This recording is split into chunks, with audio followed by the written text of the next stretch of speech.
Hello, everybody. Greetings, greetings, greetings. Look at all these amazing comments. We have 500 people coming online to watch this fantastic Dragon Summit. And I'm loving all of your good morning comments.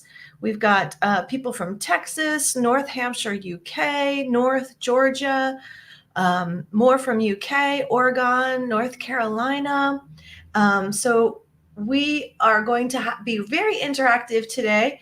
We've got 10 amazing dragon shaman speakers coming on, and we got Italy, the Netherlands.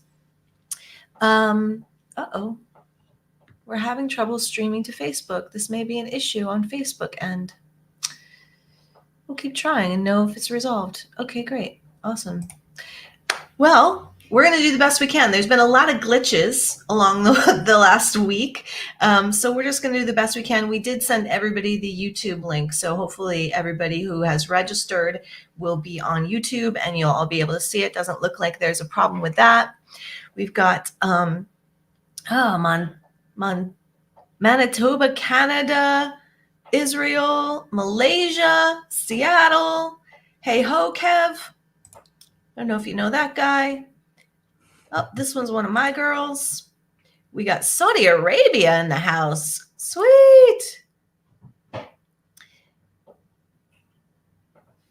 Okay, Catherine, I haven't been able to join the Facebook page. You know what, Catherine? We haven't had much time to do much with that anyways, so you're all good. Germany, more Germany. Look at all you guys coming on. Northern Ontario. So cool.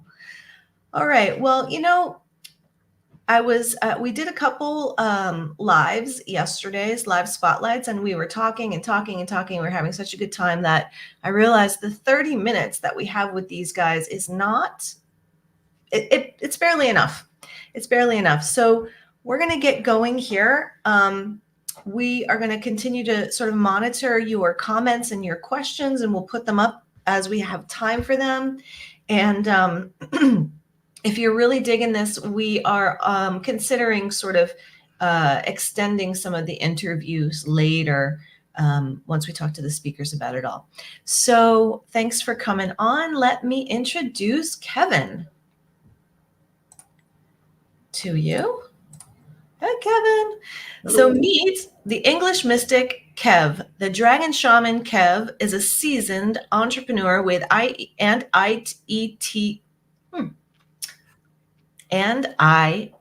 expert.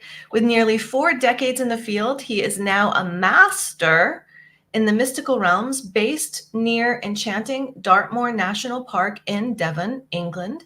He's delved deep into the world of shamanism, becoming a Reiki master and a dedicated practitioner of ancient shamanic arts. Kev's unique connection with the dragon is a central part of his journey. He's not only a dragon shaman, but also a passionate teacher, spreading the wisdom of shamanism and guiding people on how to connect with their own dragon guides. Join Kev as he brings the wisdom of the magic of the dragons to the forefront. His deep knowledge of shamanism, spiritual gifts, spirit guides, and profound insights into the mystical world will leave you spellbound. Woo! Kevin's going to start us off with an opening ceremony. So I'll hand it over to you, Kev. Thank you so much. Thank you. Nice to meet you, Zara, and thank you for the welcome and reading my bio.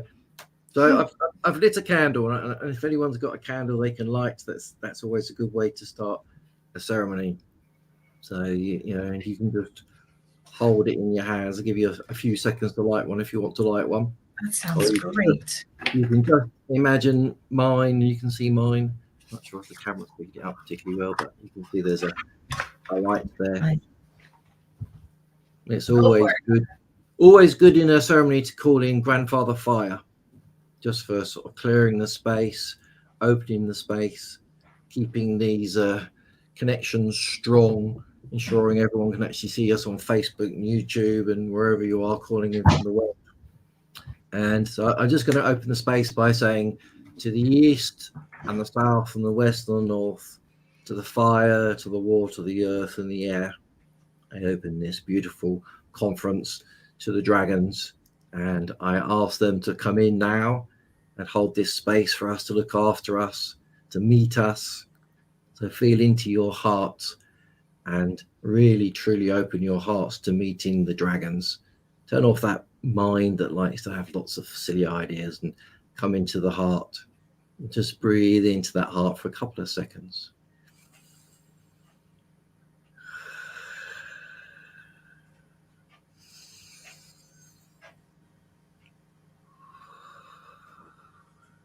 Beautiful. Welcome.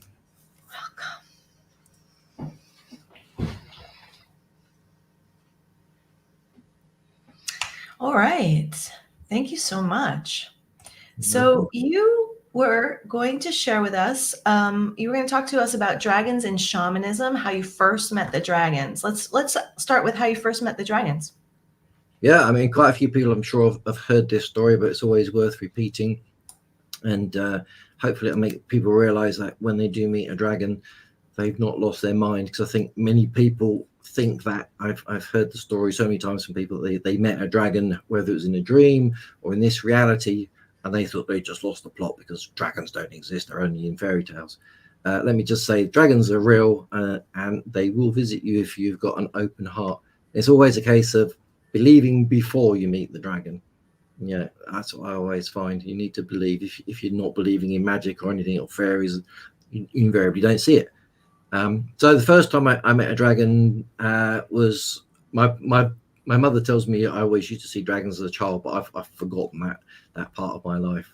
But it was in 2017, in April. I was out riding on my horse. She's a beautiful Shire cross thoroughbred, and I often just say I am her human. And it feels that way. She chose me rather than the other way around. And we were going for a ride, and I'll cut the story short, but basically where we normally go for a gallop, she didn't want to go past there's some point there. She's like, I'm just not going there. She was like, I'm afraid. I was like, this is an unusual reaction for you. So I went the long way round, and we went for a gallop, and we came back after about an hour, all hot and sweaty. And I thought, oh, well, we'll just go back the way, see if that thing that she was afraid of is still there, thinking it was a shadow. And horses are fight or flight animals, and naturally they just want to get away from danger. And so we went to that spot, and she was like, I am not going there. It was like a real like no, snorting and backing up, which isn't her gear, it's always forwards. So I was like, strange. I've been doing a bit of Reiki at that point, and I knew that there was spirits out there. I thought, oh, maybe she's seen the spirits. I know the cats and dogs often see them. I thought maybe horses are more attuned than us humans as well. So I did a sort of bit of a pathetic, who's there? And I was like, okay. Then I thought, I'm on my own. It's only my horse. So I sort of summoned up like you do. You get the courage from your belly, don't you? Like, who's there? I was thinking I'm just going to see a bird flutter around or something. And suddenly there was this shimmer. And I was like, oh, what's that? I was like, what? It started to shimmer, and it started as what I couldn't really tell what it was, but I thought, that looks a bit like a tail, and then that looks a bit like a leg. Oh, blimey, that's a wing. Oh, that's a front leg. Oh, it's turning into something. It looks like a dinosaur or something. And then it was like a neck, and then it went up to this head, and I was like, that's a dragon's head. And I was just like, what the rude words. She basically at that point the fight or flight had come in, and she was like, I'm getting out of here. So she was spinning around. As she was spinning around, I'm trying to hold on, not fall off. And I saw it, and I thought, are you here to eat my horse? Are you here to eat me? What are you? And I just felt this like, I'm watching you. I was like, oh, okay. But anyway, we ended up just spinning and galloping home. As you would, because the horse is afraid of it. And afterwards, I went back, and it wasn't there. I forgot about it for a while, and then I was at a conference, and there was a lady there that was holding space for this conference. The conference was about buying and selling houses, and turns out she was a shaman, and I felt this call to sit at the table for her, and you start chatting about things, and I told her the story, and she's like, there's dragons everywhere. I use them all the time in my shamanic practices. And I was like, I haven't lost the plot. I haven't gone mad. I wasn't seeing things. And then now I realize it was actually a water dragon. Okay. it was fairly translucent. Yeah, so it was quite a baptism into dragons, that's for sure. That's amazing. Yeah, that's so cool. I had a dream that I was walking around, and just like you said, they were shimmering, like it was basically like a bush that was hanging over the street, and I saw out of the peripherals that it was shimmering, and I looked and I could see the dragon in it, and it said to me, "We're everywhere. You just need to know how to look." And so then the rest of the dream, I was trying to show people how to see them. Yeah, that was a long time ago, actually. Cool. So very cool. Dragon runes. Are they your dragon runes? Dragons of the runes. The dragons of the runes came in probably about a year ago. They first started to come in, and basically I've got 3 dragons that I work, 3 main dragons, and they're the ones who are using shamanism and using healings. And I often just go to the lower realms in shamanic practice, and I'll sit with them and just find out what's going on in the world and what do they want me to do next. And they were like, we've got someone to introduce you to. It's like, okay. And then they introduced me to a whole horde of dragons. I was like, blimey. And they actually took me to a grove. And when I went to that grove, the grove had a huge big stone circle. And each of the stone circles was big enough for like a double-decker sized bus dragon to sit on it. So it was a huge rune. And I was like, wow, those are really interesting. And they were like, they are. We want you to share them and share us, the dragons sort of said in unison. And I was like, okay. And then at first they all came at once and started sharing and telling me all this information. I was like, I'm a human. I'm going to do one thing at a time. Please come here one at a time. So they came in one at a time. And they downloaded a rune, which I'd already seen in the grove. And they downloaded some art, which is each piece of art's quite beautiful. And they just downloaded a summary of how they can assist us humans. And their intention was that us humans pull a rune card, go on a journey, however we want to do that, meditation, shamanic, however it works for us, sit in nature, swim in the sea, but to connect with that dragon. And then based on the brief information, connect with them and go with them with an issue we've got in our lives, and they'll assist us with their wisdom. Amazing. So those cards are out in the world, and there's a little PDF, and I'm running a course at the moment where people are actually meeting the dragon each week, which is beautiful, and to get some beautiful insights from, really are. So in your course you're using the runes and initiating them into meeting the dragons, and then they're receiving information from Exactly. the dragons. Yeah. Wow, how wonderful. And people can purchase your runes? They can. Yeah. Yep. All right. So I just want to put this out there for everybody. We are going to send you guys all of the information about all of the speakers and all of the links in an email following the summit. So if you have not yet registered for the summit, you're not on the email list, you're just watching this live on one of the streams, please go to the link in the stream and you'll be able to get the emails with all of the links for all of the shamans and all of their stuff. So that is fantastic. So this course that you're doing with the Dragon of the Runes, is that an ongoing thing? Can people jump into it now, or they can just jump in now? It's not... it's because we've got 27 runes. We're just literally circling around them, and they all sit here to my right on a beautiful wooden shield that they're in, and we're just working our way out. I think we're on the 11th one, so people can pop in on the 12th one or the 15th one or the 27th one, and then just work their way back round. Oh, fantastic! Are you doing one a month, one a week? How's it work? Yeah, one a week every Monday at 7 p.m. London time. So cool. Brilliant to put all the information in an email. Thank you. What are Kreven's dragon runes called?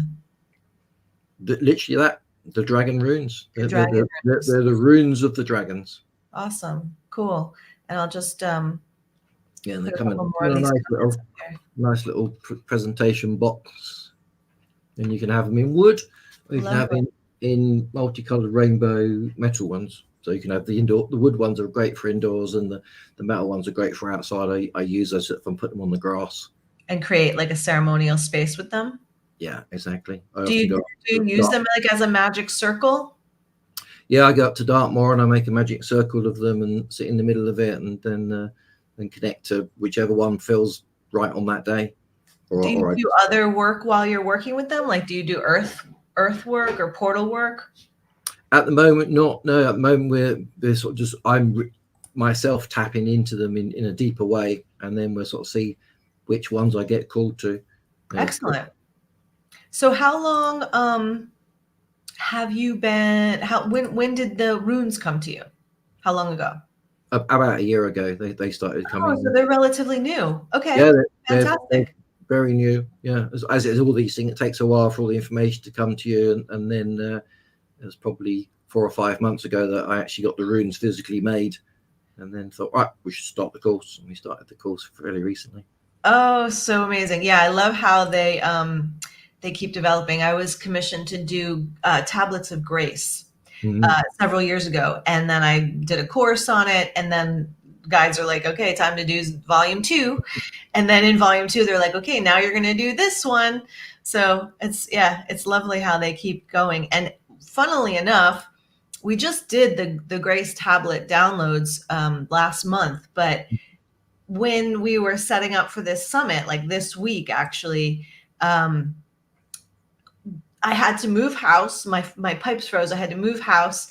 And then when I got here, the internet totally crashed out when I was trying to do the live spotlights. So then I had to call the tech and all this stuff. And what happened was my energy body just turned all of the runes of grace on in my chakra system so I could see them.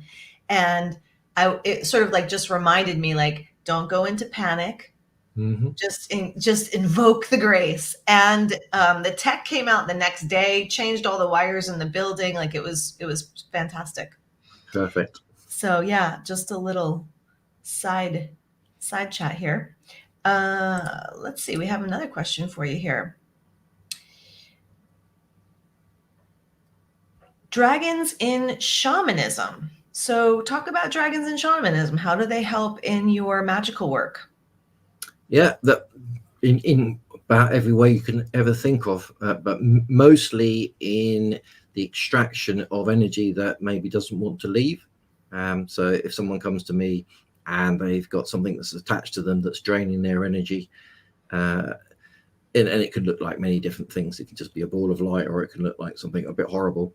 The dragons come in, and being powerful beings and intimate dimensional beings, they're very persuasive. Yeah. And we ask nicely that whatever it is that's hurting my client leaves, and the dragons are standing there. It's a bit like standing there, and and you've got the dragon. It's like most things go, okay, fine. I'm not going to have a fight. Sometimes there is a little bit of a struggle, but of course the dragons have got many friends. So if there's if something's too big for them, they call their friends in. Whistle. Yeah. Wait, help, give me a hand. And they're a bit like bouncers is the easiest way is saying that they come along and they just help that thing leave. They don't destroy it. They take it somewhere where it will live in a better place, in another dimension. The dragons can go wherever they want to go.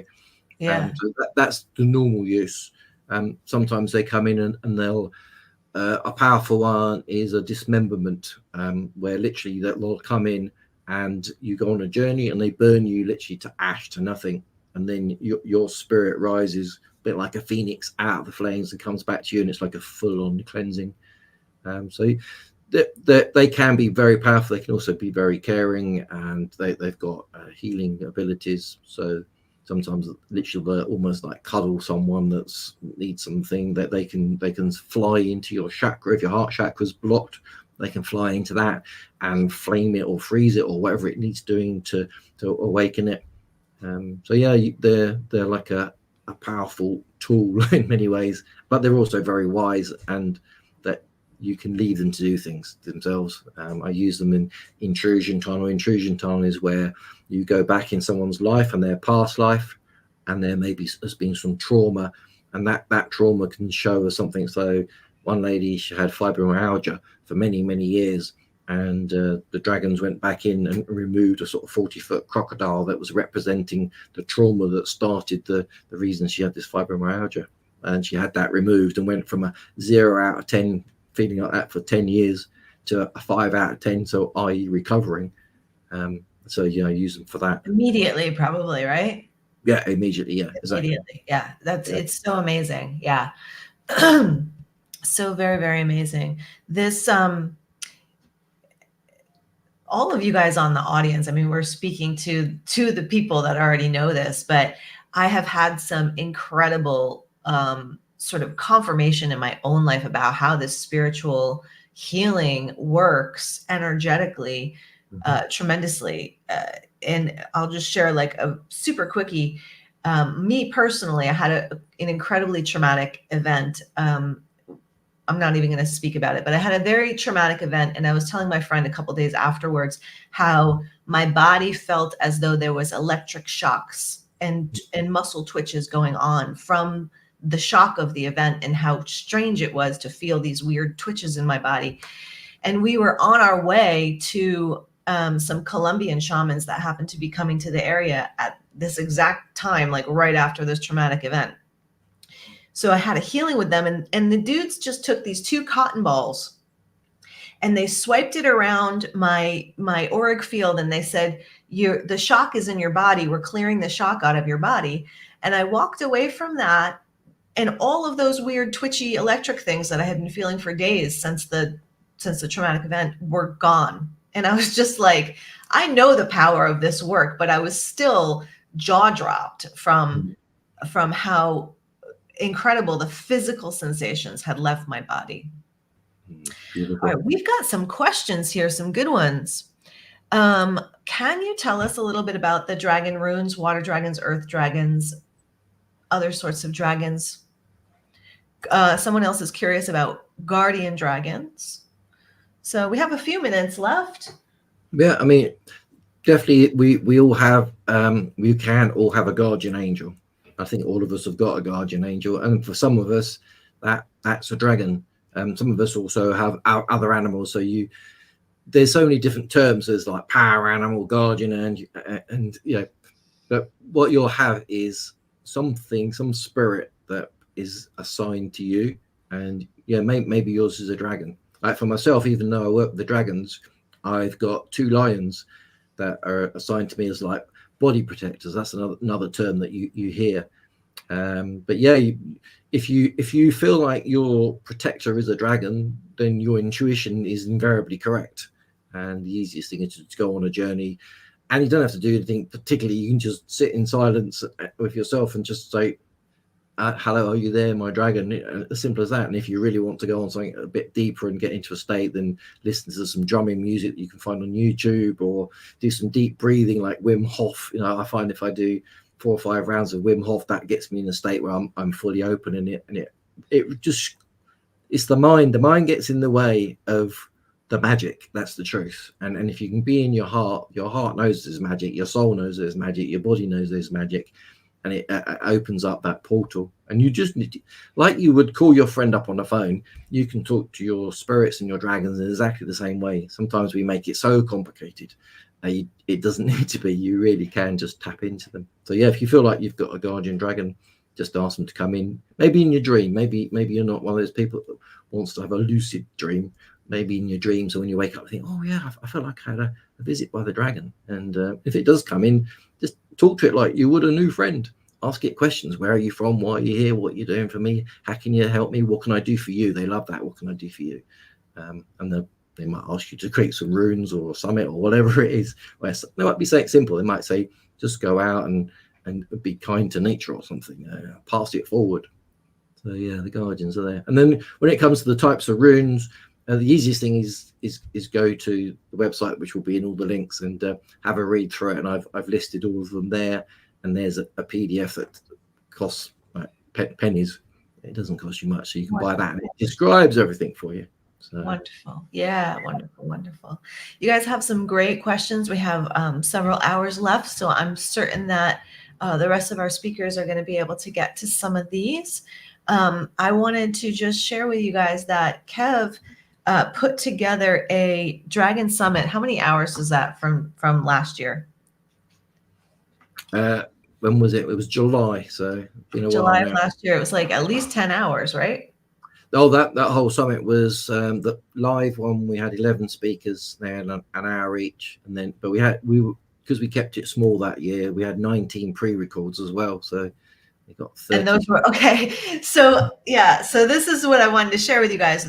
Those of you who have purchased the bonus package, this the recording from last year's summit is in the bonus package, and it's got over 20 hours of speakers for you to unpack and listen to. Additionally, Kev is organizing another giant Dragon Thunder summit this July. And so that's why we invited Kevin on to be first, because I found him in the research and I was like, oh, this guy collected everybody for me already. So I just tapped into that. I think we grabbed a couple other people off of Instagram. But yeah, so he's got this Dragon Thunder Summit coming up in July of this year. So share a little bit about that, Kev, if you wouldn't mind. Yeah, this time I sat with the dragons that said create a summit, and when they first said create a summit, I was like, okay, so I thought I'd start with 5 people to keep it simple for myself, and they were like, no, we'll send you lots of speakers, and they did, like 30 in the end. I said, do we do the same again? They're like, no, you need to go bigger. It's 2024, it's the year of the dragon, and they wanted 24 hours of it. So I was like, do 24. So we're starting Australia. And luckily, there's some beautiful hosts in Australia. They're going to do 8 speakers. Then I'll come to the UK, and I'll do 8 speakers with my co-host. Then we'll go to America and in New York time, and we will have 8 speakers there. And I think I just wrote it down. We've got to 15 pre-records as well, which is beautiful. So wonderful. Do you need a host for that? So a host for what? For the New York time? Or you got it?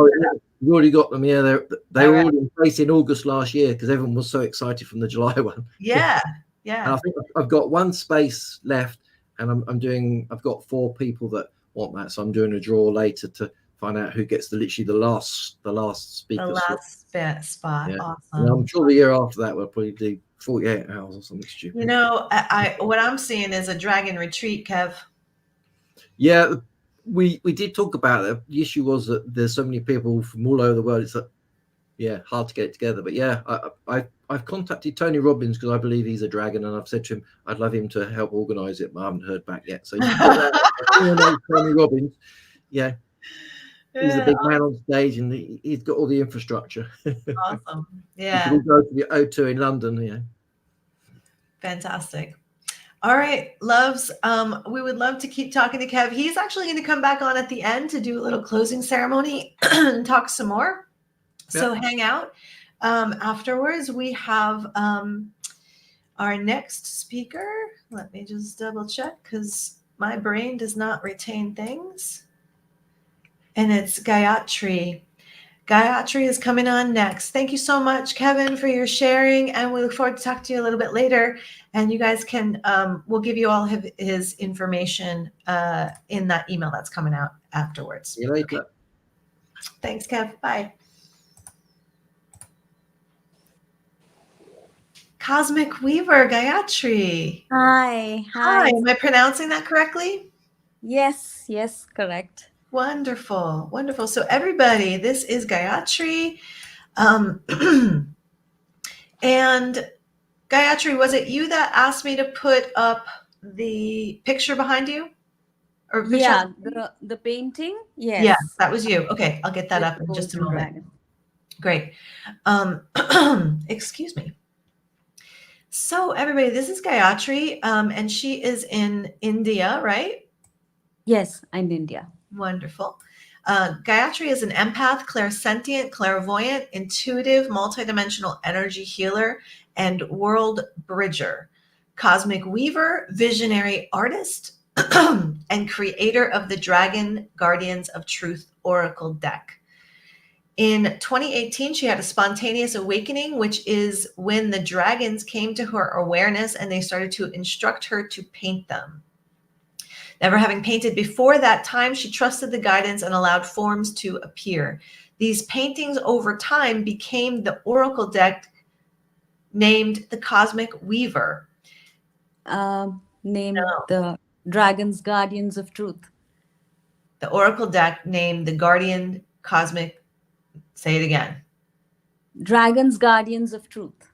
Dragons Guardians of Truth is the name of the Oracle deck. And like I said earlier, we're going to put all of that in your email. Mm-hmm. The name Cosmic Weaver was given by the dragons to her when they revealed her connection with them as the mother of dragons. So exciting. So thank you so much for coming on and sharing with us. Thank you for having me on. Yeah, I'm so excited. So Gayatri is giving away free readings with her Dragon Oracle cards as part of the bonus package. So if you've gotten the bonus package, you will get a link to contact Gayatri and receive a reading from her. So you can experience the Dragon Oracles for yourself. Today, she's going to take us through a journey through the portals of the earth, creating a bridge between this earth and the new earth. So give me 1 second and I'm going to pull up the painting you would like to have on as the background for that. And let me just see while we're waiting here.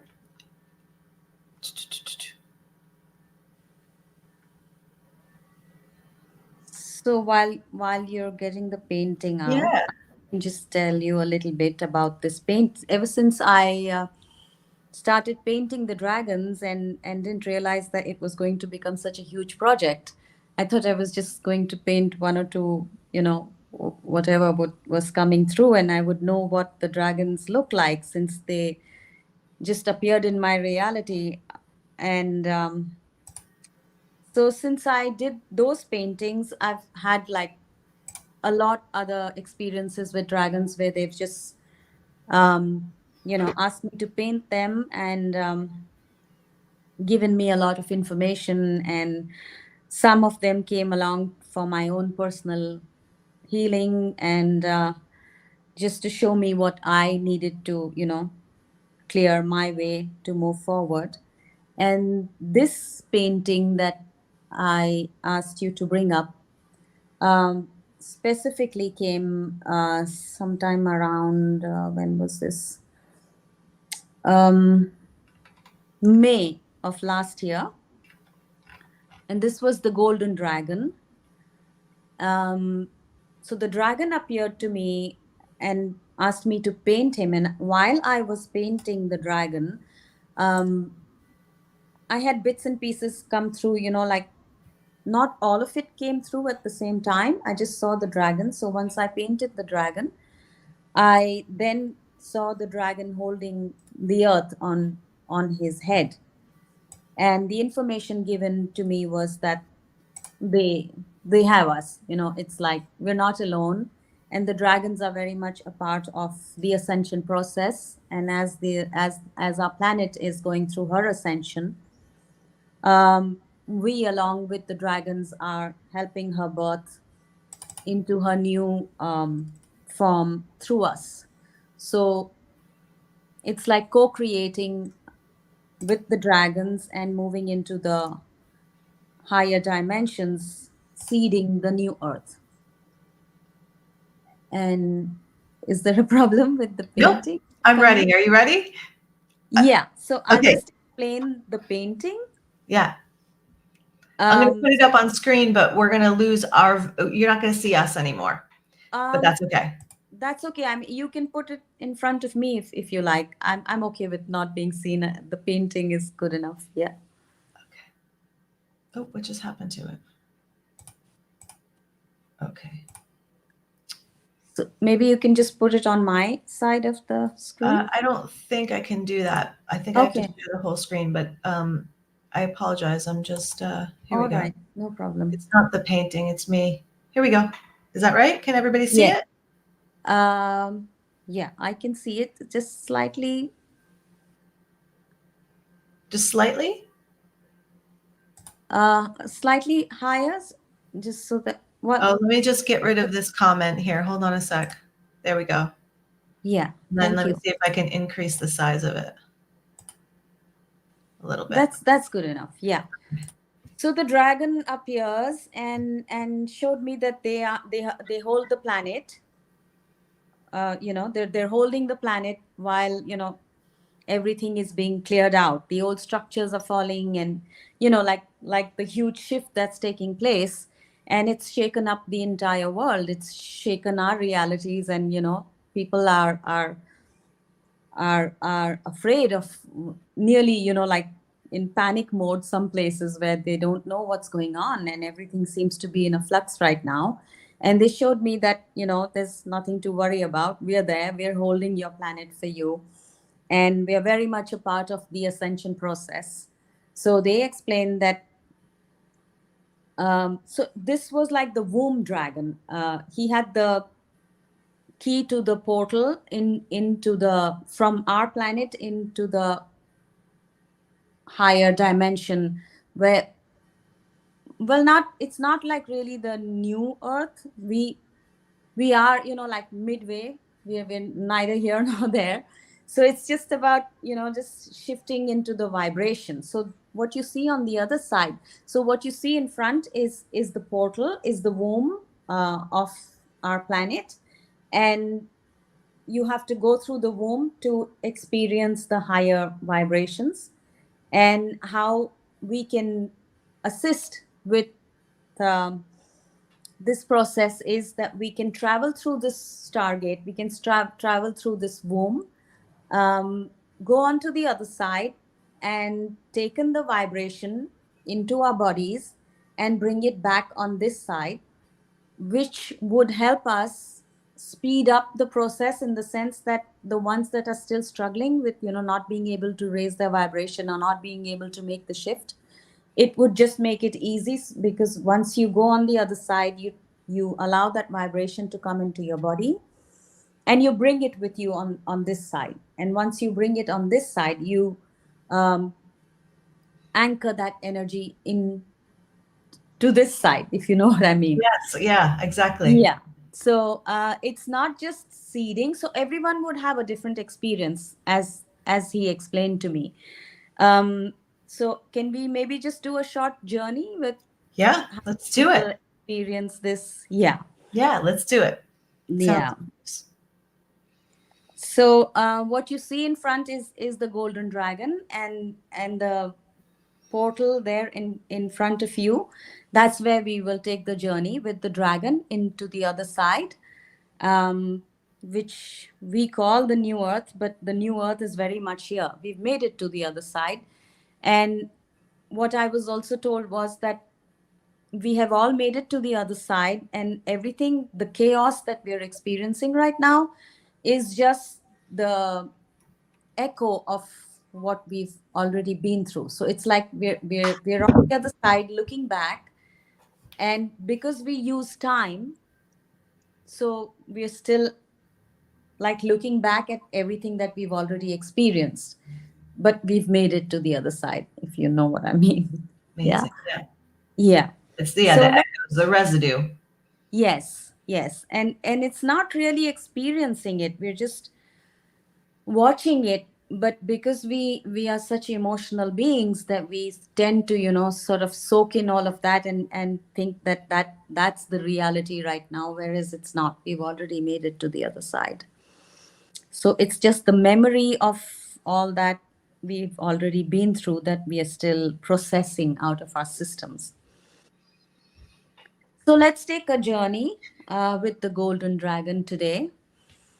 For everyone who's here, I thank you for being here, and you're most welcome to take this journey with us today into the new earth, where we basically just use this portal to move on to the other side and bring that vibration back on our side, and anchor that energy in on our side, so that we can lift up and ask the dragons to anchor us into the higher dimension. So let's just everyone close our eyes and take a few deep breaths, just to center ourselves. And breathe in and breathe out. And one more deep breath. And we call in all of our spiritual guides and masters, our team in spirit, our guardian guides. We call in the celestial dragons, the ascended dragons. We call in the elemental dragons to be with us. We ask for a sanctuary of light to be placed all around us, to guide us, assist us throughout this journey that we will take on the other side.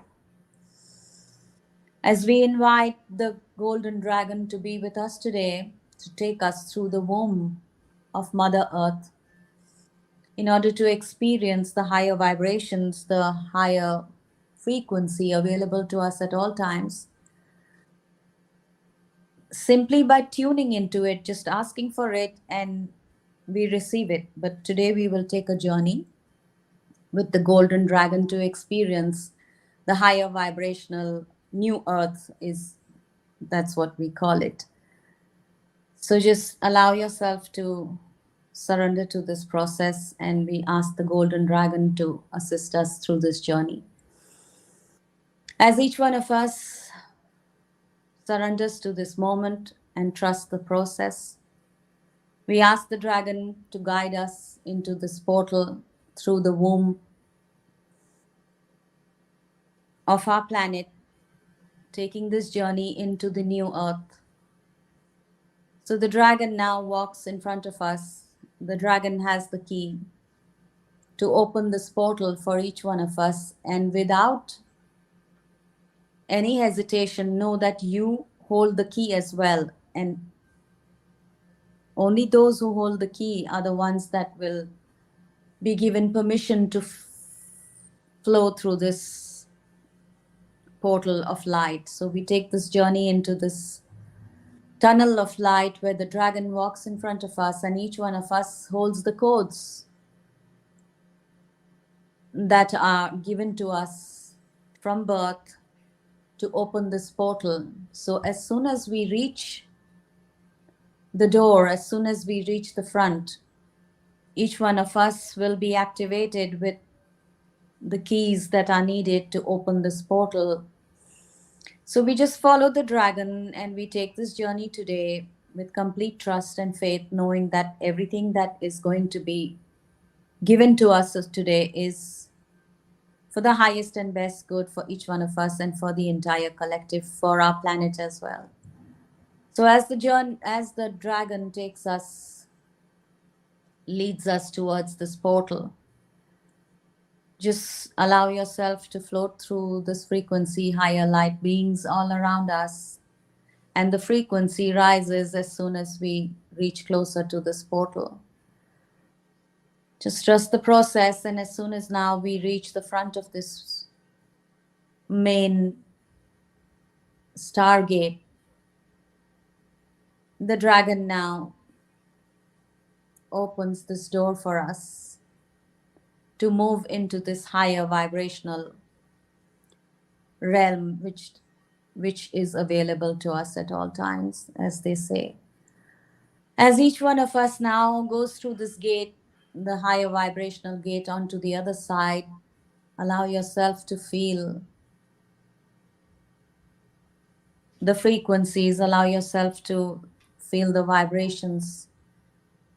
And everything that you perceive here is exactly what you need, is exactly the way it is. So trust the process.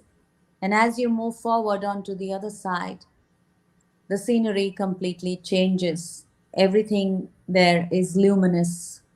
It's golden, white, frequency light, liquid light all around, plasma beings, beings of light, the trees, the mountains, the rivers, the oceans, the forests that you see are all luminous, made of light. Everything has form, but at the same time, it has no form. So what you see and what you perceive is exactly where you are in your conscious journey, in your consciousness. Allow yourself to receive the visuals as you are, exactly the way you need it to be. And allow yourself now to take in all this higher consciousness, this vibration, flowing into your physical body, your mental, emotional body, allowing this light to flow through every molecule, every fragment of your being. With the dragon with us throughout this journey, allow yourself to move around as you please. Allow yourself to be exactly where you wish to be. You could be on the mountain, you could be in the seas, you could be in the rivers, right by the waterfalls, or just sitting under a tree in this luminous vibration, higher vibrational frequency, this sanctuary of light. Everything is light, everything here is made of the highest frequency available. So allow yourself now to just soak in this vibration. And everyone will have a different experience here, so nothing is going to be fixed here for anyone. Allow yourself now to feel the vibration through your skin, through your consciousness, through your breath. As it raises your vibrations, activates the key codes within you, activates your light body, activating the codes that you will bring from there onto the other side where we came from. Allow yourself now to just soak in these vibrations. And if there is anything else that you want from here, you can ask for it to be presented to you. So you are allowed to bring anything that you like from the other side onto your side. It could be a crystal, it could be a flower, it could be a piece of stone. Anything that you wish, you are given the permission to pick up one thing from here, which you will bring back with you as a form of light, a piece of that light from the other side. You can ask your dragon to bring it for you, or you yourself can just go and pick up anything that you like from here, which we will take back when we return back to our side where we came in from.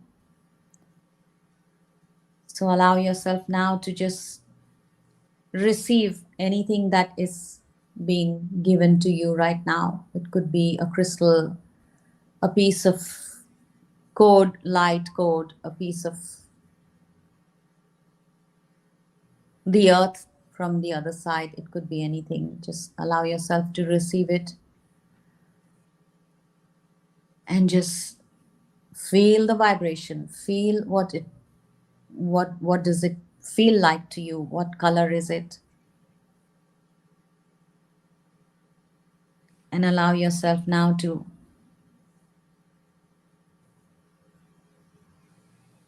fully embody the vibration, the frequency of this object that has been placed for you.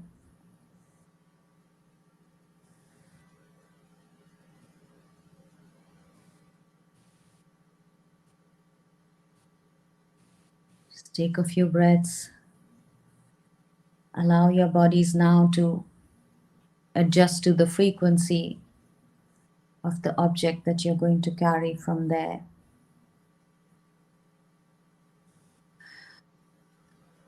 See what it feels like.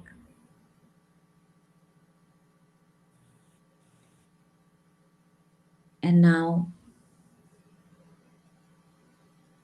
we call on everyone that is here to gather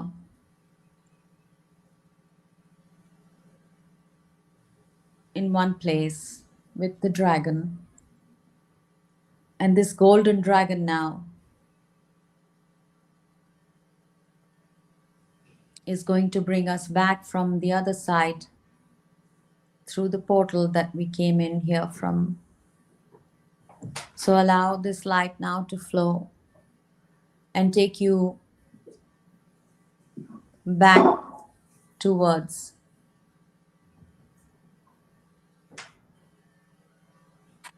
the portal that we came from. Allow the dragon to lead the way. And as the dragon now leads the way for all of us to come back, through this portal, each one of us carrying with us the gifts that we have received from the higher vibration,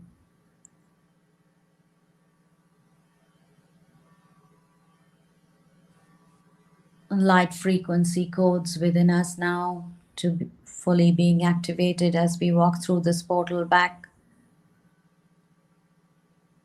taking this journey back into our side, coming back here. And as you move forward, you will notice that the vibration changes, the frequency changes. But the only thing that does not change so much is what has been activated within you, and that's what needs to be got on to this side. So as each one of us now stepping back out of the portal, coming back onto our side, we gather now around the dragon, and this portal that was available for us is slowly closing. And it can be accessed anytime you wish.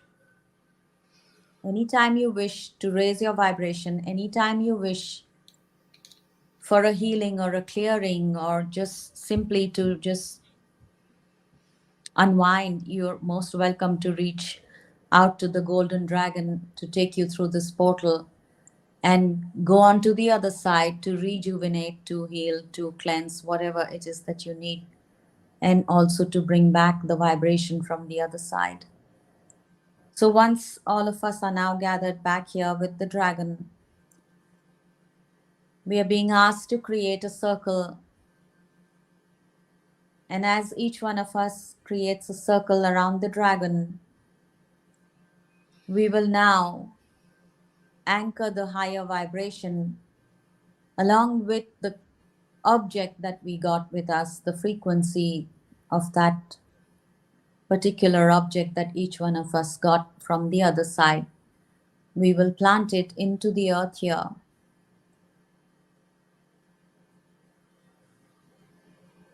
To raise the vibration, to raise the frequency that will be made available not only to the planet, but to everything and everyone that exists within her, around her. So each one of you, once again, take a deep breath in the center of your heart. And as you breathe out, send down a beam of light into the heart of Mother Earth,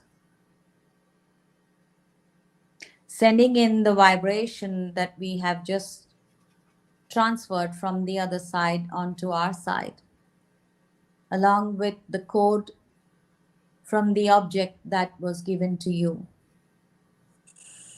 So take a few deep breaths, and with every breath that you breathe in, breathe into your heart, and when you breathe out, send that vibration down into the heart of the planet, into the heart of Mother Earth, to anchor the frequency within her heart, to raise and amplify the vibration, to raise the vibration, the frequency, and the consciousness of the divine Mother Earth and everything that lives within and all around her.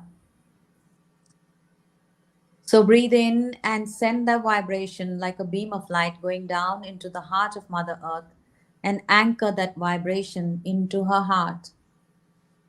And once again, breathe in and breathe out to amplify that energy, radiating that light from her heart all around her, and everything that exists within and around and on our planet is to receive this light, this higher vibration, to raise the consciousness, to raise the awareness, to bring in higher wisdom, to bring in higher knowledge and consciousness that will be made available to each one of us anytime we tune into the heart of Mother Earth. So breathe in and breathe out, and anchor this light into her heart, and know that anytime you need this light, it is available to you. Simply by tuning into her heart and allowing this light to come back to you, into your hearts, and it will be made available to you anytime you need it. So it would be more like storing this vibration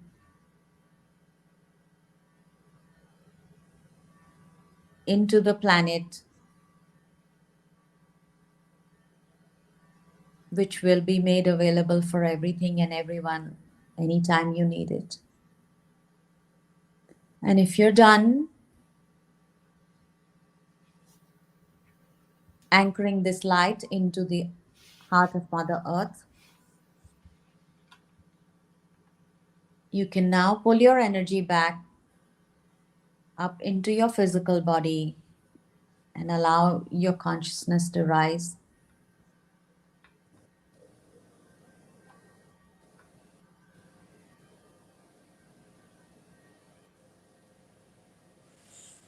And breathe in and breathe out and allow this vibration, this frequency to settle into your heart. And know that we are all one. We are never separate from anything and everyone that exists on our planet. So breathe into your hearts and breathe out.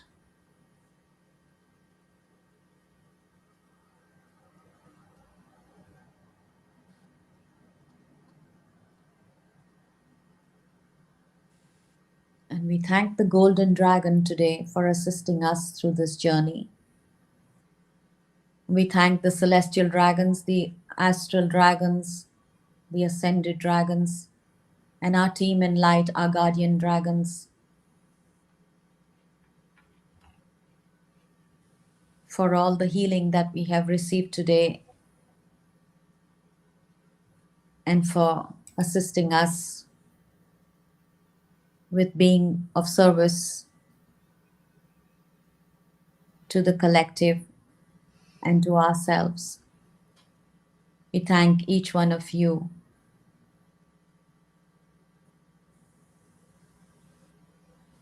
for being the vessel today, for holding the light, for holding the space, and for bringing in the codes from the new earth and anchoring it into the heart of Mother Earth. As we all ascend together, we shift together, we raise the consciousness together, co-creating with the dragons, co-creating with the elemental beings, with the ascended masters. We are part of this whole.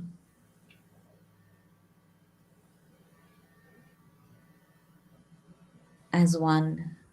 Breathe in and breathe out. And when you're ready, you can open your eyes.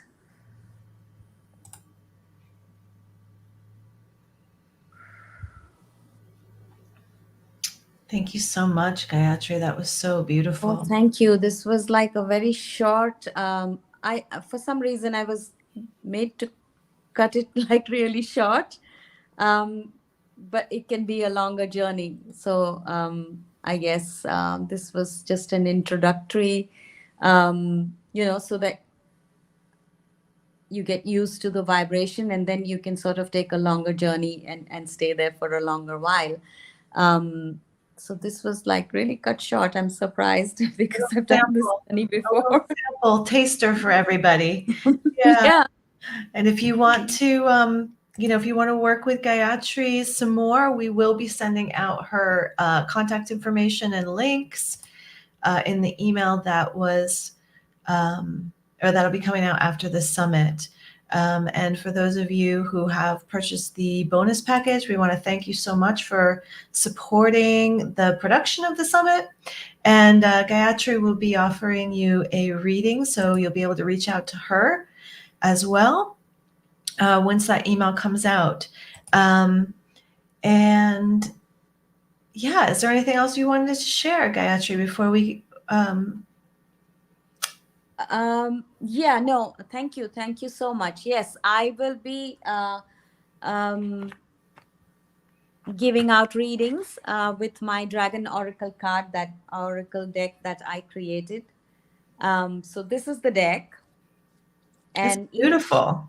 So there's like 48 paintings which are now as cards, and every card is frequency encoded, and there's light codes which are to activate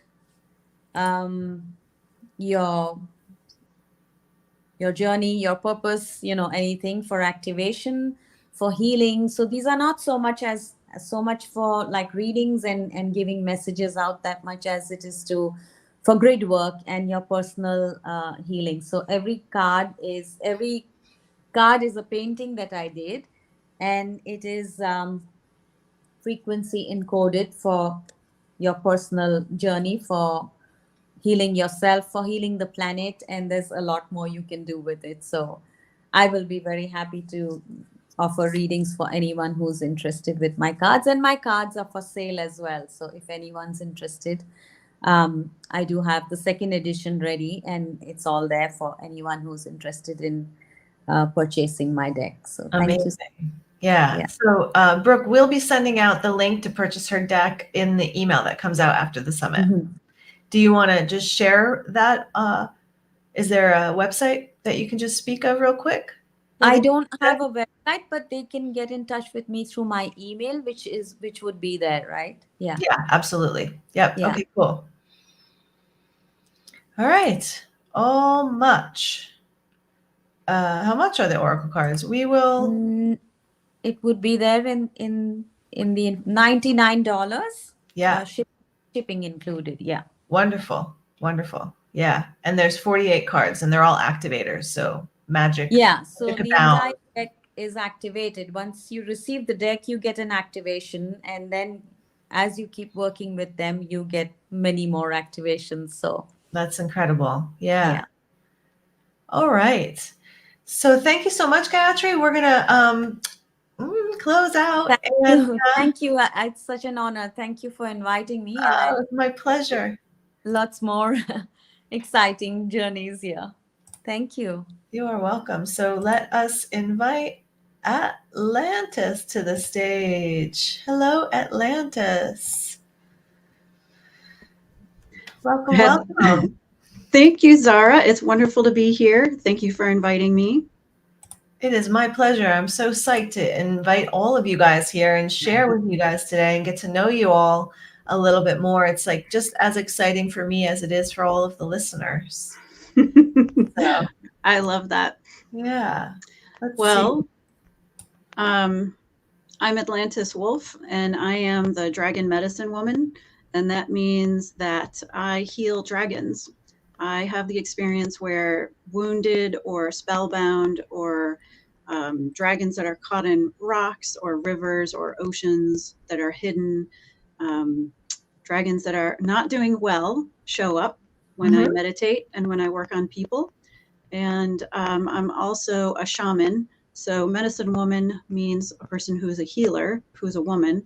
My lineage is the lineage of the Seneca wolf tribe here in the United States, and it's carried through grandmother Twyla, who gave it to Star Wolf, who gave it to me.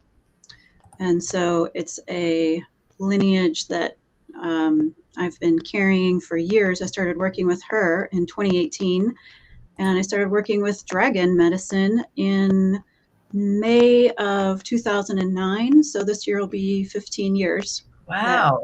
I've been working with dragons, like a dragon myself, in a, essentially in a cave, in secret, in private. Hadn't found anybody for a long time who was into dragons and dragon medicine. So 3 years ago, I was sort of found by a person who's also been working with dragons since 2008. And she created a mystical society of women who meditated every 2 weeks for planetary service. So we did that for the last 3 years, and we always had the intention to do our own groups.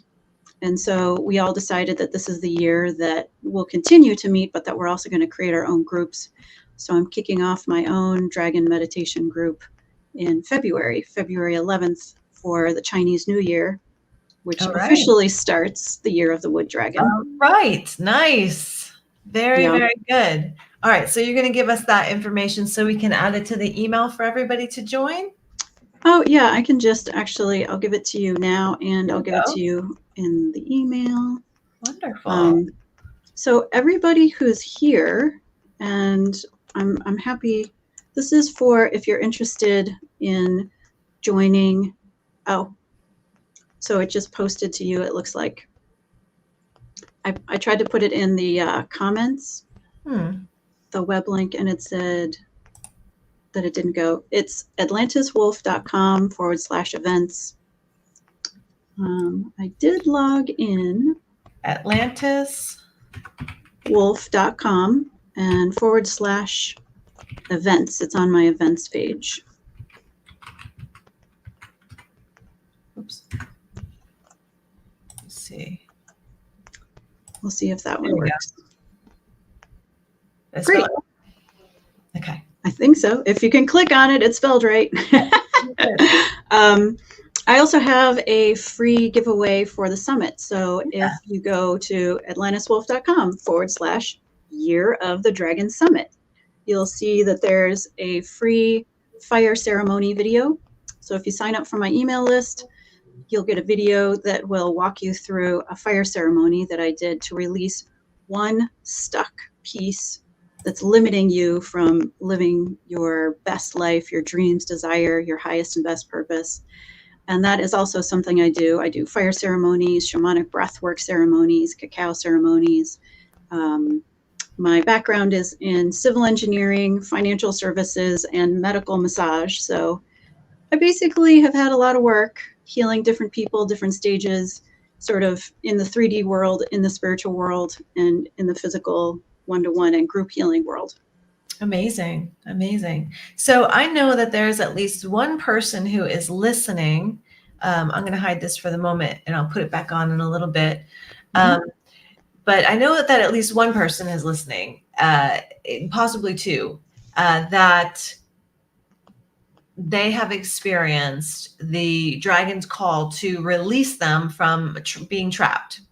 One of the women in the comments here is a friend of mine, and she was called to go to Mount Shasta to the Redwood Forest out near Mount Shasta to release a dragon trapped in the forest, and she didn't know what she was doing, but she trusted her guidance, and when she got there, it all unfolded. So I was wondering if you could maybe talk about that for a little bit to help anybody else that might be on the call that has also sort of received the tap from the dragons to help them become unstuck.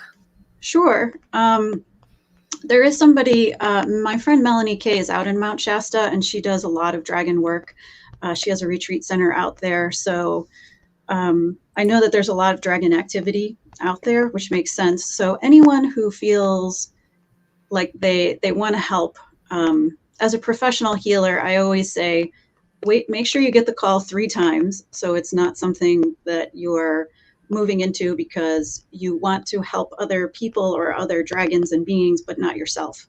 So make sure that you are in a good place and that you're grounded first before you hear the message. If you get the message again that you want a dragon that is coming to you to help them, sit with it and make sure that you're grounded and protected in your body before you do that work. There are a myriad of multi-dimensional dragons. You may be getting a call from a planetary dragon, a multi-dimensional dragon, a water dragon, an earth dragon. And if you can't feel the difference between them, the safest thing to do is to breathe, use holotropic breath work. That's the in through your nose, out through your mouth in a circle without stopping, which is the meditation we're going to do. And it's for 3 breaths. And it's just a matter of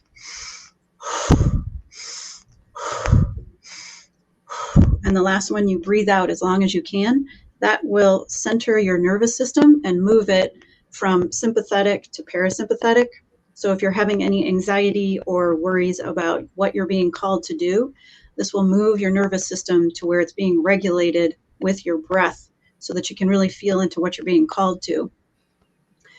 Depending on what you're being called to do, heal a dragon, find a dragon, untrap a dragon. It should just be as easy as getting centered in your body, connecting to your Earth star. So you have your celestial star and your Earth star that are the two tether points for your physical body, that column of light that you embody in your physical form. Trust that you're going to do the right thing and never do it alone. Always ask for help. Always say, I'm ready to do this work, and I ask for volunteers to come in, helpful guides, spirits, and beings, to come in and do this work with me. Don't rely on yourself to do it alone. You're a human. It's possible to screw it up. It's so much less likely if you ask for help, and asking for help will put you in the right spiritual mindset, which is surrender. The easiest way to surrender is to ask for help, to be humble, to say, I can't do this alone.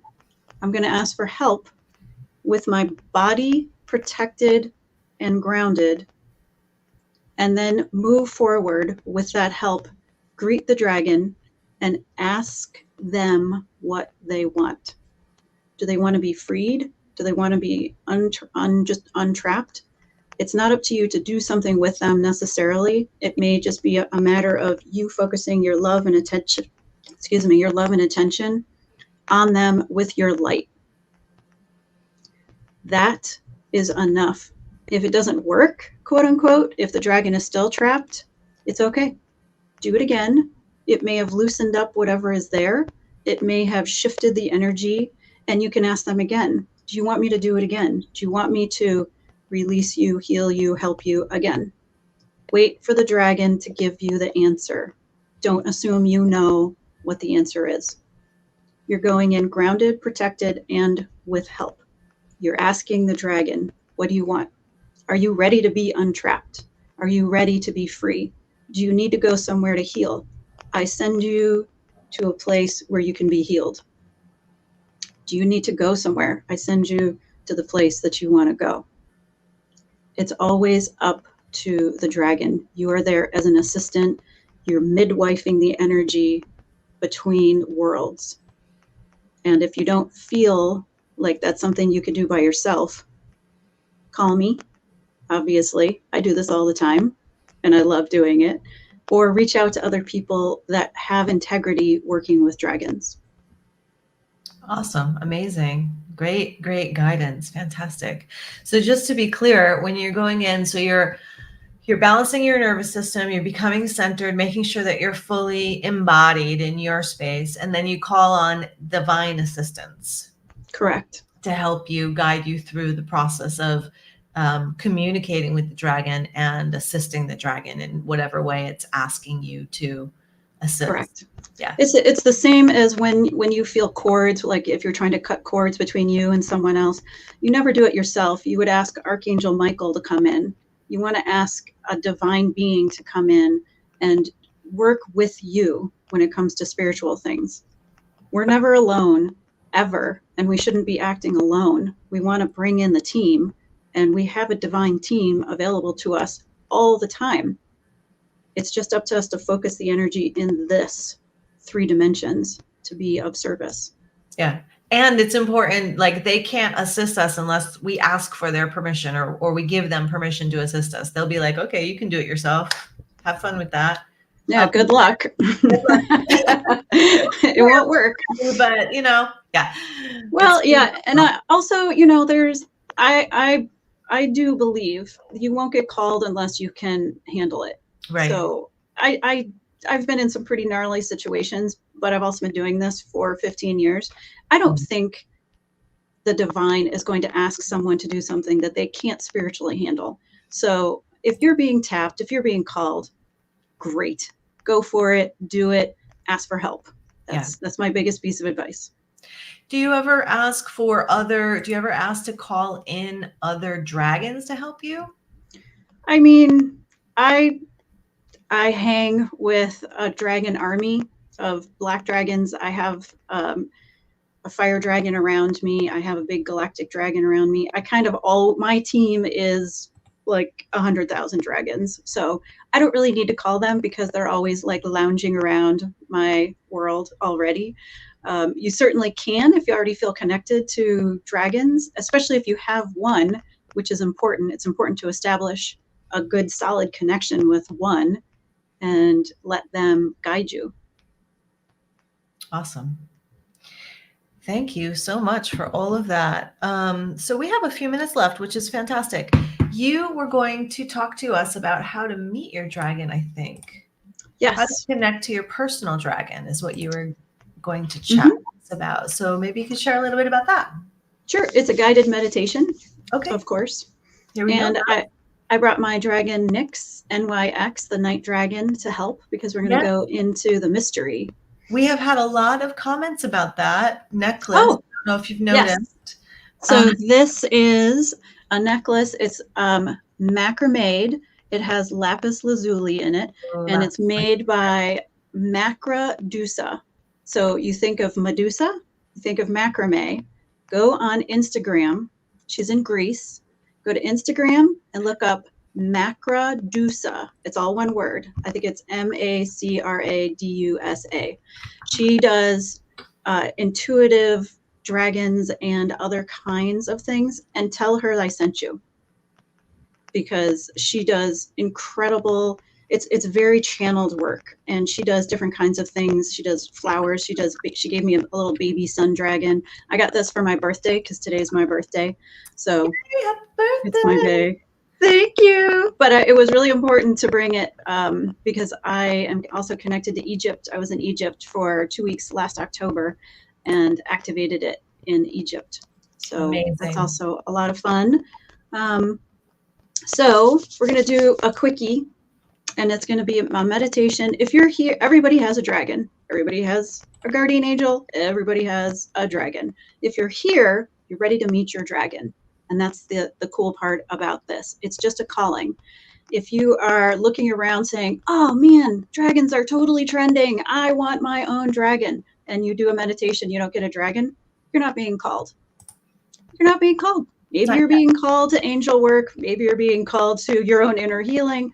I don't know. You have one. But if it doesn't come to you, look inside, have a little moment of honesty, and say, maybe I'm not ready to look at my own shadow and embrace all of my power, because dragons are about power.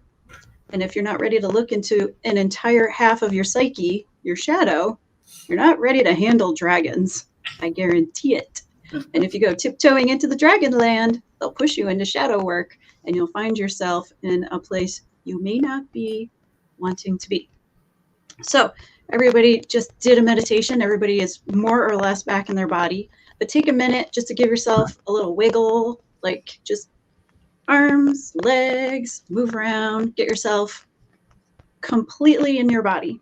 I also brought my hematite dragon to help us because I'm an embodiment person. Your body is feeling everything. You got to take care of your body.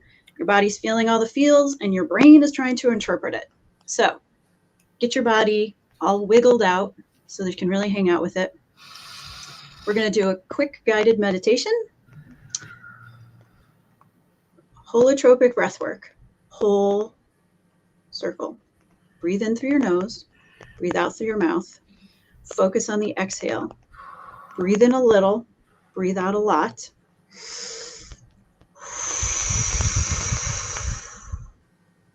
Do it again. Breathe in a little. Breathe out a lot. Last one. Breathe in a little. Breathe out a lot. Now rest your eyes. Focus your love and attention on your imagination. Imagine you and I are walking in the forest on a path on a beautiful day. The sun is shining. The birds are singing. It's a comfortable temperature. It's a comfortable walk. As we walk together, smiling at each other and the day, there's a river to your right that's rolling by.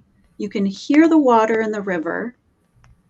You can hear the little tiny sounds of the water over the rocks. You can hear the little tiny pixies and fairies scooping up the water. You continue to walk.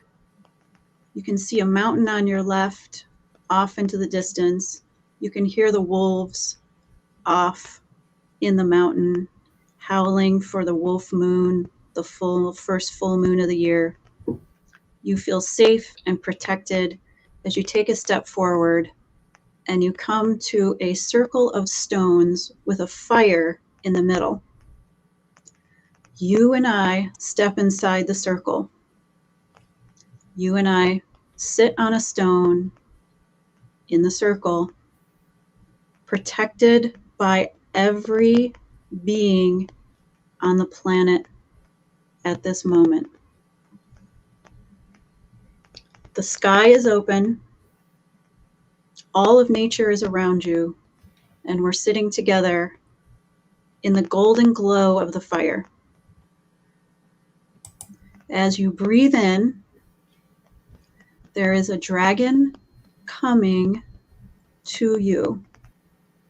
It appears a bit small, but is coming up to you and asking you if you want to be connected. If you say no, it's okay. It will come back later. You can always just sit by the fire and enjoy the peace of the forest. If you say yes, allow the dragon to come closer to you. Allow the dragon to come into your senses. You may see the dragon. You may only hear the dragon. You may sense the presence of the dragon. You may smell something that tells you this is your dragon. Reach out. This is your imagination. Reach deep into your imagination as you gently reach out to feel your dragon. Make that connection and focus on the vibration. How does your hand feel? How does your heart feel? Feel it again.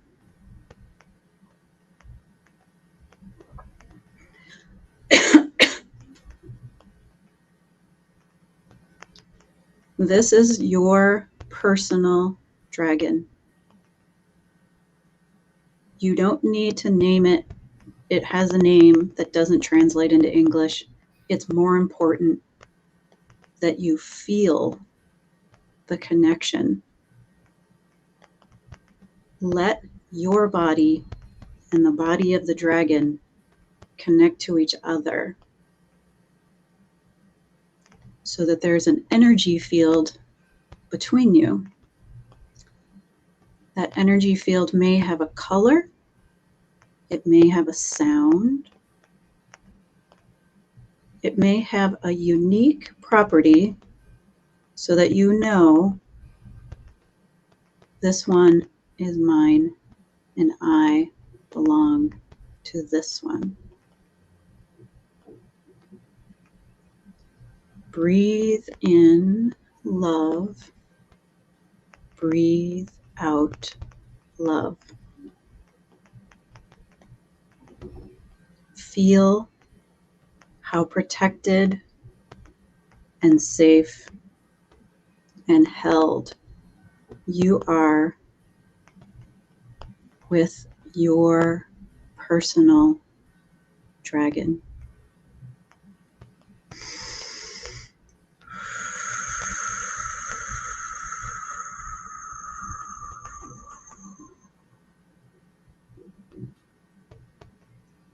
And now it's time to say goodbye to your dragon.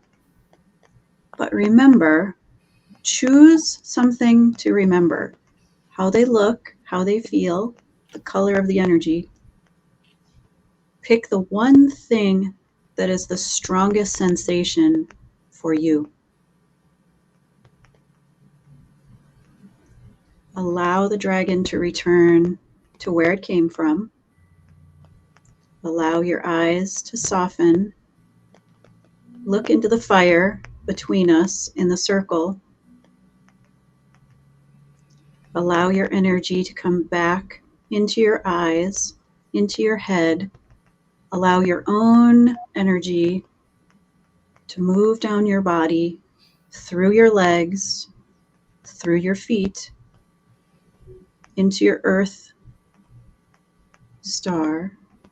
And when you're ready, open your eyes gently and breathe in all the love around you.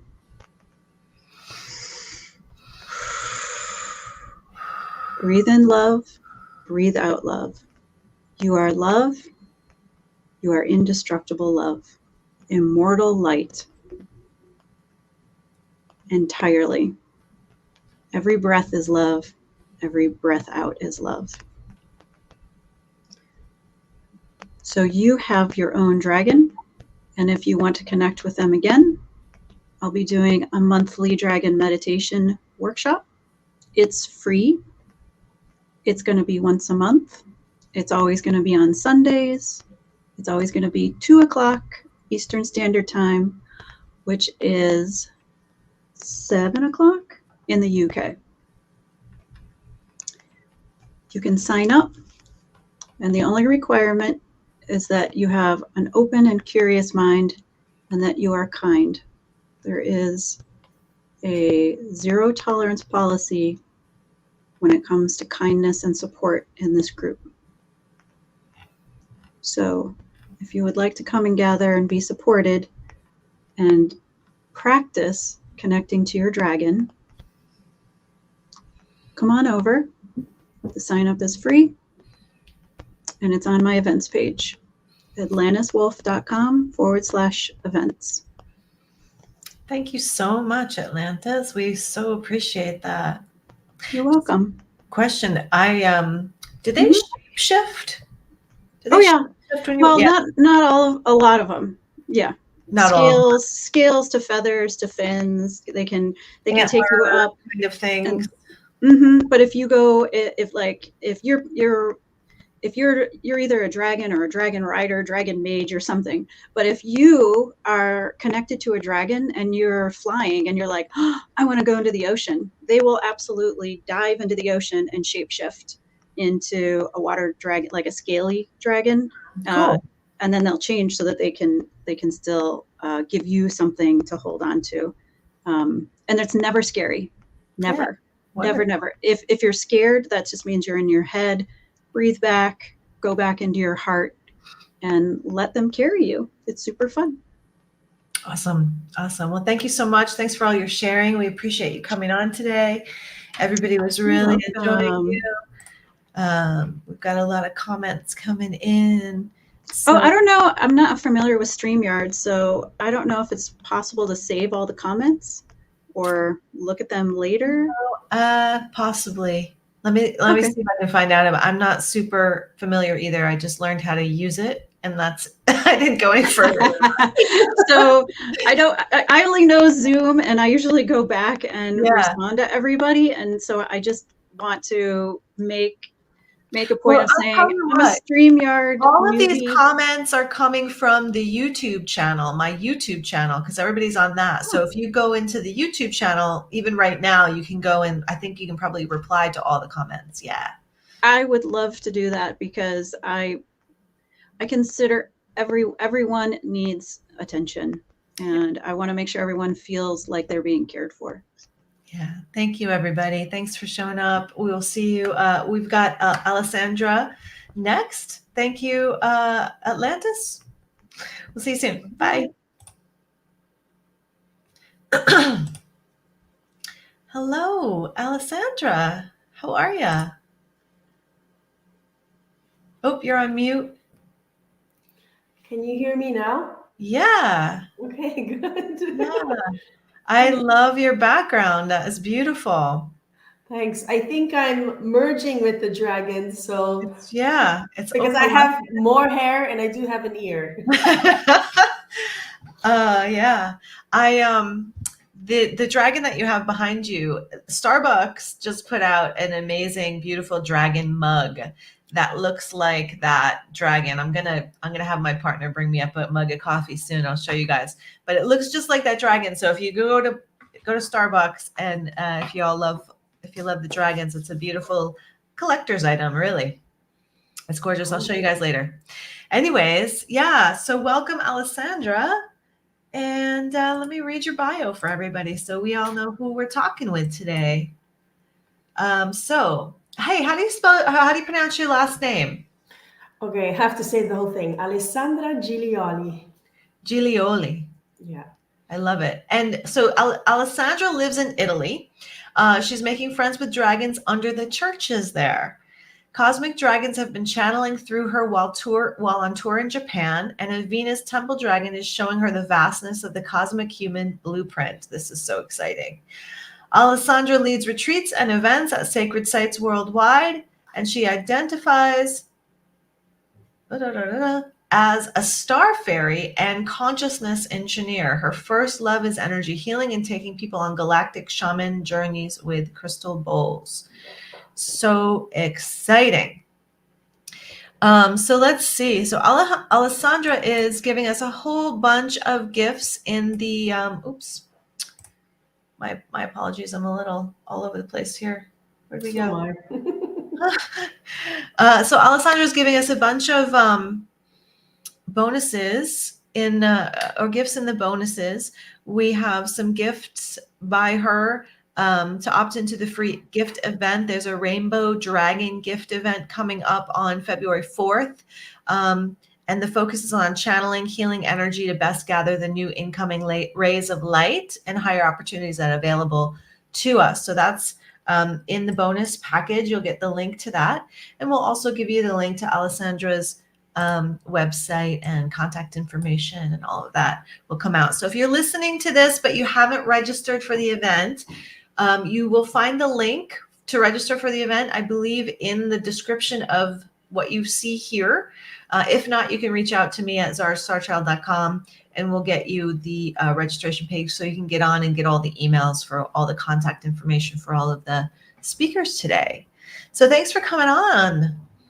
Thanks for having so many of us. This is really exciting. You're doing something new, big, and different. So wonderful and exciting. And this is totally new for me. I'm not, I've had a couple dragon experiences, but I haven't worked with dragons much until now. We've got a couple people online. I don't think that they'll mind if I call them out. Both Brooke and Rihanna in the comments here are a couple of personal clients and friends of mine who have had some really intense dragon experiences, and they're sort of sharing with me kind of prompted me to like, well, let me see what's out there. And then I found this whole tribe of people, which is so exciting. So you are going to share some energy transmissions and messages, but I'm super curious, if you don't mind doing a little detour here, what's going on with the dragons under the churches? It'll all go back to the White Dragon Priestess collective. That's the right word. And yeah, I'm ready for the detour because I just got a little bit of the transmission before, and it was really phenomenal and intense. I feel we were really nourished by having a detailed integration or connection with dragons. So I was like, we're not going to do what I thought we were going to do. All right. Yeah. So tell us a little bit about the dragons under the churches in Italy. It's exciting to me. Okay, good. Buzzing and like, ooh, there's something here. Yes. Okay, let me just take a pause and see what's coming in for this. So at first it felt like a negative because I came back to Italy 3 years ago, and my relationship with dragons was mostly in Japan and mostly etheric dragons. If it wasn't it physically in Japan with temples, then what I'm saying, it was etheric dragons that I was communicating with.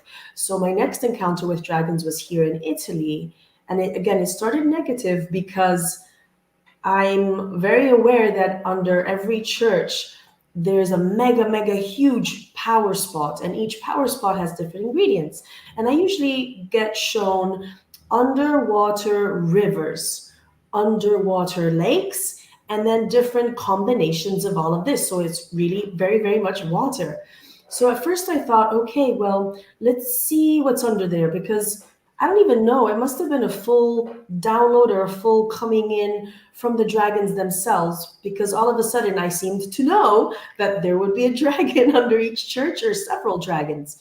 So I started off again with this negative feeling of, oh, I'm sad. It's probably trapped. And so that's what I was seeing. I started seeing deformed, sad, tired dragons that weren't being their full self, similar to how you would see shelter animals or yeah. And I guess I am innocent, or I was innocent, and I thought, well, I'm here and I'm a phenomenal human just like all of us, and we are super connected to Source and Mother Earth. And if I see you and witness you, just like with me, my clients, and how people do with me, then I can love you, and I can see who wants to come in from the whole universe and help you out. So then I started seeing other dragons that were okay, usually from the sea, usually from the water, that would come in and help. And just with my love and attention and other beings coming in. So I didn't think that I was really doing anything, if that makes sense. I would see within a matter of minutes and moments, a dragon emerging. Sometimes it needed something, like the tail might be stuck, or it needed just to flourish or blossom like a flower.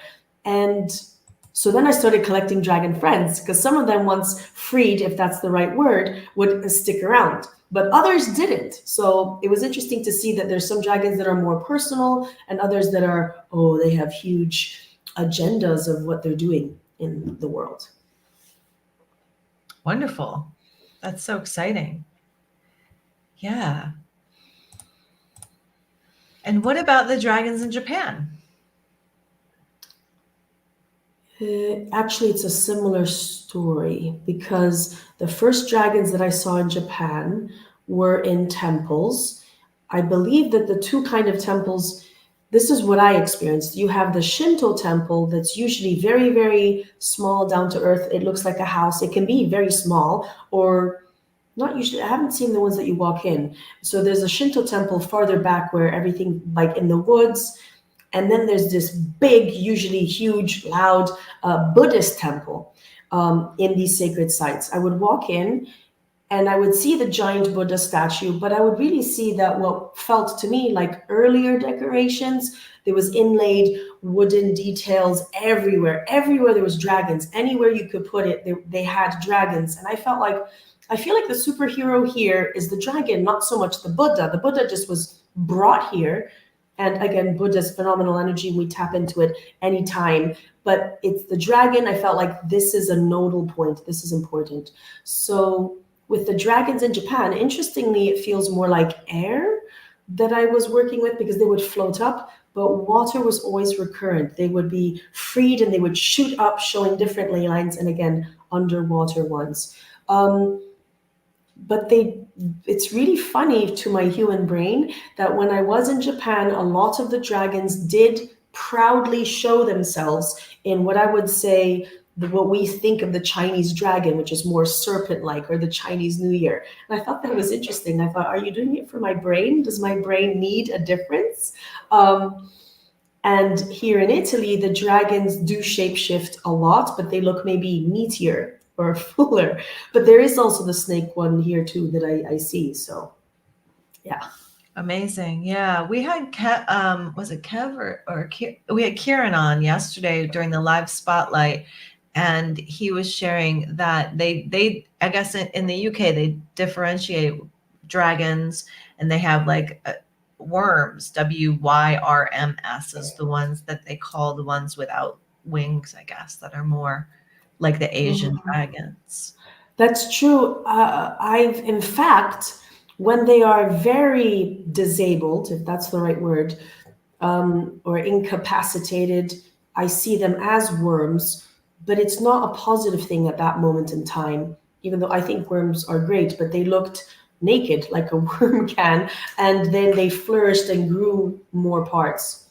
I thought that was interesting that they were called worms, WYR. Yeah. Yeah. Interesting. Very interesting. Beautiful. So would you like to maybe go into the rainbow or talk about the rainbow dragons or the rainbow dragon energy transmission you were going to do?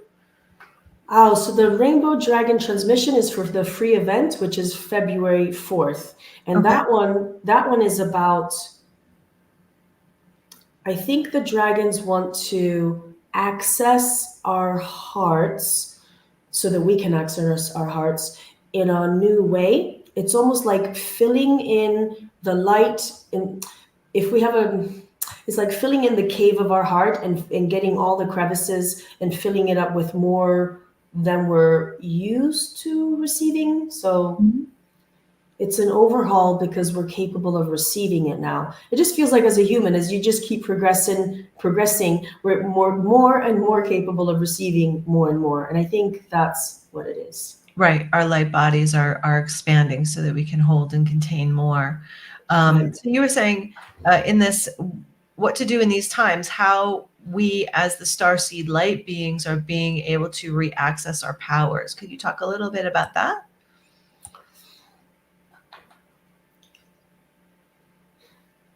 So I started off life, like a lot of us, being very aware of the abuses and traumas that I had. So I'm very much a human in my story. And I feel, as I've been very much obsessed and fully passionate as being a light worker, I feel I have gained personal power through, this is hard to say, being in contact with these other frequencies that are reflections of us and gathering more of them like a group hug around me. And that's a way of getting more power or believing in myself more. So I find myself, life is an adventure, and I'm doing more and more things. I'm accomplishing more and more things. And it's almost like in this event, speaking up with you and speaking about dragons on the churches, which is kind of can be scary because I don't want to offend any people, people who use the churches. But something about this process, and somehow we've been grounding these phenomenal energies and bringing it more in our body. And there's something about that we are getting more empowered.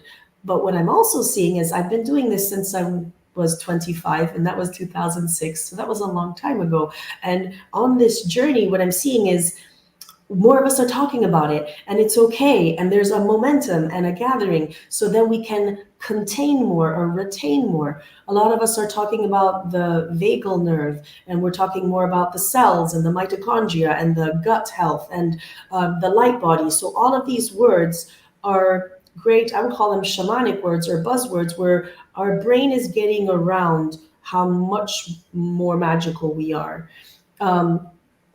And as a collective you're talking about, because the words are flying around so often now that the collective is starting to say like, oh, maybe I'm not crazy, and they're not brushing off those visions of dragons that they might have done previously. They're more apt to say like, well, maybe I did see a dragon. Yeah, exactly. So there's more in the collective, and at first it felt like a personal journey, gathering power and having these transmissions with my guides, but now it feels more collective. We're helping each other out. Amazing. Yeah. You see, I have more hair. Yeah. I took just to share a little bit, I took a course called Awakening Your Light Body when about 20 years ago. And when I took the course, they were sharing in the course that this work, what we're doing in this work by awakening our light body, is making it easier for other people to spontaneously awaken their light bodies. Yeah. Yes. And I have seen this because I started teaching the course, Awakening Your Light Body. And every year it's like easier and easier for the students just to turn it on and start accessing it. Whereas it took maybe weeks or months before to really get a feeling of what you were doing when you were accessing your light body. And now they're just picking it up on like day 1 or 2. It's pretty amazing. Yes, I'm seeing that, and it's exponential. Yeah, I'm noticing people awakening, and I feel like a lot of us are capable of retaining more. I think that's maybe a little bit also what the Rainbow Dragon event is about, not only gathering, but being able to, like a sponge, hold on to all these incredible light waves that are coming. Because up until a few years ago, we could also almost blow our circuits, you know? With all of the, with the intensity of it. Yeah. Fantastic. So what is it like to be a star fairy? Actually, that's a good question that you're asking, because I feel like the message I'm supposed to do that I wasn't ready for is the concept of integration. Because I'm here saying, this is a weird head that I'm showing here, and it's the dragon that's integrating. I'm feeling that. And so I'll start by saying, I always felt like I was a fairy, especially because I had, as a child, intense dreams where my dreams were real, and I would not wake up. So it's like waking up into your dreams and that's the reality. And then being a human was less real. And I had details as I was a fairy, of the rotational spin of the atoms, the faster it went, the more space there was in the atoms, the more invisible you could be. So those are the kind of visions that I had. And so then I was looking for fairies all the time, but then at some point, also because I have a wonderful hippie mother that's very open-minded. So I say I'm 4th generational weird, because we were allowed to retain our good weird. So at some point I began to realize, even as an adult, okay, I'm a fairy, I'm multi-dimensional. It's hard. Okay, and I'm struggling like a lot of us. It's the human part that's really hard. So I think that my strong belief in fairy, it must have been my religion, because it must have been my connection to, I am more special, as we all can be, and I'm really connected to something bigger. So that I always carried that with me. And so that now that a lot of us, because dragons is newer for me, I've always been doing things. It's usually star energy, the fairy energy, but dragons are coming in as a massive complement. And they're dragons, for me, there's no way of describing it or them, because they are the missing piece of everything. If we're understanding air, put the dragon in it, and let's redimensionalize how we understand air.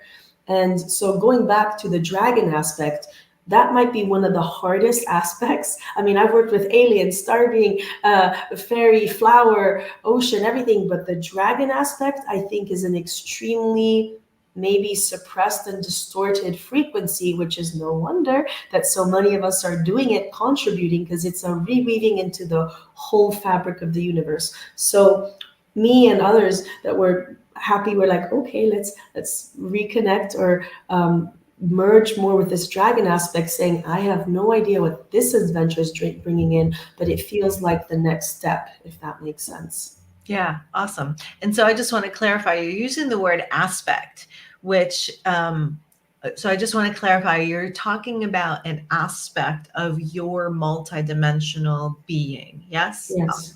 I just wanted that to be sure and clear for everybody. Yeah.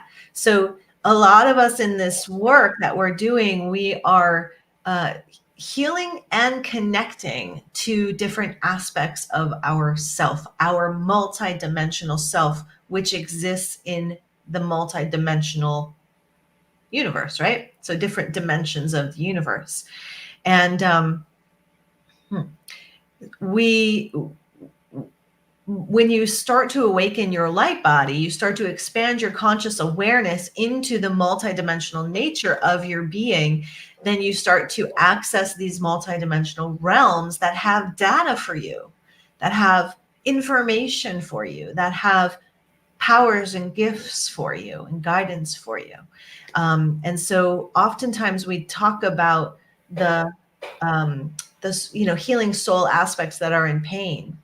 And we do that by calling in a lot of times the master aspects of ourself, or as Alessandra's talking about, the dragon aspects of ourselves, or the fairy aspects of ourselves, or the starseed aspects of ourselves, those aspects of ourselves that already have this greater understanding, greater mastery, greater consciousness, greater overview to help us with the less evolved or the trapped aspects of ourselves. Do you consider, like, when you go and you do sort of like dragon rescue under churches, do you consider that they are also aspects of yourself, or is this sort of more like a world service? I mean, considering that we're all one, but. Yes, I definitely feel like it's both. When you're in the moment and it looks different, and I'm seeing a full-on movie, like I explained earlier, it does feel separate, but at the same time, I'm extremely aware of, oh, I freed something within me. It just feels all, it's hard to explain it because it's reflection of reflection of reflection. So yes, I feel that it's both at the same time. Amazing. So, you said that we only have a few minutes left, but I wanted to talk about, you said you do spiritual retreats at different sacred sites. Yes, I do. I have a retreat coming up, and it's very dragon. It has dragon energy, but I don't think I said it outwardly. So it's called The Return of the Water Priestesses. It's in April, towards the end, 27th. It's 4 days, 4 full days, and we will be going to sacred sites.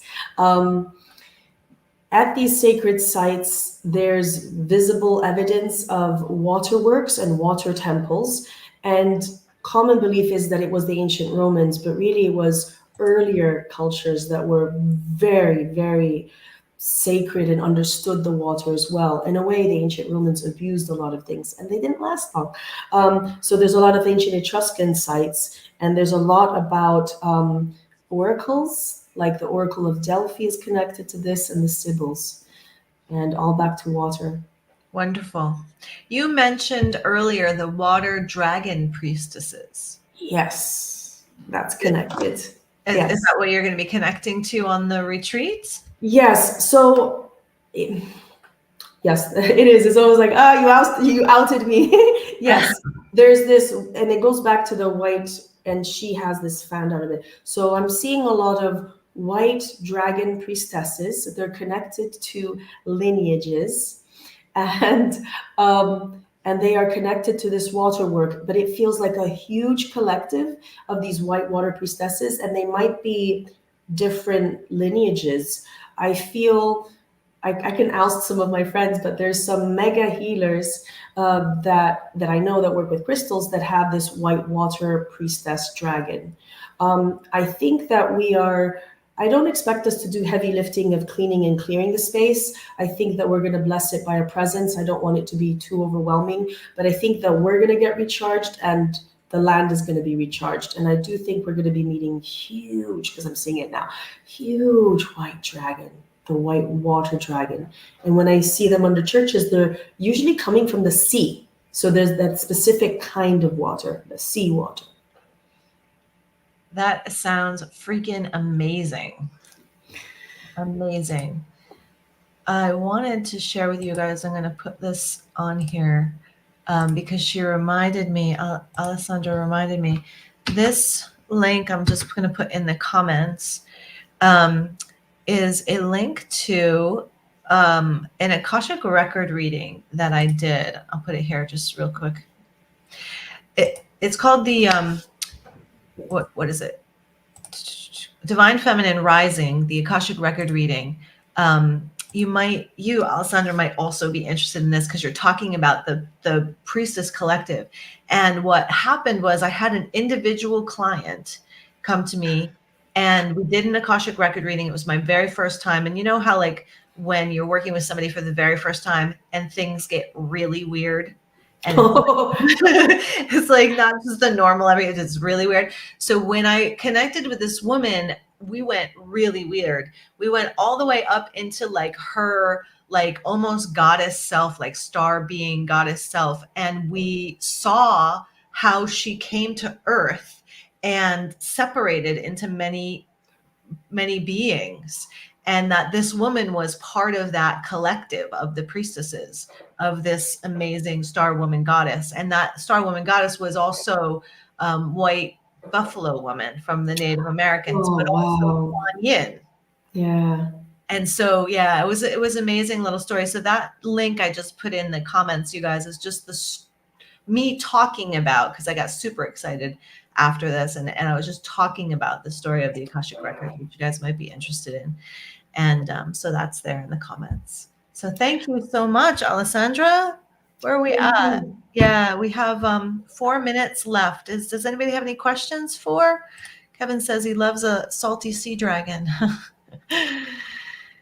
Let's see. Oh, here's a question. Have you heard of any dragon names? He was speaking with the other one the other day. They said there was a voice of a collective called Harakatu. Names are so interesting with all of my channeler friends. Some of us are very good at getting names, other of us are not good. So that's not my specialty, because there's something, at least with my relationship with dragons, but I also noticed that Diana Cooper does the same thing. It's like white dragon, golden dragon, and it's a very generic name. But I know that what you're hearing is an incredible, powerful mantra, and it's your way of a bridge of connecting with these frequencies that are connecting with you. So probably nobody else on earth will, or no human will be able to help out. It's you got it. You got it. Yeah, that's awesome. That's a great way. Like the name is the sound vibration that calls the energy forward. Yeah. So beautiful. Talk about sound. We have 3 minutes left, and I'm sure you have things, but I have to, if it gets transmitted. There's something about sound, and this is a crystal harp, and it has silver on it, silver something, and it's rainbowy, so it goes with the dragon. So I know we have 1 minute left, but let's see if you can hear this. Yeah. Incredible. Piercing.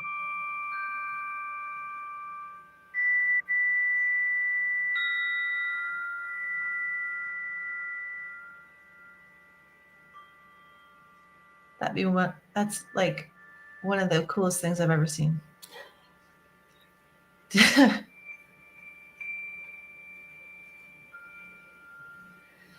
So the intention was for the whole summit that we all get what's important for us and that we can integrate it. That is beautiful. We actually have 2 minutes left. You want to keep playing that thing for us? Let's all take some deep breaths, take a little, close the eyes, and just receive this beautiful sound healing from this breath.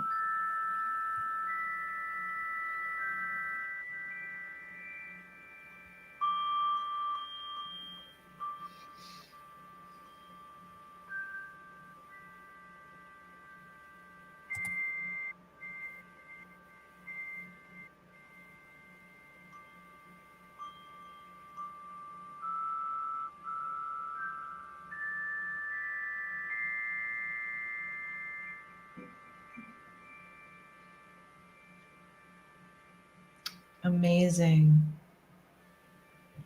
It's interesting. There's some notes that just go in and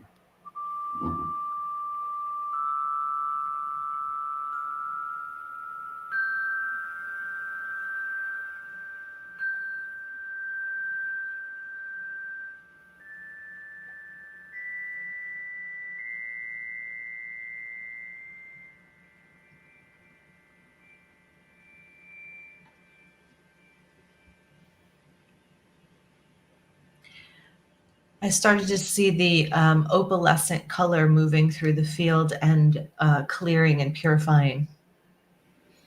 Opalescent is a great word. I don't use that one enough. For that same effect, I feel rainbow plasmatic frequencies, but that's it. Yes.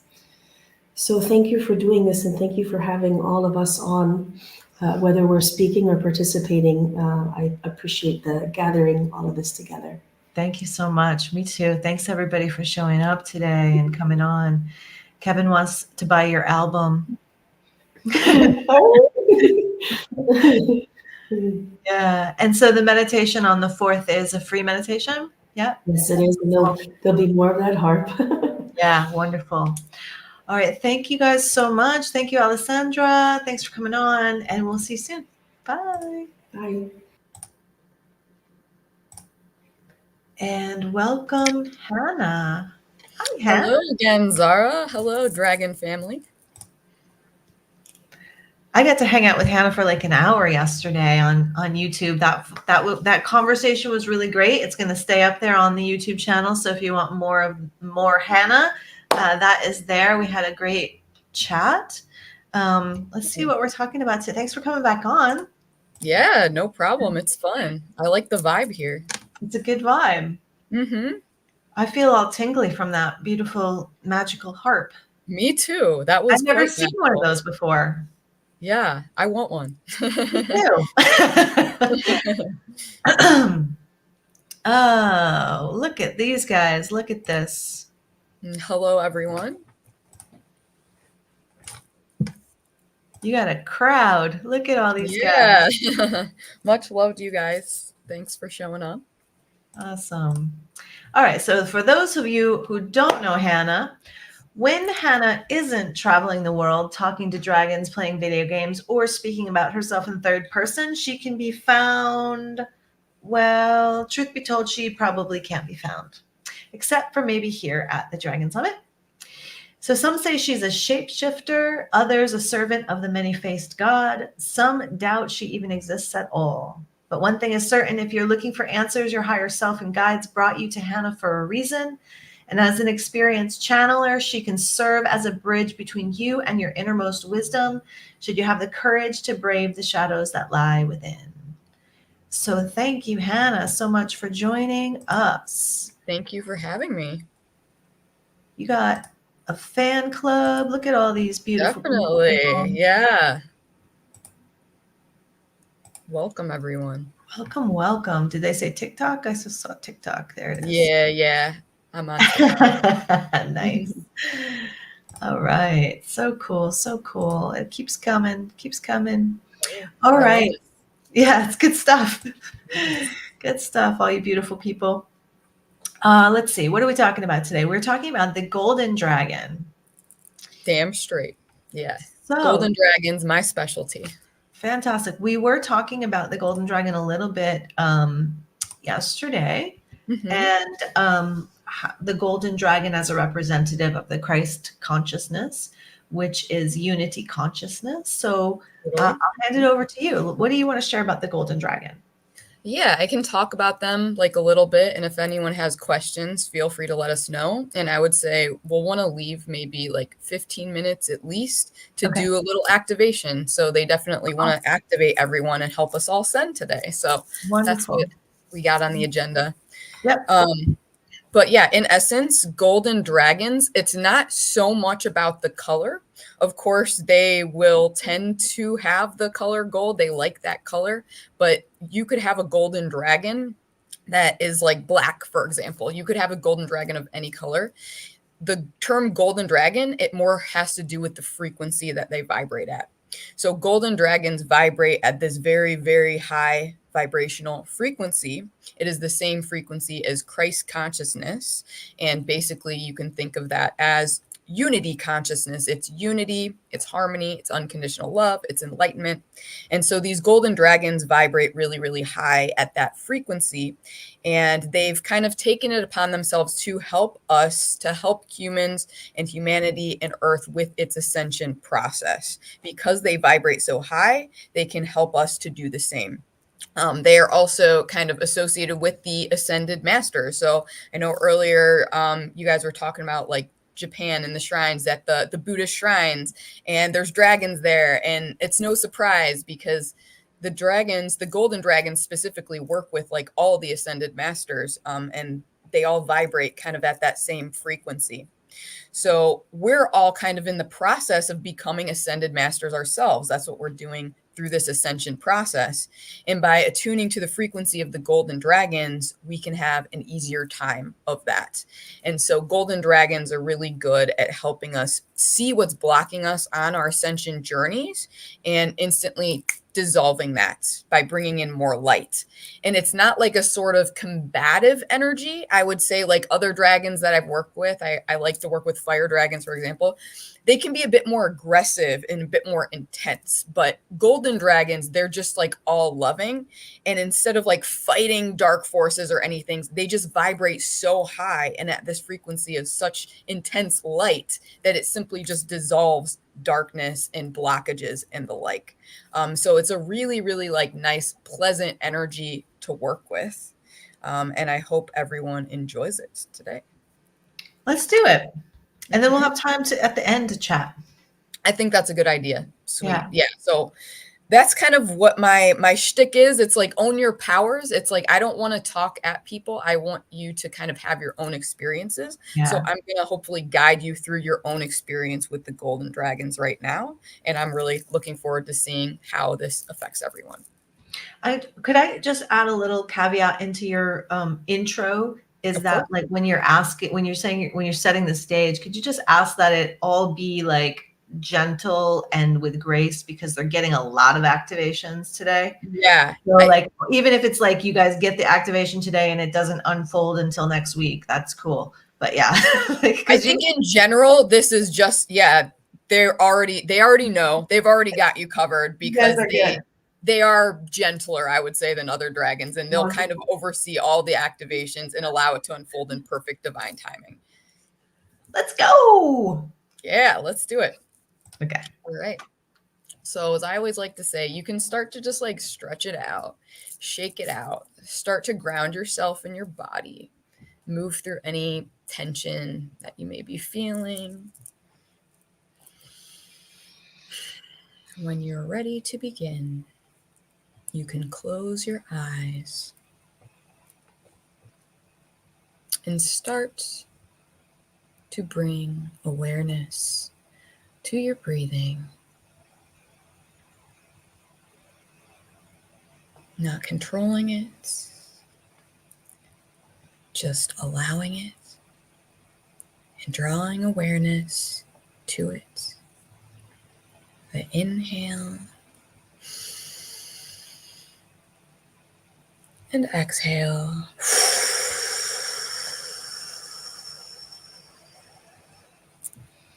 Inhale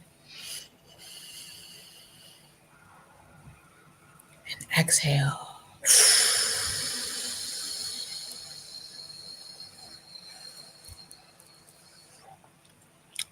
Inhale and exhale. Setting the intention that with every inhale, you are drawing upon golden source lights, golden source energy to come in, to flow in through your crown chakra and to wash over you in waves upon waves of healing, enlivening energy. As it activates your light codes, repairs your DNA, and opens your own channel so that you may have a clear connection, a clear communication with the golden dragons today. And on each exhale, setting the intention that you will release any resistance to this higher frequency. Noticing your body, noticing any parts of your body where you're experiencing pain, tension, intrusive thoughts, any sort of resistance. Taking a moment just to notice that with love, with patience, and even with gratitude, knowing that these feelings, these thoughts, they're simply messengers letting you know what's blocking you from anchoring into a higher frequency today. So you can thank them for their service. And then exhale. Letting them go, letting them flow back to Mother Earth for transmutation as you yourself get lighter and lighter, clearer and clearer, more and more whole within yourself, more and more grounded in your own golden dragon frequency.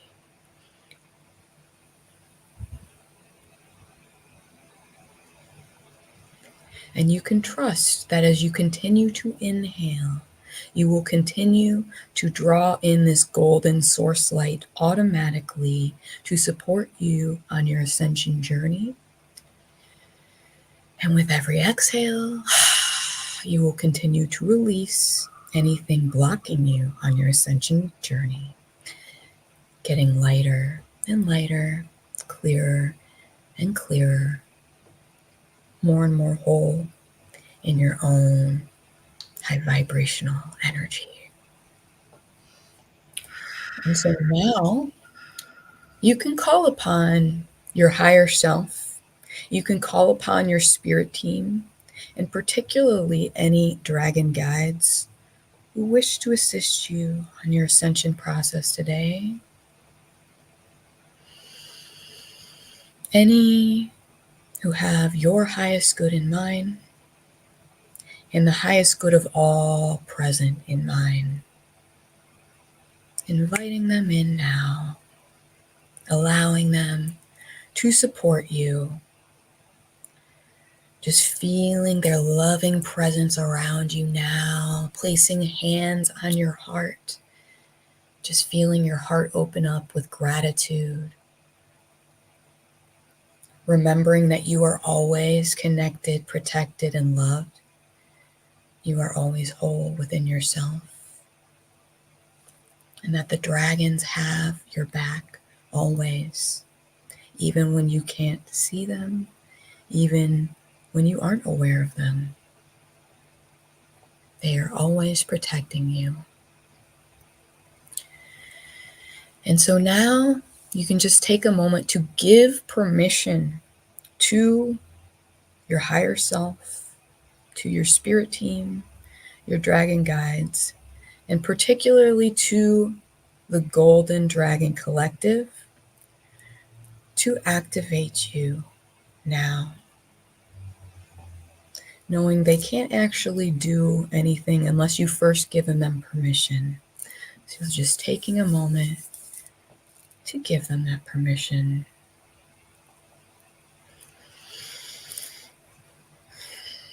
And you can set your intention for this session today, getting very clear on how you would like to feel after this session, after this summit. How would you like to feel? What would you like to know? What would you like to experience? Holding it very, very clearly in your mind's eye and in your heart. And I want you to take your hands in front of you and imagine now you are creating this orb of energy between your hands. You are imbuing this orb with the energy of your intention for yourself and for the collective at large. You can imagine you're sculpting this orb of energy like clay. Just taking a moment to really feel into this energy, what it feels like for you.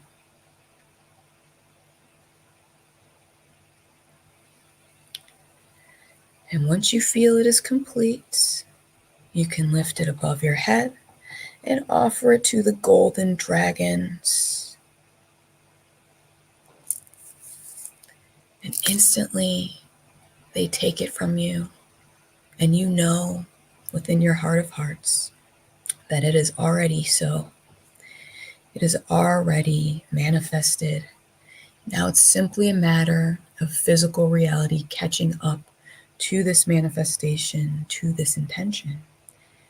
The golden dragons will support you on that process.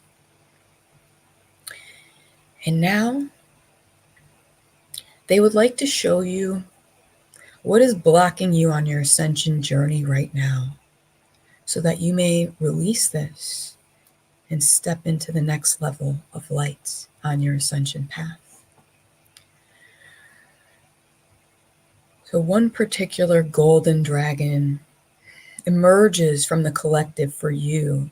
This is your own golden dragon guide for this activation. They come forth. They guide you to a portal. And you know that as soon as you enter this portal, you will be able to see very, very clearly exactly what is weighing you down and holding you back from the next level of ascension, from the next level of your life's purpose, and what you would like to experience in this reality. So on the count of 3, you will enter this portal with your golden dragon guide, and you will see very clearly what is blocking you. 1, 2, and 3. Stepping through the portal, you can now see a situation playing out. Perhaps there's a person, an object, a job, a location, but your attention immediately goes to this thing. You realize it is your own attachment to this thing, to this person, to this place, to this experience that is hindering your own growth right now.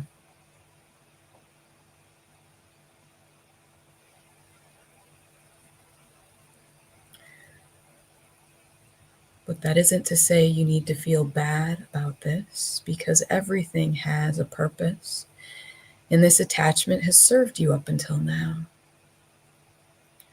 So your golden dragon guide now shows you exactly what that purpose was and is. I'll give you a moment in silence to experience this for yourself.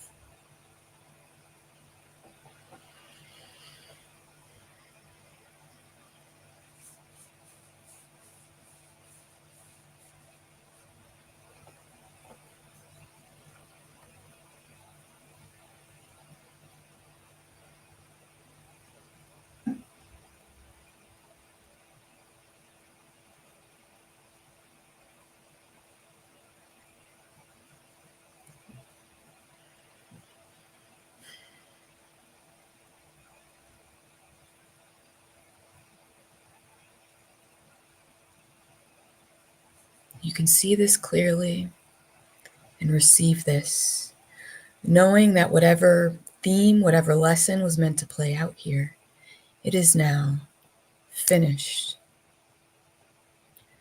So your golden dragon guide draws your attention to them now rather than this experience. They ask you if you are ready, truly ready to let go and ascend to the next level. If you are, you can just say aloud now, yes.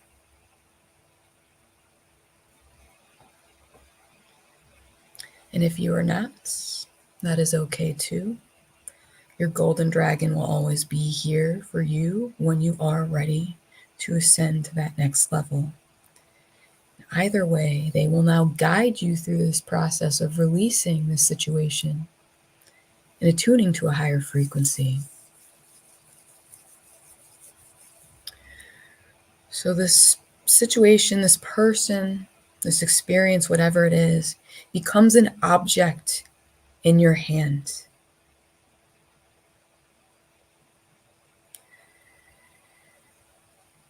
The golden dragon breathes golden dragon's fire in front of you and beckons for you, if you are ready to release this, to place it in the golden dragon's fire for transmutation. So So if you are ready, you can do that now. Instantly feeling lighter as it dissolves before your eyes, as it alchemizes into something else.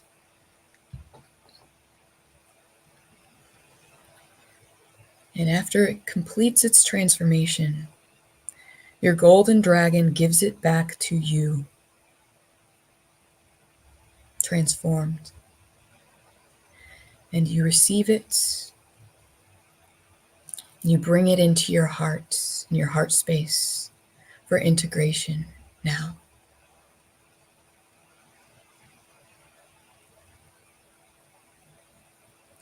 And now your golden dragon guide breathes this golden dragon's fire on you yourself. And you can feel the activation as you are transformed.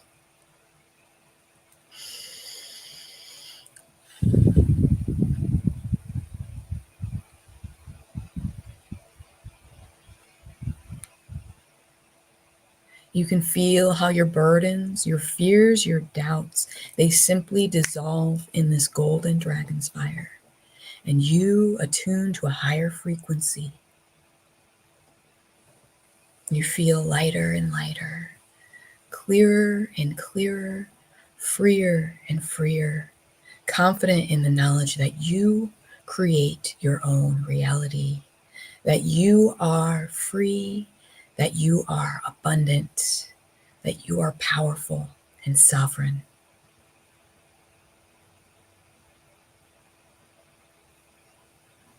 Your golden dragon guide acknowledges you and you acknowledge them. Perhaps you embrace them. Perhaps you place your head on their head. You thank them for this experience. And in turn, they thank you because your journey as a light bringer on this ascension path is not an easy one, but you're doing it and you have done it. And they want you to know that now is a time to rest. Now is the time to play. Now is the time to receive and to anchor more and more in the frequencies of joy and fun and abundance. Remember, they say, that you are worthy. You are enough. And so it is. So a portal opens back to the 3D realm. And on the count of 1, you will step through this portal. You will be back in the 3D realm, fully integrated, fully activated, fully ready for your next level of ascension. 3, 2,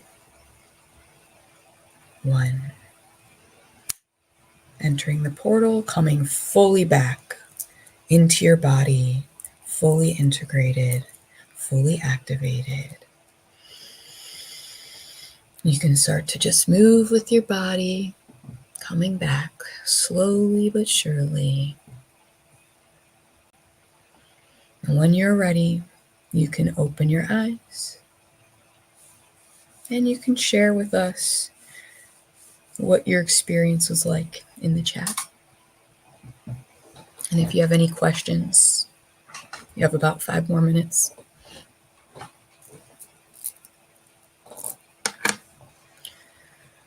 Ooh.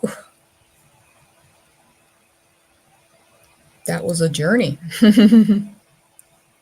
Oh, I can't hear you, Zara. I was just saying it was that I'm not fully back yet. Obviously, Right? turn off my microphone. Yeah, I feel you. They're still part of the multidimensional self that's like somewhere else. I feel like I have wings here. Yeah. And definitely they can activate your wings of ascension. Yeah. It's another benefit of the golden dragons. Maria says tears. Thank you so much. Thank you. That was awesome. So grateful. That was awesome. Thank you so much, Hannah.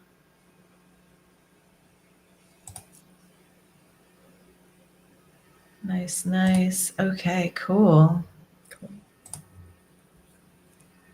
Oh, it keeps coming in. They're coming in. They're coming in. Yeah, yeah. This is fun, you guys. It is. So we got a question.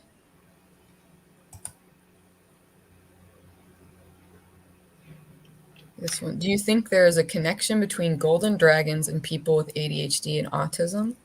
So I actually did a video on this, but I do think there is very much a correlation between ADHD and autism and being a starseed, let's say.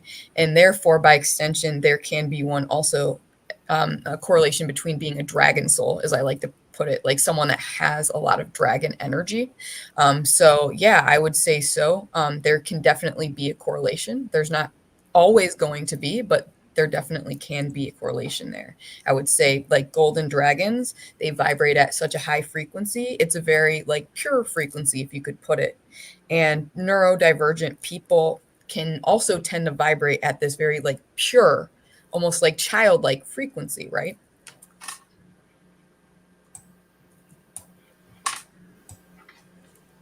I also think that the neurodiversity allows us to access the multidimensional a little bit easier than 1000%. Those with more regular nervous system, I guess. I don't know. I actually just recently, I'm almost 50 years old, and I literally just this past year, somebody was like, I think you have ADHD. I'm like, get out of here. That's a myth. And then I started looking up. I'm like, oh, that's what's been wrong with me. Or not wrong with me, but was my challenge my whole life. I see now. Okay, Yeah. that makes a lot of sense. But yeah, it does allow for greater creativity. Exactly. There's definitely a correlation, and I do believe there's a correlation between like ADHD and being a channeler. I think like ADHD just randomly, seemingly having these random thoughts is actually like attuning to different frequencies like really, really quickly. Yeah, yeah. What else do we have here? I'm torn. So we've got feeling chills and tingling. Highest self is fully back after all these ages. Yeah. Awesome. Amazing meditations. A little pressure in my ears and tingles everywhere. Yeah, I'm feeling that too. Peculiar Prince. Excellent. Beautiful. Thank you. Hey, Molly. Here's my girl. Powerful and deep. Thank you. Thank you. Thank you. Good stuff. Flying through the skies and waters felt so light.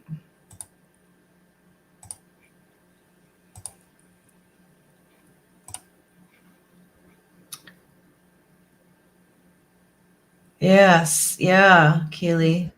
So Keely writes, I work with children on the spectrum and with ADHD and have always felt that they see and feel things for sure. They are an evolution. Yeah. Yeah. I think for myself, the training that I received 20 years ago in awakening my light body allowed me the ability to function with all of the energies coming in, with all of the energies that had been bombarding me for so long.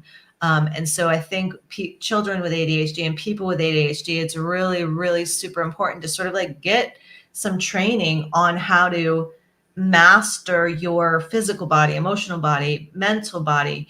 And then the gifts can be received and delivered through you easier because you're not getting bombarded by everybody else's energy. I think a lot of us ADHD are also super empathic. Definitely. As well. It's important to remain grounded and to learn how to work with it rather than against it. I feel like there's so much suppression that happens of it, and that can be really dangerous. And also it's like if you indulge it too much without like focusing it, that can also be dangerous. So it is important. It's a gift, I would say, but it's a gift that we can learn how to work with in a positive way. Yeah. Yeah. I don't know if any of you guys out there have done any research in human design. Did we talk about that, Hannah, when we were No, chatting? but I like human design. Yeah. Yeah. So human design is really interesting. You can get your free human design chart online, and then you can pretty much look up everything you need to know on YouTube and watch a whole bunch of videos just to get the basics anyways. But it's very interesting that there are some of human design sort of describes how your auric field is set up. You knocked me out, Hannah. I can't. I'm still struggling to come back to it. We're all kind of just here. So yeah. So anyways, it human design describes where you have open centers and where you have defined centers. And this is what's important, I think, for a lot of us, is to understand that where we have the open centers is how we're influenced by other people's emotions. So if we have an open solar plexus, we're influenced by other people's emotions. If we have open head center, we're influenced by other people's thoughts. I have this open like spleen, I think it is, which is like open to other people's insecurities. And then of course we feel them all as our own. So I don't know if that has anything to do with ADHD or not, or if it's just sort of like another perspective to look at. But it's a fascinating sort of topic to do some research on. I think we need to get going. Yeah, 2 minutes past. But thank you, everybody. Thank you, Hannah, for joining us. Thank you for that amazing and loving, beautiful ceremony and activation. Yeah. And we will have all of Hannah's gifts and activations in the bonus package. We're going to leave this YouTube video up for a few days so you guys can watch the replays for a little bit. We will be taking it down probably on Monday yeah. I'm moving on. Thanks, Hannah. Thank you. Love you. All right. Much love. Bye. Bye.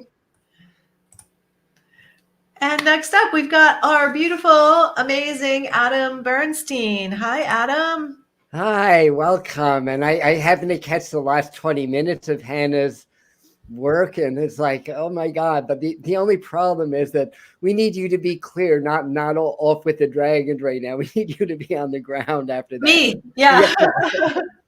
Yeah, she knocked me out. Anyway, that's beautiful. Thank you. Yeah, it was great. All right, yeah, so let me get back here. I need some hematite. I got some labradorite. That'll have to do. There you go. Yeah, that'll have to do. So for those of you guys who don't know Adam Bernstein is a channel and a psychic. He's got a fantastic YouTube channel. What's the YouTube channel called, Adam? It's called The Medium Channel. Being a psychic medium, that's kind of easy to remember. Yeah.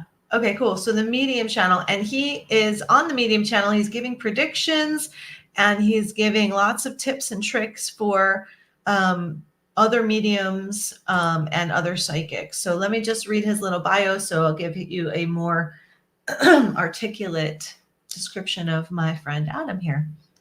Adam is an internationally recognized psychic, medium, channel, teacher, and healer. He was included with the New York 60 Top Psychics in the book Psychic New York. And he has had numerous radio, TV, and podcast interviews. He's trained and taught mediumship at the world famous Spiritualist Center in Lilydale. He's also trained with top teachers in the field. Adam also channels and works with the group known as the Master Teachers, who are able to activate our energetic fields for healing and awakening. He has applied his gifts to healing and a lifelong condition doctors and natural healers could not.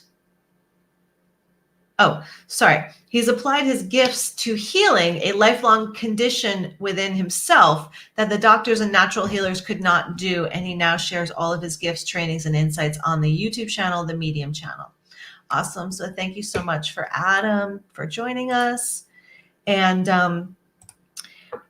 I have a story, a quick story about Adam, which he probably doesn't remember. But when my father passed away about 10 years ago, I went to Adam for a mediumship reading. And a little backstory, my dad passed away of cirrhosis of the liver. And my father had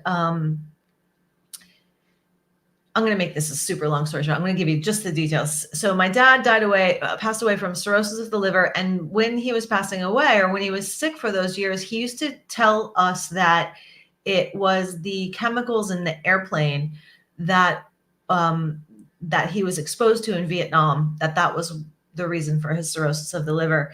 And when I went to Adam, my father came through, and Adam said to me, your father says it was the chemicals in the airplane that did it to him. And I was like, yeah, he did say that. It was a little inside joke between him and I, actually. And so Adam brought that through super clear. And yeah, so just a little whoop, whoop, Adam. Thank you. You're right. I do not remember that. Yeah. It was early on. It was in 2010. Yeah. So you are going to talk to us about Enter the Dragon, martial arts training and spiritual awakening. So this is really good because we're going to get into the body now a little bit. So how is the dragon in martial arts Well, helped? Yeah, I could go on and on about that, but I started my whole journey through studying the martial arts. I had I call it an awakening, but in hindsight, it's more like a glimpse than an awakening. But I had that in 1978, where we all have different forms of spiritual awakening, but it just kind of hit me. I was riding my bicycle, and then all of a sudden, I just got this flash of light, and I realized that in my mind, I just said, everything I've learned up till now is a complete lie, and I need to learn the truth. So it was like a big energy thing that happened, and a big energy shift. And for like months, I was like seeing auras. I mean, I still do, but it faded a little bit over time. And, hearing what people were going to ask me before they asked, like all kinds of crazy psychic abilities, Kundalini activations, followed that. But the foundation that was martial arts. Now, in the year of the dragon, dragons hold special significance to the Chinese martial arts in particular. Now, I studied more of the Filipino arts, but I started, with my teacher, in the late 1970s. He was doing a lot of different systems and styles, but very adhering to Bruce Lee and his Jeet Kune Do, his martial arts. So Bruce Lee has probably, for my money, the best martial arts movie ever made, Enter the Dragon, which, ironically came out after his movie Return of the Dragon. You think it'd be the other way around, but Return of the Dragon came out, then Enter the Dragon. And, Dragon, it's such a powerful and it's an interesting energy. For one thing, it's the only one of the 12 animals that's not like a physical animal. So dragons go easily transcend through the different dimensions. And also, dragons breathe fire. Fire is a transformative element. It destroys, but it also creates. Dragons are known to be protectors.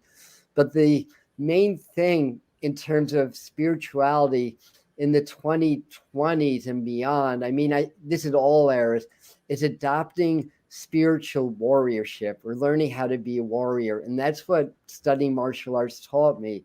Now, warriorship is not about war. It's ironic because it's warriorship, but the idea is we want to be at peace. We want to be impeccable. We want to be take responsibility. Like a good example is that, and this is really important for our whole spiritual growth, but like somebody that's like not a warrior, more like a victim, and say somebody robs you. Hopefully that'll never happen.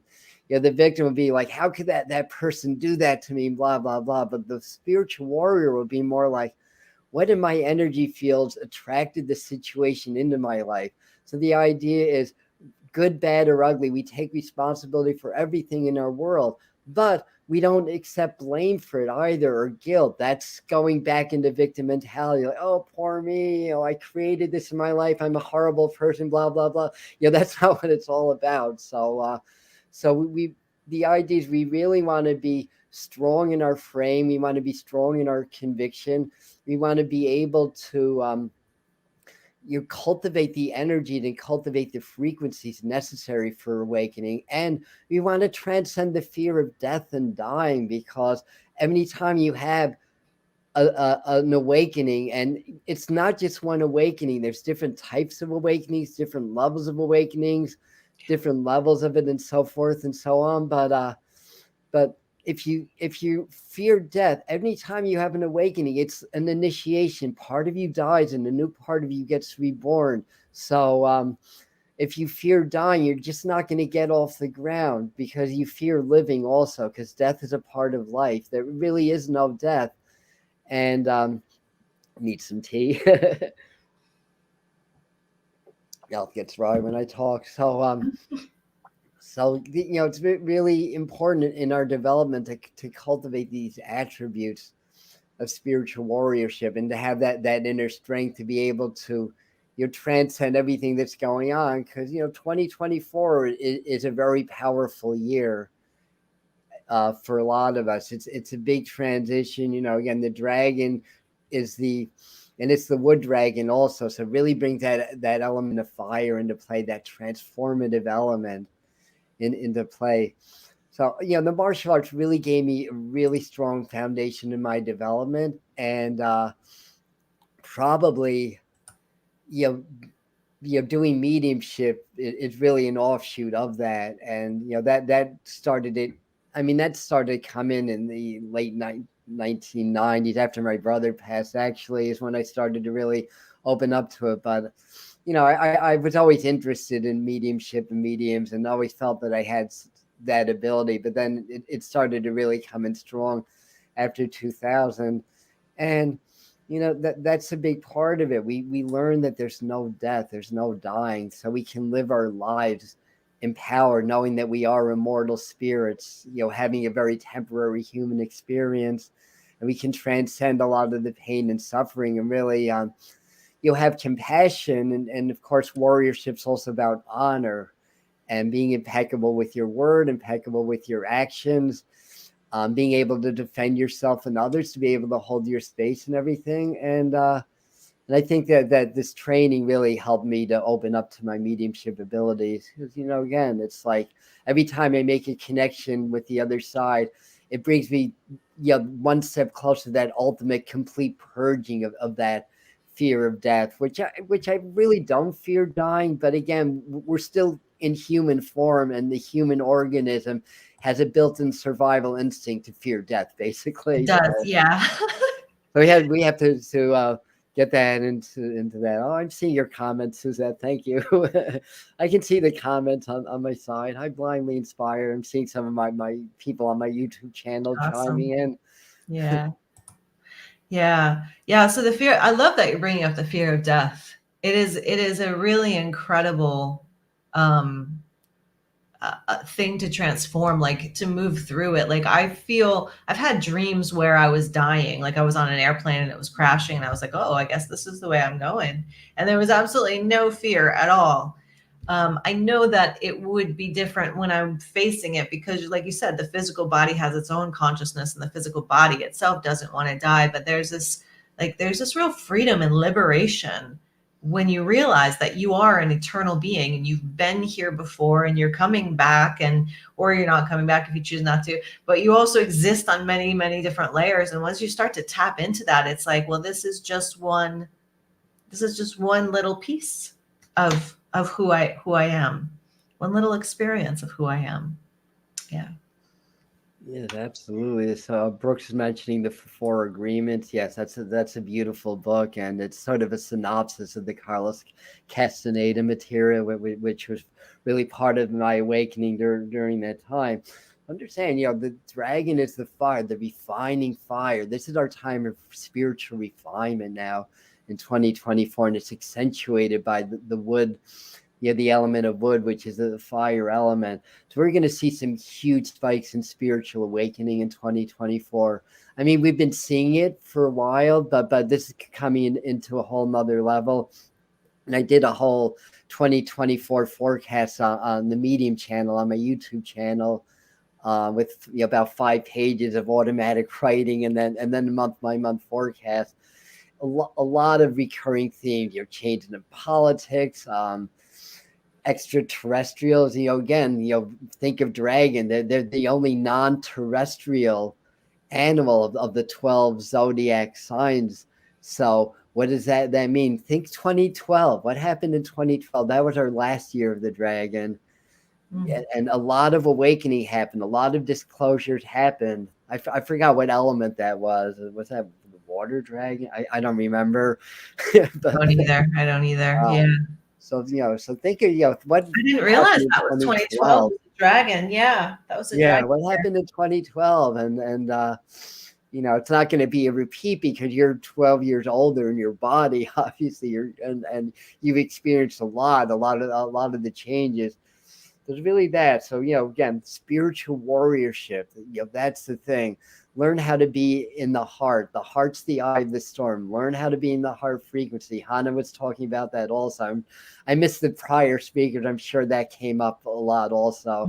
Yeah. And now with science is another thing that's really going to be spiking. AI technology, but a lot of the UFO disclosures, that's going to be really happening also this year. So again, if we can be in our heart, be in your presence. When you're in your presence, you're in your power. So, what happens, with our monkey minds? So psychologists say we have 65,000 thoughts per day.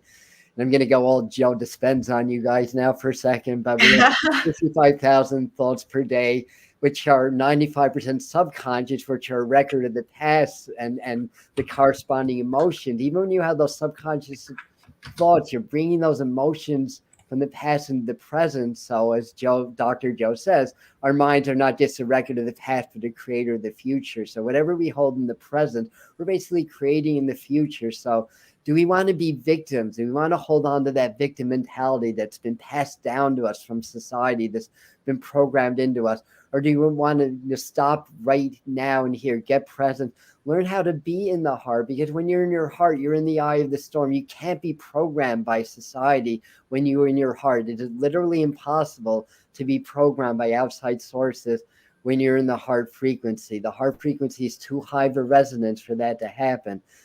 The only problem is we're human, so we go back and forth. So, it takes practice. Like anything else, it's meditation. It takes practice. But thanks to Heart Math Institute, Greg Braden and others, we know how powerful the heart is. We can, be, it's Joe Dispenza calls it nature's flu shot also. So it raises our immunity. It increases our psychic abilities. One of the things about dragons, they're very psychic. They're mythical beings. They know who you are. They thrive on intuition. They're a little bit like Sasquatches. They're interdimensional. That they can appear. Dragons have appeared, and anything in mythology, anything in a child's imagination, is real. It's just may not be part of our physical understanding yet, because we're so locked into our physical experience, because we've forgotten who we are as spirit in this incarnation until we do the work.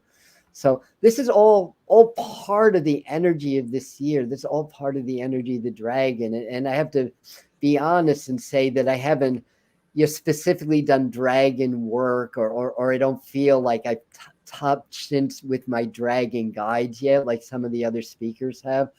But again, through martial arts and I love to Enter the Dragon. He goes through the moves and he does like a punch or snap punch, and it's like dragon whips his tail. That's like move number 38. Dragon whips his tail. It's all about like dragons and being like a dragon, So, anyways. Awesome. Yeah. So, someone asked up here, how do we?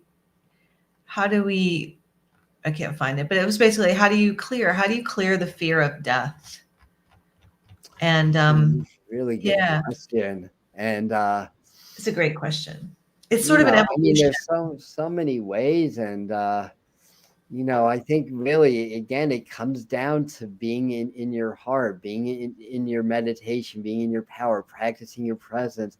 Because once you're able to make that shift and you start to, not just intellectually, but from an experiential standpoint, understand that you're not your body. You just have a body.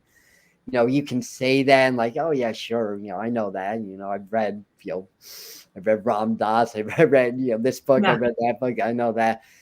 doesn't matter, because you're still not believing it until you've actually transcended that. And that really only happens through meditation. Now, you can do subconscious reprogramming. That's very, very powerful.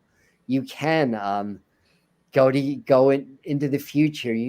I'm sure a lot of the audience here has heard of repatterning techniques, like how you can go into your past or into past lives and create different outcomes. You can go into your death, and I'll tell you, my one and only ayahuasca experience, it probably won't be a second. I don't know if I need a second. At the height of the experience, I was at my birth, my death, and the present moment all at the same time. So at the 3 points of time all in one. So that's the ultimate 3 in 1 and 1 in 3, because the 3 most defining times of your life are your birth, your death, and this present now moment, right? And in that moment, I realized every problem in my life, stemmed from just the trauma of being born. And I look back at it intellectually. Well, I wasn't able to root or nurse. I was put in a NICU because I was told there was something wrong with me. So I had that program coming into the world. Something's wrong with you.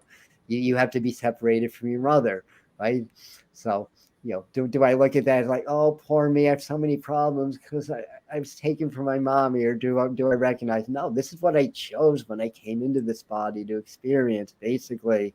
So anyways, I know this is kind of a longer answer, but anyways, you can reprogram all that stuff. So basically, back in that time, I had terrible, addiction, drugs and stuff like that. Part of the agreement to do the ayahuasca, you had to stop using cannabis for a full week. I just never went back after that. I lost the need to do that after that experience, and I realized why I was self-medicating and everything. So subconscious reprogramming, do sleep programs that I am, I'm not my body, I'm spirit. Do affirmation. You can make up your own, but I am spirit, I am immortal, I will never die, stuff like that. Somebody brought up A Course in Miracles. Janice, thank you for that. Absolutely, yeah. Course in Miracles is amazing. And there's so many other tools also. Again, the 4 agreements, the Castaneda, so many other. Yeah, and there's a lot, neuro-linguistic programming and NLP, the types of healing and work, the violet alchemy that Zara does. Excellent for purging these fears also. Sometimes just going back, submitting to doing past life recall or regression therapy and seeing yourself dying. I've been burned at least twice. I've been drawn and quartered once. I've drowned once. And I had a thing where I couldn't breathe underwater, until I had this experience at a development circle at Lilydale, the spiritualist community in Western New York. And I was always a good swimmer, not a great swimmer, because I couldn't take full breaths when I was underwater. And then I had this experience. I saw myself being thrown overboard. I saw the boat getting smaller, and then I died. Next day, I went up to Colgate Lake, which used to be a haven, but everybody knows about it now. I'm up north of Tannersville. I went swimming. I was breathing underwater like it was nothing, like that fear that went away because I had that realization. Anyway, I think I answered that question and then some. Yeah, awesome. So I wanted to, I wanted to speak into that also. And 16 here, she said that she did the same course from Oren and Daben, the Awakening the Life Body course. That helps a lot to connect with dragons as well. Yeah. That course, which was the foundation of my shifting into this multidimensional nature, that course helped me to understand that primarily we have this program in our consciousness that when we're born or conceived, that the soul enters the body, and when we leave, the soul leaves the body, or when we die, the soul leaves the body. And my understanding of this is completely different now through this Awakening Your Life Body course. my understanding is that our soul and our spirit is so big, so vast, so powerful, it can't fit inside of the body. And so what is more accurate, and I'm sure there's deeper truths to this, but what's more accurate is that our physical body is inside of our soul body. And when our physical body dies, the soul does leave the physical body, that it lets the physical body transcend and return back to energy. But the soul itself doesn't expire in any way. I had another experience when I was training to be a violet alchemy practitioner. I was receiving regular violet alchemy sessions on myself. And my teacher said to me during one of the sessions, it was towards the end, she said to me, Mother Mary is here with you. And Mother Mary says she's always been with you. And when she said that, I got this flash of sitting on a bed, sitting on a chair of nails, while 4 or 5 dudes in those puritanical hats were around me, and they were placing rocks on my body. And it was like that. It was just a flash. And it was a reaction to when she said, Mother Mary's always been with you. My soul cried out like, oh, really? Where were you then? And then I had the experience, well, I have always been there with you. I had to sleep for 4.5 hours. It was in the middle of the day after that session. But when I woke up from that, my fear of persecution was gone, because I had the realization that they couldn't kill me. I'm still here. So like after being like Adam said, hanged, drawn and quartered, tongue cut out, fire, all of the things they tried to stop the light, and now here we are again. And so that is what, and that was it was dramatic, but it was all in my head at the same time. It was a dramatic experience to flash and see once again, but the healing of the persecution and the fear of death is what came out of that experience for me, was that we're still here. We're going to just keep coming back. Gluttons for punishment, I suppose, or. Yeah, when you're talking, just remember that you shared a part of your awakening story on my YouTube channel, on the Medium channel. Yeah, we had a beautiful interview with Zara. If anybody wants to check that out, the channel, I think if you keyword Zara, there's only going to be one video that comes up. So, okay, who was it? Fifth plane 001. Yeah, that was a great comment. Work with the Merkaba, the Sarge Tetrahedron, your Ascension light vehicle. That can really help. And somebody else was chiming in on Andean shamanic traditions, and which again, stresses the whole thing about spiritual warriorship. Also, at least the person that I did ceremony with from Machu Picchu, and also he was like I think the third person that told me to do cold showers in the morning, so I started to do them. Is Kundalini yoga, is the shaman. Somebody else. Once I heard it the third time, I started to do it, and that was very transformative. We're working with the call. I'm not quite Wim Hof yet, but anyway. I'm not doing that. I'm never doing that. Not for everybody. I'm never doing the cold plunge. Not for everybody. No, that's why there's so many different ways of doing things. That's not for everybody, for sure. Yeah. Back in the late, another lifetime, I froze to death.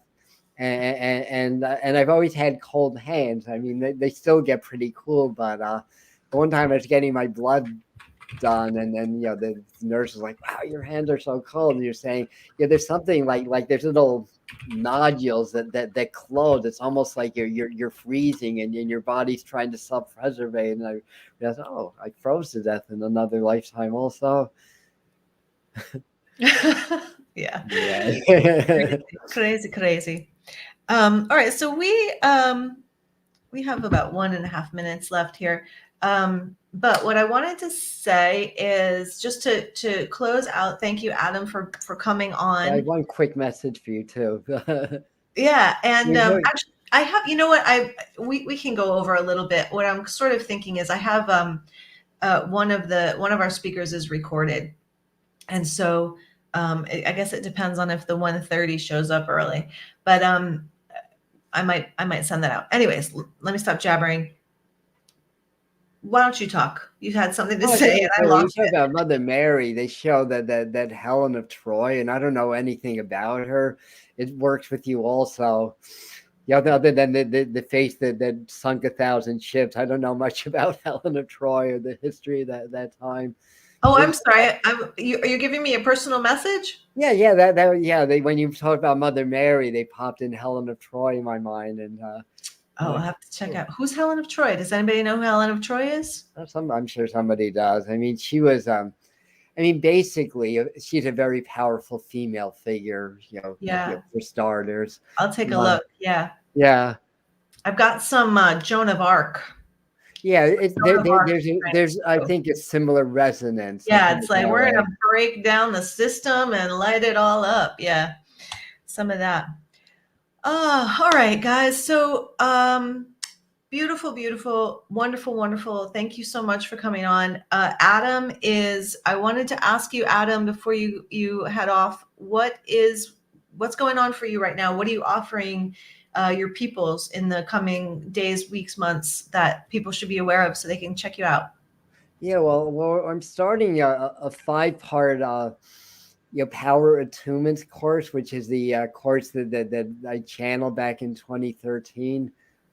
That's basically learning how to apply basic spirituality in day-to-day life, but in how to manifest also. So by doing it, there's like 7 treasures or 7 steps in it that are interchangeable.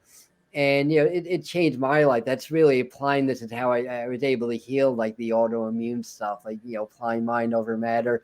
So it's a very powerful and very simple practice. So it's called Power Attunements. It's over Zoom, and we record, and that's starting on February 8th for 5 consecutive Thursdays. And that's you can go to my website. It's adambetweentheworlds.com to the events page to get more information and the benefits of that. So that's really the big thing that's going on. I mean, I always have live events on my YouTube channel. Every Sunday we do tarot time at 11 and dive into the energies of the week. Awesome. See what else is going on. I mean, those are the main things. I always have like mediumship groups going on, every month over Zoom. And I do healing with the master teachers, or sometimes they're known as the Council of Lights. They're interdimensional beings that when I work with channeling, they access my fields. And as I'm leading a meditation, they access the fields of everybody there. And I do that on Medium channel. I also have a Patreon group called Spirit Mind Family, where I dive deeper into all of these things. And it's one of these things, just like mediumship. I mean, I don't have time to tell the story, but I could have easily not followed the path of mediumship. It's like 1 hour of time, dictated my whole fate in that direction. But the pandemic was coming on. I was doing a lot online, and I was feeling these beings. So I was just for a lark. I decided to do over Facebook to do a channeling. Now some of you know who Susie Mazzoli is, or have heard of her. That are in Woodstock. I used to sit on her circles for 3 years. She channeled the master teacher. Oh boy, when she channeled, it was not subtle. You would feel that energy coursing right through you. I mean, I'm still developing, so I don't think I'm quite at that level yet. But that said, just for kind of a lark, I decided to do. Then I had 3 separate people email me talking about these crown chakra openings during the channeling. One woman would say, it's like my crown chakra burst open. I've seen vivid colors. I'm seeing this, that, and the other thing. I was like, oh my God, she had a gamma experience, basically. Is what happened. She had a gamma brainwave experience. And again, that was spiritual way saying, no, you really can do this. We want you to do this. We want you to develop it and get better at it. So, these are other things that, that I offer anyways. Awesome. Yeah. Thank you. Thank you so much for sharing. Thank you. Thanks for the extra minute also. Yeah. So I just wanted to let you guys know that those of you who have gone ahead and purchased the bonuses, you're going to be receiving a free channels healing with the master teachers from Adam. It's about 30 minutes, 30-minute healing. And I'm going to send you guys eventually, maybe in a minute or so, I'll try to get that link up into the comments. So if you have not yet registered for this summit and you're just watching it live on one of our streams, you can go ahead and register. That way you can get the links to everybody's website, all of their contact information. And if you want the bonuses, that'll be available also. So I just want to say thank you, Adam. We've got a lot of thank yous out here. And yeah, good chats, good chats. All right, so we're gonna, bye Adam, we'll see you soon. You. Okay, everybody, so here's the deal. Tell you a little bit about this week. So we have been planning the summit for about 6 weeks, and it got pulled together really quickly, really gracefully, really beautifully, and all of these amazing people said yes. And then what was it? Last weekend, the pipes froze in my house, and I had to relocate. And luckily, my brother had this little vacant house that he had just moved out of, so we have a nice space to live in. But the internet then decided that it didn't want to work out for us, so I activated Grace. We had just gone through this Seeds of Grace 7-week workshop of Seeds of Grace and activating it into the chakras. And when I started to panic about the internet not working out for this summit, all of a sudden the tablets lit up in my chakras. I could see them in my third eye. And I was like, oh yeah, Grace. And I just kind of instantly went back into like, okay, it's going to be fine. I'm just going to activate Grace through this, and shifted out of that sort of fear and panic mode. And then yesterday I was like, you know what, maybe if I go, and then what happened was I called the provider. They came over, they changed all the wires inside and out the house. They updated all the equipment, and then still it was lagging. So it was like, you'd hear me talking and you'd see my voice and my hands move, and it was like 6 seconds behind. It was a huge, huge lag. Very crazy. And that's why we did the lives yesterday without my video on, because I just couldn't fix it. So then I ran back to the old house. I got an old computer. I set it up for today, and lo and behold, here we are, and it's working out great. And now I'm supposed to put on the recording of Teresa from 1 to 1:30. And I just realized it's on the other computer. So guess what? I get to talk to you for all by myself for 20 minutes. So we've got our next guest up. Let me just see who that is. And then I'm going to talk to you a little bit about what's going on. And some tips and tricks. And I am also happy to answer any questions that you might be putting out there about anything. So let's see who's next. Teresa was supposed to be next. Oh, and then Kieran is coming on. So he is amazing. If you got a chance to listen to his live yesterday, it's also on there. Kieran wrote these amazing dragon poems, and he lives in Glastonbury, which is the new Avalon, or it's Glastonbury is the new name of Avalon. So he's coming up next. So in the meantime, let me tell you, I've been sort of like dropping hints about the Awakening Your Light Body course, and I was going to talk to you about it at the end, but since we have this little window here, let me talk to you about it. Awakening Your Light Body by Oren and Daben is a course that they put out. I think it was like in the early 80s or 90s. And I took it 20 years ago, and I'll tell you a little story about how I found it. So 20 years ago, I was about 30 years old, and I had just gone through a breakup with somebody, and we had this, I was playing with and practicing Wicca at the time, and sort of expanding my consciousness and expanding my understanding of spirituality, expanding my understanding of magic and manifestation and how it works with ceremony in the mind. And we had this amazing magic circle in this beautiful outside, right next to this beautiful little lake. And we had these women from New Paltz, and we would do these amazing, beautiful moon ceremonies for a year at this magic circle. So anyways, I was just getting started with all of my magical stuff. And I'm not really a seer so much. I'm going to say up until now, I haven't really been a seer. That is opening, but I have been a feeler and a telepath and a channel and an embodier. So break up with some dude. I went out to the magic circle and I lit some sparklers and I set my intention and I did this ceremony to say, hey, God, I'm ready to take the next step. I'm ready for my ascension. I'm ready to step more into the healing, more into the magic. Show me what you want me to do. Send me a teacher. I want a teacher. And so I did this whole ceremony with sparklers and going around the magic circle. And at the very end of this Wiccan ceremony, I sent my hand up into the sky like this, just to send the energy up into the universe as part of the magical ritual of it. So I sent my hand up into the sky like this to direct the energy. And I saw in my inner vision, this hand of light, this white hand of light came out of the sky. It just was like that much of an arm, shook my hand like deal. And I had never experienced anything like that before. I fell down on my knees crying because it was so very real. I actually felt the hand pulse. And within a week, I was down in New York City. I was working for a fitness franchise at the time. I was down in New York City, and one of the ladies that I was talking to was like, oh, you need to check out this chick, Tina Awad. She is a massage therapist, but she talks like you. She talks about things like you talk about. And so you should meet her.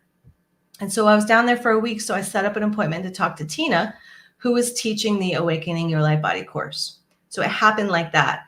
Ceremony, shake of the hand by spirit, and then Tina Awad introduces me to the Awakening Your Light Body 20 years ago.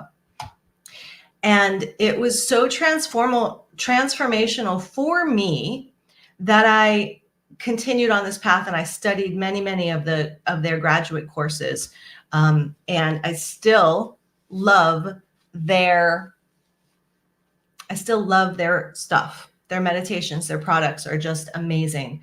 And I still use them all the time. So I teach this course now, Awakening Your Light Body. And this year we're going to start on the spring equinox, and it's going to go for a full year. And I've never done that before, but we're going to be meeting every other week live. And I'm going to tell you a little bit about what this does and how it works. So before Awakening Your Light Body, I did not know that I was an empath. When I started to use these energy centers, what would happen was I became so filled with light, so filled with well-being, so filled with peace and joy and flow. And my life went from like jingly jangly to just a lot more grace. And when I was working for the fitness franchise, one of the jobs that I had to do was sell the memberships. And so part of the sales process was we would do before measurements and after measurements of the women. And so I was measuring a woman with the tape, and I was around her body, and I started to feel this insane anxiety in my solar plexus, like a physical sensation of anxiety in my solar plexus. And it was shocking to me because I thought, why am I feeling this? I wasn't feeling anxiety 30 seconds ago. Why do I feel anxiety in my body now? And I got the hit that it wasn't my anxiety. It was this woman that was in front of me who had a measuring tape around her waist, who was feeling the anxiety, but I was feeling it in my body. Her face was not, I wasn't seeing her face. I was at her back. And so that led me down this path of understanding about being an empath and what that means. And I don't even know if we had the word at the time. But what happened through the years now is that because I am feeling so good inside of myself all the time, that I'm now able to discern when other people's energies are influencing me, when other people's energies are in my field. And in a very quick, less than 30 seconds, I can run these energy centers from the light body and come back to my center, come back to my sense of well-being, come back to feeling whole and good again. And there was somebody in the chat that said that she also took the light body course. And I was just wondering if she's still here and if she wanted to say anything about it, if she had any of that same experience. Oh, we have, does this course work with clairvoyance? My ability only started to come in strong at the beginning of last year, and I would like to develop it more. Yeah. So let me tell you a little bit how this course is set up. The course is set up in 6 volumes of home study meditations by Oren and Daben. You do the home study meditations, and then we meet every other week to discuss and to practice and to share how you use these energies in the world. That is a little bit where the course doesn't actually expand. It teaches you how to turn them on, but it doesn't really tell you much what to do with them. So what happens is, my understanding of what happens is that through meditating and concentrating on turning these energy centers on, which are very much like the chakras, but they're a higher vibration, they're of higher vibration than the chakras.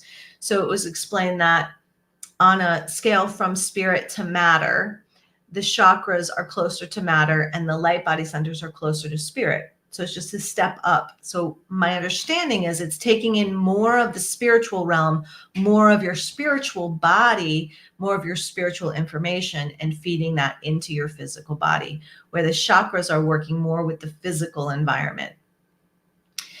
These are all limitations on bigger themes. But so what happens is you're concentrating on turning these energy body centers on, and they tell you what to do. And then you take your mind out into your field, into your auric field, and they ask you, how are you feeling? What are you experiencing? What's happening now that you're turning these energy centers on? What I loved about the course back then is I was very skeptical at the time, and I didn't want to be hypnotized, and I was afraid of subliminal messages. So I was really hyper alert back then. And this course is completely clear of all of that. They don't tell you what to think. They don't tell you what to feel. They're just say, try this practice. Now what's happening for you? Now experience what's happening for you. Now experience what's happening for you. And what happens over time of doing this, and not so long of a time now, but what happens over time is you're actually training your brain to interpret the non-physical data that your soul and your spiritual body have access to. And so for Babshi's question here, would it work with clairvoyance? Absolutely. It actually works with any kind of psychic ability or spiritual ability. I call them your non-sensory, your extrasensory abilities, right? So you have your 5 physical senses, but your soul and your spirit have multitudes of senses, ways of sensing energy. And so through the course, you're training your brain to go into these other dimensions and come back, go into these other dimensions and come back, go into these other dimensions and come back. And you're building the neural pathways in your brain to understand what kind of energy is out there, what kind of data is out there.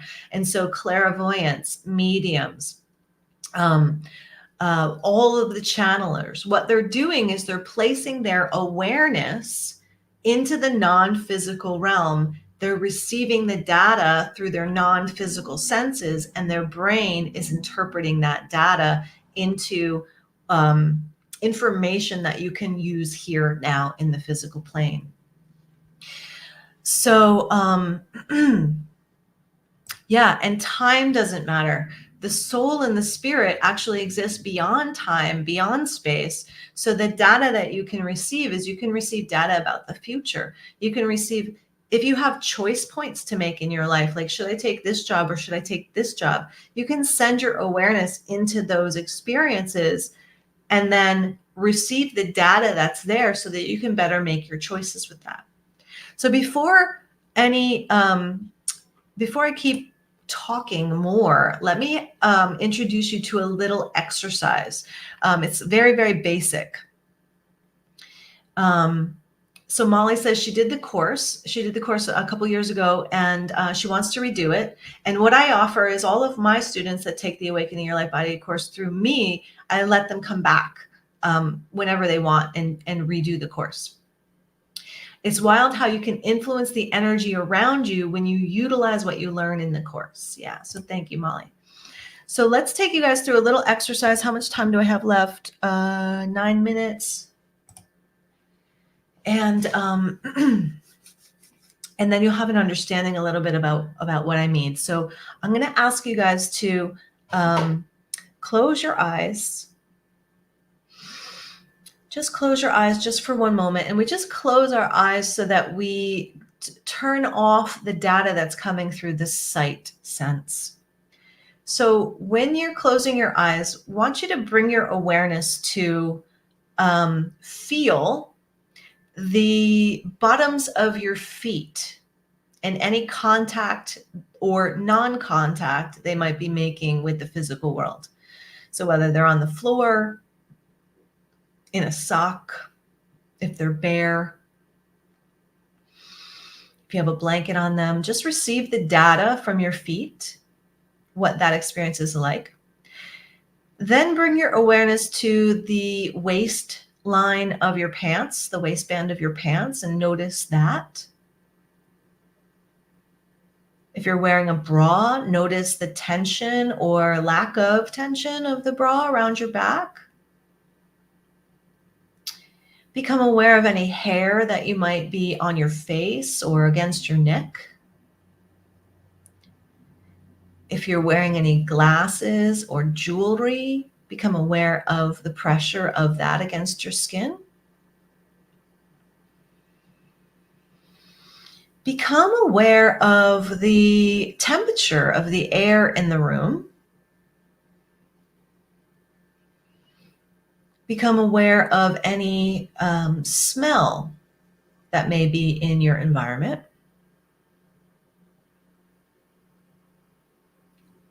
See if you can become aware of any noise outside of the room that you're in.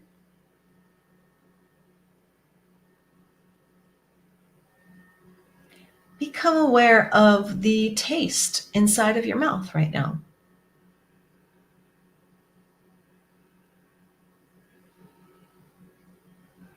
Become aware of what your hands are doing or touching. Become aware of what you are sitting on and the pressure of your behind against what you are sitting on.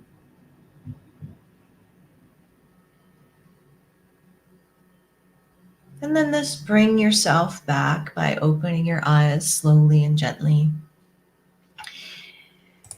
And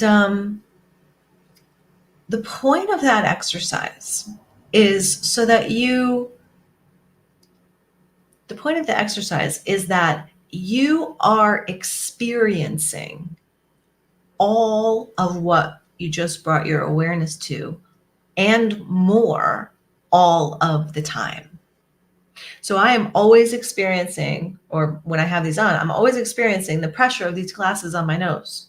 I'm always experiencing this ring, the shirt on my back. We're always taking in all of the data of our environment. We're receiving it all of the time. But it only becomes noticeable to us when we place our awareness on it. Right? So I'm not feeling this all the time. I'm not aware that I'm feeling this all the time. We're not aware that we're feeling the waistline of our pants all the time, but we are. It is the same with the non-physical data. Your soul body, your spiritual body, and the non-physical data that is trying to get your attention, like the dragons that are trying to get your attention, your spirit guides that are trying to get your attention, or your dead relatives that are trying to get your attention. They're there. They're in your environment. They're available to become aware of. But your brain has to learn how to interpret that energy into energy that you can understand.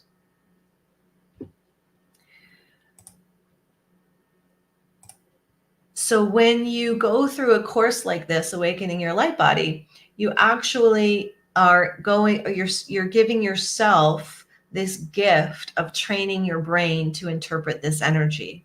And not only are you interpreting the energy, and this is this sort of like more amazing thing that I've discovered with the light body. And this was way back when I had that experience with the anxiety with the woman. So my understanding of being able to feel her non-physical data, which is her emotions, feeling it in my own body, I had this awareness that we are always moving around in this world, swimming through the emotions or the thought forms, the energy fields of other people. And if we as empaths can feel other people's energy, and we generally only understand or become aware when it's like a lesser energy, a negative energy, something we don't want to feel, it's uncomfortable to us. If we can feel those energies that were uncomfortable for us, that are actually sourcing from others around us, then they can feel the positive energy that we start generating when we start to embody more of our soul, more of our spirit, and become a portal for more of the love, the peace, the flow, all of the good vibes that that can be sourced from our soul and our spiritual body. So as we can feel the negative emotions of others, or even the positive emotions of others, when we light ourselves up and we carry and house more of our spiritual energy, peace, well-being, good vibes, then we become the anchor point. We become the portal for these frequencies to move into the field and to gift the collective with an opportunity to choose to feel better if they desire, because the higher frequencies are made available through our concentrated effort in bringing them forth through our own being. So thank you so much for listening. Kieran is on. He's back. And we're gonna give it over to him. So here we go. Thanks so much for listening, and we'll talk more about that later. I'll send you guys some information. We are going to begin the course in March, so you have some time. We're gonna do some free stuff before then. Everybody who's on the email list will get invitations. Okay. Hi, Kieran. Hello. How's it going? It's going great. It's going great. How are you doing today? Yeah, I'm good. Been doing lots of stuff. I've been listening to you guys most of the afternoon here. So wonderful. Missed a few bits and pieces, but I've tried to tune in where I can, and it's been so much going on. And you must be exhausted, bless you, because it's been full on for you all the time. Not yet. You're riding the wave of dragon energy. I got the dragons around me. Yeah. Kev brought in the dragons with the 4 quarters this morning, and I could just feel them come right in. Yeah. And they all night too. And we've been having activations and meditations, and yeah, they are here for sure. I love your background. Yeah, thank you. This was painted by a lovely friend of mine. She came to my dragon workshops of working with elemental dragons, and I'm starting a new set soon. So I asked her to paint me some pictures of the dragons for each of the different parts of dragon magic that I'll be working with from March. So this is her first one. Hannah Fleming, she's amazing. Amazing. Artist. Yeah, such a cool dragon. And I just sort of drew a little thumbnail sketch on a piece of paper. And I wanted to look a little bit like this, and a couple of days later, she sent me this amazing dragon. So that's really cool. Here you go. Yeah. Wonderful, wonderful. All right, so we've got some hi Kierans. Yes, yes, yes. Good, good, good. Awesome, you guys. So let me tell you a little about Kieran, and then we will get going. Kieran Morgan is a healer, teacher, alchemist, and brother of dragons with over 20 years of experience on the path. His roots are planted in the old ways with deep love of Mother Earth, elementals, and magic, but his head is also in the stars, working with the Ascended Masters, angels, and his beloved Dragon Collective. All under the guidance of Master Merlin, his father in spirit. For the last decade, he's offered his work around the UK and Europe as a guest reader and regular workshop facilitator at the College of Psychic Studies in London. He is the master and founder of the Pendragon Reiki, an energetic healing system using dragon energy for healing and protection. This Reiki system was given to him by the Merlin in 2016 and has grown in stature and popularity since its inception. He's deeply honored to be the guardian of the Violet Flame Earth Chakra, which sits on Leith Hill in Surrey, a magical place. I'm probably butchering that. No, it's great. Perfect. That was good? Yeah. A magical place of, where'd it go? A magical place of transformation and alchemy, where he offers guided tours, both physical and virtual, so people can connect to and learn some of the secrets of this amazing place and the truly life-changing energy that it holds. So Leith Hill in Surrey, and so this is right next to Glastonbury? No, it's a couple of hours away, which Okay. in comparable size to the States is right next to its door.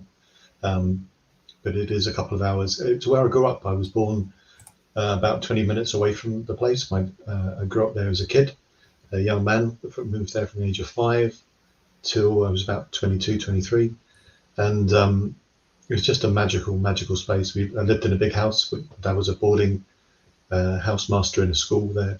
So I grew up in this big house in the middle of nowhere, surrounded by the forest. And what was amazing was, as my spiritual path opened up in my 30s, the chakra itself opened up a little bit later on. And it was just an amazing experience, because I always knew that it was a very special place, a very magical place. The hill itself, I've been through lots of bouts of depression and anxiety and stuff, as many of us have that are sensitive, you know. And one particular time I had a breakdown. I used to call it a breakdown, but I call them breakthroughs now, because it's a sort of breaking through some of the confines of consciousness. And I spent probably 2 months walking around in the forest, not really being able to communicate with people very well, but I could feel the forest was sort of looking after me, the animals there. There was a herd of deer that would let me follow them around. I could feel this nurturing energy. I didn't know that it was a violet flame, the transformation and change. I didn't know that the Merlin was there and the advocates of the violet flame, but I could feel something. And you know, as my path opened up and as the chakra opened up, it was just such a magical time for me. And I remember the day after, so my great friend and my teacher, Ed Courtney, he ran a workshop about Saint Germain. And in the channeling at the end of the day, Saint Germain said that the earth chakra had opened up, and it was on Leith Hill, and I started to cry, which is okay for most people, but I'm a big lumpy bloke, looked like a Viking, so you know, people were staring and trying to avoid me because it was a bit strange. But I went up there the next morning. I didn't sleep at all. I drove, and I got up there about 5 o'clock in the morning, and I was confronted by this energy, which was a dragon, silver violet dragon, who's one of my team now. She's amazing. But she sort of ran at me like Dino the dinosaur from the Flintstones and hit me so hard. Now, as I said, I'm a big guy, so I'm 6'2", I'm about 17 stone. I'm not easy to knock over. Many things have tried to knock me over and failed, but this energy of the dragon knocked me flat on my back and just staring me in the face and licking me all over. Yeah, like Dino the dinosaur did. Such an incredible energy of transformation and change, of compassion and love. it was absolutely wonderful, absolutely fantastic. So I was really glad that I sort of stuck around, and we still go back to the hill now. I met my wife there, and we got engaged there, and we go back and we run retreats now there over a weekend. We go in and bathe in the energies. They call it forest bathing now, don't they? Which sounds like some new thing, but people have been walking in the forest and loving it and learning. So we do walking meditations. We go for a walk, sit down, do some meditation in the forest, looking out across the South Downs. It's a beautiful place because there's nothing between the hill and the English Channel. So you have 25 miles of uninterrupted views across the South Downs. It is absolutely beautiful. Wow. A great place to sit and call the dragons in and let them dance in the clouds. Absolutely wonderful. Yeah. Awesome. I spent a couple years in Great Britain in my early 20s. I don't know if I've ever been where you're talking about, but yeah, it's a beautiful, amazing, magical place. So you were going to share with us today about dragons as protectors and guardians. So we were asking earlier, does everybody have a dragon guardian, dragon protector? How do you work with them? How do you know you have them? Yeah, it's been really, I found it really interesting today with everyone. As I've been dipping in and out, listening to people. And what I found amazing is that for many of us who were sort of flying the flag for dragons, and I said that to you yesterday, I literally fly the flag, having Welsh heritage. We've got a big dragon on our flag.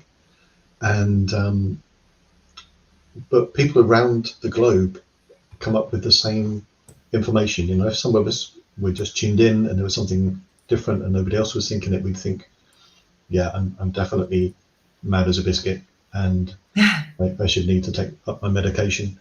But because there's so many people now, especially in the last 5-6 years with the World of Dragons, coming up with the same ideas, we do have a guardian dragon or a dragon familiar that we can work with in the same thing, in the same way as a guardian angel.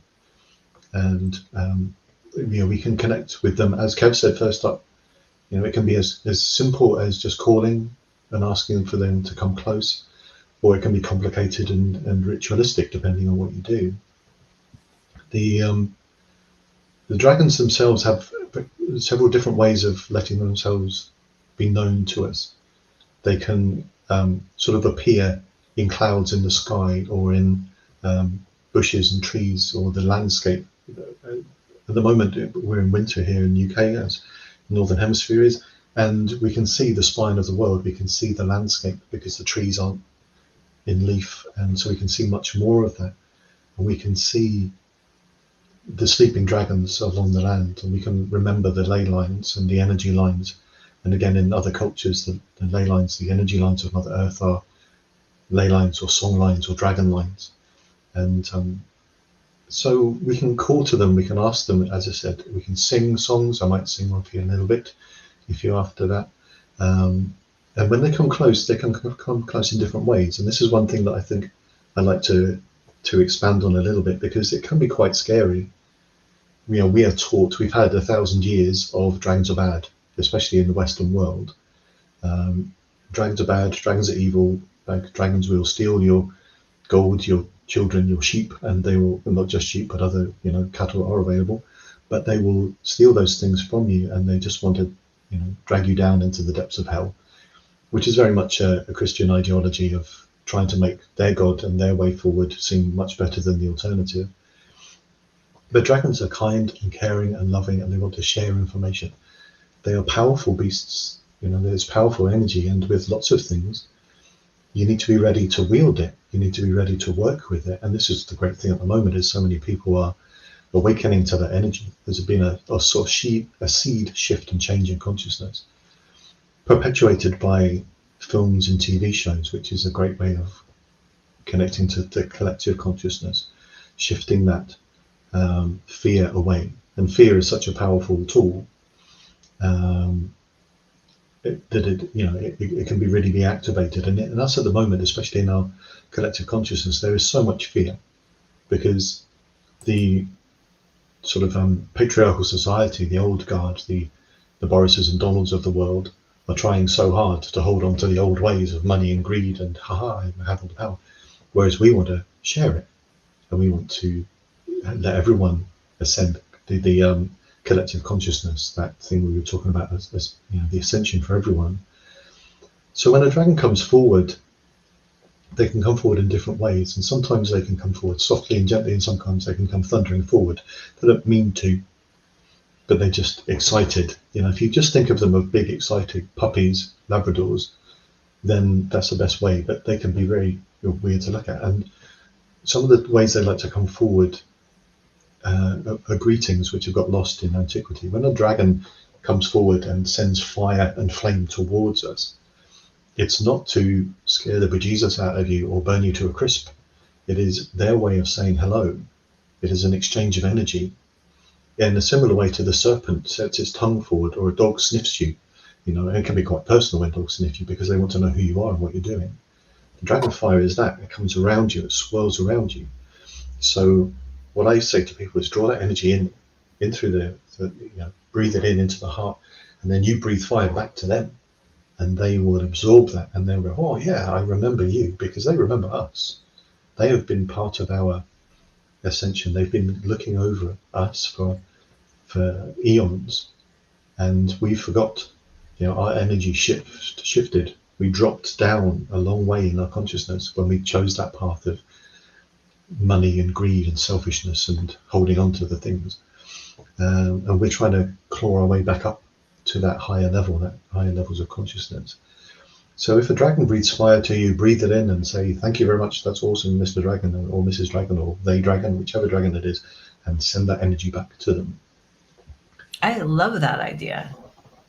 It's when in the guided meditations which I do, or connect people with their dragon familiar, they sort of stand opposite us and they send fire to us and we breathe fire back, because it's an exchange of energy. We get to know people.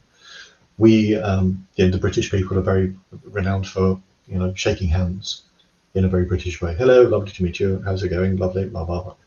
But there's an exchange of energy there through the palm chakras. The more expanded of us like to have a good hug, which means that your heart chakras then touch, and the exchange of energy there. And the same thing goes with the dragon. And your Brooke's saying that the first time that you met a dragon, it wraps itself around you as well. Yeah, and that's a lovely thing, but it can be scary because you're lying there half asleep or kind of awake and just going, what the hell's going on? One of the other things that dragons can do is they like to press their forehead against yours. Now, cats do this, dogs do this, horses do this, lots of animals do it, and lots of indigenous cultures do it too. The Maoris and Aboriginals, they like to press forehead to forehead, and again, because there's that exchange of energy in the brow center. And the dragons, lots of dragon skulls, you can see the crystal skulls, they have this little nodule there, the little horn. Yeah. So what they do energetically is they can rest their brow against yours, and that energetic horn penetrates the third eye and can expand that massively. I don't know if you've seen Paul, the film with the little alien guy. And so Paul's an alien. He manages to gatecrash a couple of British guys going around all the UFO sites, and he has an exchange of consciousness, and he does it by basically pushing his hand onto the brow of people, and they download a load of consciousness. And it's the same kind of thing. There can be a huge change, but it can be quite scary to have this enormous dragony face staring at you. I woke up once with a dragon right in front of me, and I was sort of half awake and not really knowing what's going on, and I screamed, again, which is not the reaction that a big lumpy man should have, but I screamed like a small girl, bless me, and this dragon sort of stepped back and went, "What are you doing?" I'm just saying hello, and it was like, "Oh, okay." Sorry. Thanks very much. Well, you could say hello, in a more gentle way. I was just excited. Just excited to see you. Oh, that's so funny. I've had the experience of the forehead pressure, then I actually see their eye. That's interesting. Yeah, the dragon's eyes are, as a symbol, are really interesting, because there is a symbol that we can use, the dragon's eye, which is a triangle which is facing downwards with 3 lines that go into the center of it. And it's similar to the dragon's symbol, which is behind me in this beautiful pearl. But this is the symbol that I use in my energy healing system, Pendragon Reiki. But if we visualize that in the brow center, we can picture that folding inwards, and it can really expand the third eye very, very strongly, very powerfully. And this is part of what the dragons want to help us with, that expansion of consciousness and that type of thing as well. Let's have a look at this. Reality is, first time I met a dragon, came to my body and climbed a mountain to perform a kind of dance. Yeah. Dragons love movement. They're a little bit like sharks. And again, I don't want to scare people about the fact that I'm likening these things to animals, and fire is good. But they constantly move. They constantly dance. They are excited. They are full of energy. They're high vibrational beings. So I'm quite a sedate person. I'm a very quiet person. I would quite happily, I'm sure that I've had many lifetimes as a monk, sitting quietly in a small hut in the middle of nowhere, not talking to any other human being for an entire lifetime, or several lifetimes. Yeah. But when the dragon energy comes closer, when they start to dance, they dance and they move, and you can't help but be lifted up by them. Again, I'm not going to compare them to puppies. That energy is infectious. And if you understand dogs and they've got a big smiley face and there's teeth everywhere and they're bouncing around, you know that they're happy. But lots of us have forgotten how to sort of interpret them, and they look scary. But if you really look at loads of pictures in antiquity, there are thousands of years of dragons with their teeth out and big smiles, but they look like growls, and it's easy for people that don't like the dogs. And the same with people that don't like dogs. Oh, I know that dog's growling at me. He's an angry dog. And it happens in films all the time. You see this dog with a big smile on his face, pretending to be angry, and the guy's going, "Oh no, I'm scared. It's a big dog." But the dragons and the dogs are just happy, and so they're full of energy, and they want you to just come and play with them. And that's part of our ascension. We get so caught up in the minutiae of the world, the devastation of tiny things. We forget that laughter is incredibly important, and fun and joy and silliness. And it's one of the things I really try to bring to my work, is a sense of silliness.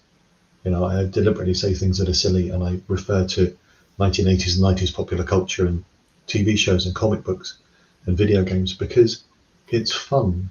And our path in the spirituality and our being here in this world, in this 3D world, especially at the moment, is really, really hard. And we need to remember to have fun and to laugh sometimes. And if we laugh at something, it takes away its power, the fear of it. We go back to Harry Potter, and they have to do that exercise where they have to manifest the thing that scares them the most, and then they cast a spell called Ridiculous, and it turns them into something really silly, like a spider on roller skates. Yeah. How can you be scared by a spider? So we can start to rise above these things, laugh at them, and enjoy it. Our laughter is incredibly fun, great and fun. And you see depictions of the Buddha laughing, all the time. The big guy, big laughy guy. The Dalai Lama is, he's got a great sense of humor. He's laughing all the time. The piety of the patriarchal religions and things is, Catholicism says, you damned if you do and you damned if you don't. As soon as you're born, you're in trouble, and you should be sad for your whole life. That's not what we're here for. We're here to have fun and to laugh and be silly. Yeah, it squashes all of those rules and all of those regulations in regards to how we can get to heaven. Really squash our ability to express our spirit and our true nature here on earth, which brings heaven to earth, is our nature, our spiritual nature, who we actually are. And allowing that to express through us allows heaven on earth, allows heaven in our life, allows the pleasure and the joy and the ecstasy to be here and now, rather than something that's out there in the future after death. Yeah. And I like to go on. You got questions? I was just going to say we have a question for you, but did you want to speak about something else first? All I was going to say is that I tried really hard. As I said, I talked about having depression and breakdowns, breakthroughs, and struggling with mental health. And one of the things that I really try to do all the time is to remember to have a childlike look at the world, rather not childish, but childlike, to see the wonder in the world.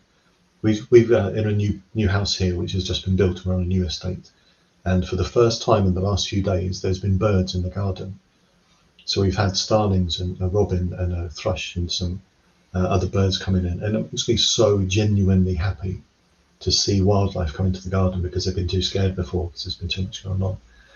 So to see that beauty, we get starlings come over in huge, beautiful displays over us at the moment, and there's lots of rain around at the moment in Somerset. Half of it's underwater, but we have so many rainbows and so much beauty to be seen, and we miss that because we can be 2 inches away from our phones, and we can see as an algorithm telling us how everyone agrees with us about how terrible the world is. But if you put that down for a minute and look out the window, see the first snowdrops or the first daffodils flowering. And the dragons want us to do that. They want us to remember that things should be fun and exciting. Anyway, you had a question, I thought. So we have a couple questions. Let's just hit this one first. Dragons, just real quick. Do dragons have genders? Because feeling out whether they're hard time feeling out whether they're masculine. They feel like both. Gender is a very strange topic, generally speaking, and it's part of our 3D world. When we go back, there will be lots and lots of people that will say, for humans, there and part of evolution, there is male, there is female. They produce. There has to be one that receives, one that gives, and then there's energetic production. And so we automatically assign a gender to other things. Our consciousness does that, whether that be angels or dragons or whatever it is. But I think that there would be an overriding polarity with an energy, whether it be a slightly more dynamic or slightly more receptive or slightly more emotional or slightly more rational. But I think mainly it's because when we connect into with whatever the dragon wants, and other people have said this throughout the day, the dragon will show you what you need to see. And they are, dragon familiar or any dragon is just a way of an energetic bridge between us and a different level of consciousness where they reside. So their gender, their color, their texture, their sound, their song, all of these things are just a way of helping to connect with us. They don't have necessarily genders, I don't believe. And the same with names. People have talked about, I don't know the name of my dragon, and I have been working with dragons for 20 odd years actively, and before that my whole life, really, when I look at it, it's been surrounded by dragons. But there's very few that will actually give me a name, because it's not important. Yeah. What is important is how it makes your heart feel, how it makes your soul feel. So I think if a dragon has a gender, then grand, but I don't think it's really important to them. One of the things for humanity's expansion of consciousness, which I really love, is that gender specificity is starting to break down. The Victorian ideal of there must be a he, there must be a she, there must have 2.4 children, a Labrador and a mortgage, is all starting to fall apart. And people can be who they are. And what I really love, I've worked in schools for a long time, what I really love is the freedom for young people, younger generations, being able to love the person, not the body that they're in, because they realize that the person, the energy, the soul is the thing that's important. And for us as well, with the energy of the dragons, it's the energy that's important. They're just trying to filter through our consciousness to get to something that we can accept. So if we need to have a lovely pink fluffy dragon, then that's great. If we need a big, huge, lumpy, scaly dragon, then that's great too. But as long as we can help that connection and expand that, then that's awesome. Awesome. Let's see. We have another question here. Where'd it go? Is that the one with dragons and dragonflies? Here it is.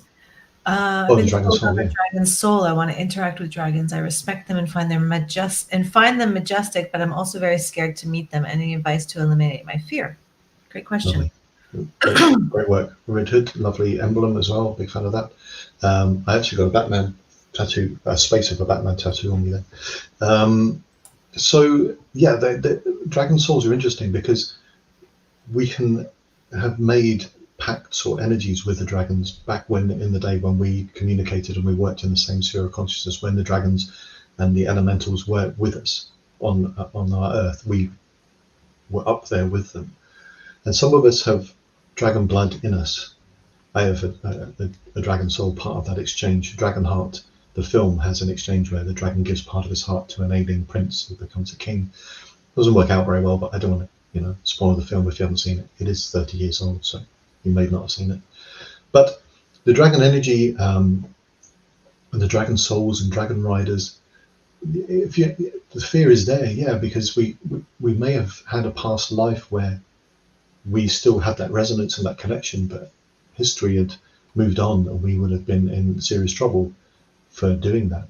I have, again, remembered many lifetimes where I was burnt at the stake for being a witch, or, the belief system of seeing fairies, or sectioned for seeing the fairy folk and communicating with them.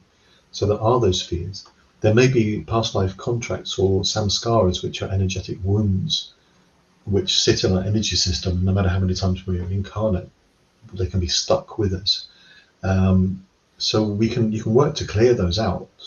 I do soul fragment retrieval as well for people. It's part of the thing that I do, where we can clear those contracts which no longer serve us in this lifetime and actually repair those damages.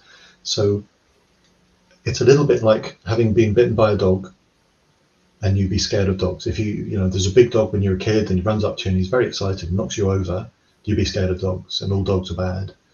But actually, most dogs are awesome. But if you're scared of dogs, then they just, whatever they do, you're going to feel scared. So just take it easy, take it slowly, ask them to come forward, but just be with you there, slowly and gently.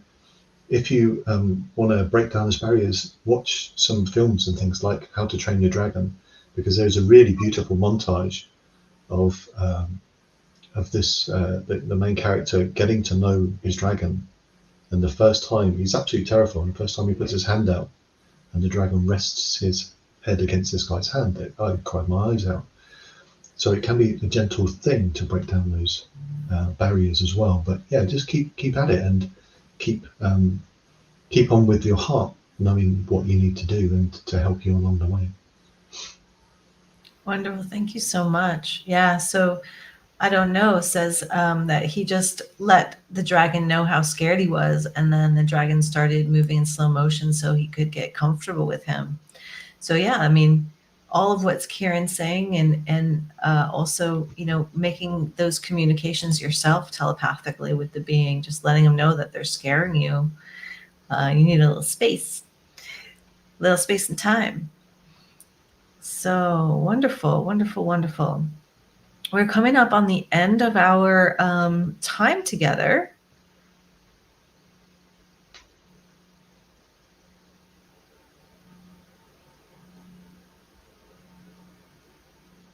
I was just trying to figure out what one of these questions were, but let's see here. Kieran is offering 3 amazing meditations in the bonus package. Want to let you guys know. Let's see here. They are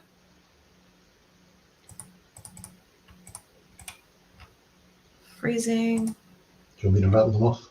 Here they are. Pre-recorded guided meditations. One of them is Meet Your Dragon Familiar. The other one is Working with the Galactic Dragons. And the third one is Creating the Pendragon's Eye. And Kieran talked a little bit about that yesterday. Would you share that with everybody, the Pendragon's Eye? Because I thought that was really important, as an energy protector and as an empath. It's a really great tool you have there. I'll just run through it quickly. So the Pendragon's Eye is the symbol which is behind me here. And we create an energetic field around ourselves, a protective field. And it is connecting with each of the 9 different types of dragons, and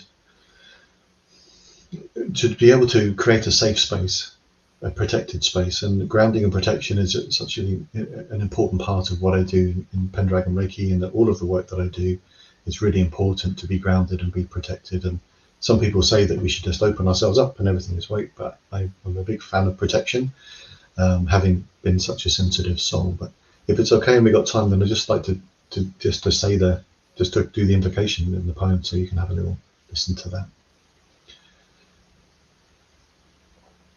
Dragons of earth and sea and sky, dragons of fire around us fly. Dragons of night and those of gold, come close and let your wings unfold. Dragons of love and those of change, be with us now and rearrange to dragons of change and those of love. As below them, so above. Dragons one and dragons all, come close and heed this dragon's call.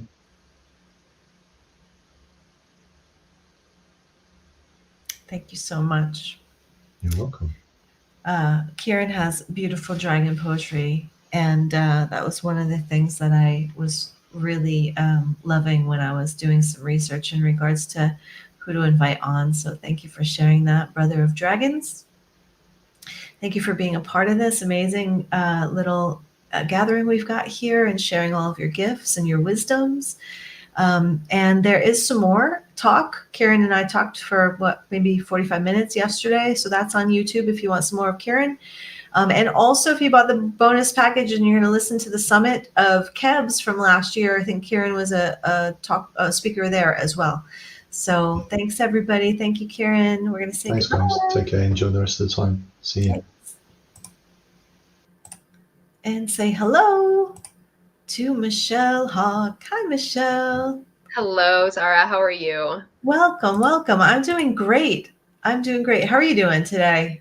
I'm great. Thank you. I just caught the tail end of Kieran's talk. I'm on a little bit of a time difference here, so I've been walking my dog and things this morning, and that invocation was so lovely. Right? Yes, Right? it was so beautiful. Yeah. Mhm. Where are you? I'm in Portland, Oregon. Oh, okay. Mhm. Lovely. So I think Galactic Ashley is out there in Portland, Oregon, too. Okay, awesome. Great. Yeah, Or we got Oregon, anyways. Maybe not Portland, but Oregon. And got next. So cool. Very cool. West Coast. We have Ring of Fire dragons over here in this part of the world. You do? Mm-hmm. Yeah. I don't know if that's in your talk today, but I would love to hear about it. Oh, thank you. I don't know. It might come in. It's not anything I've spoken about before publicly, and whenever I'm speaking today, I'm speaking more about dragons than channeling the dragons through me, and yet they always have opinions. Dragons are very opinionated, and they tend to interject when I'm speaking. So who knows? We will see what comes through today. Awesome. Mm-hmm. Got some comments in the chat. Hello, welcome, welcome. So while those are piling in, I will just share with you guys a little bit about, I'll read Michelle's bio for you. Michelle has worked with dragons since 2017. She channels transmissions from the Dragon Heart Council and initiates awakened lineage holders into the Sapphire Dragon line. There are so many questions in just that sentence alone. Amazing.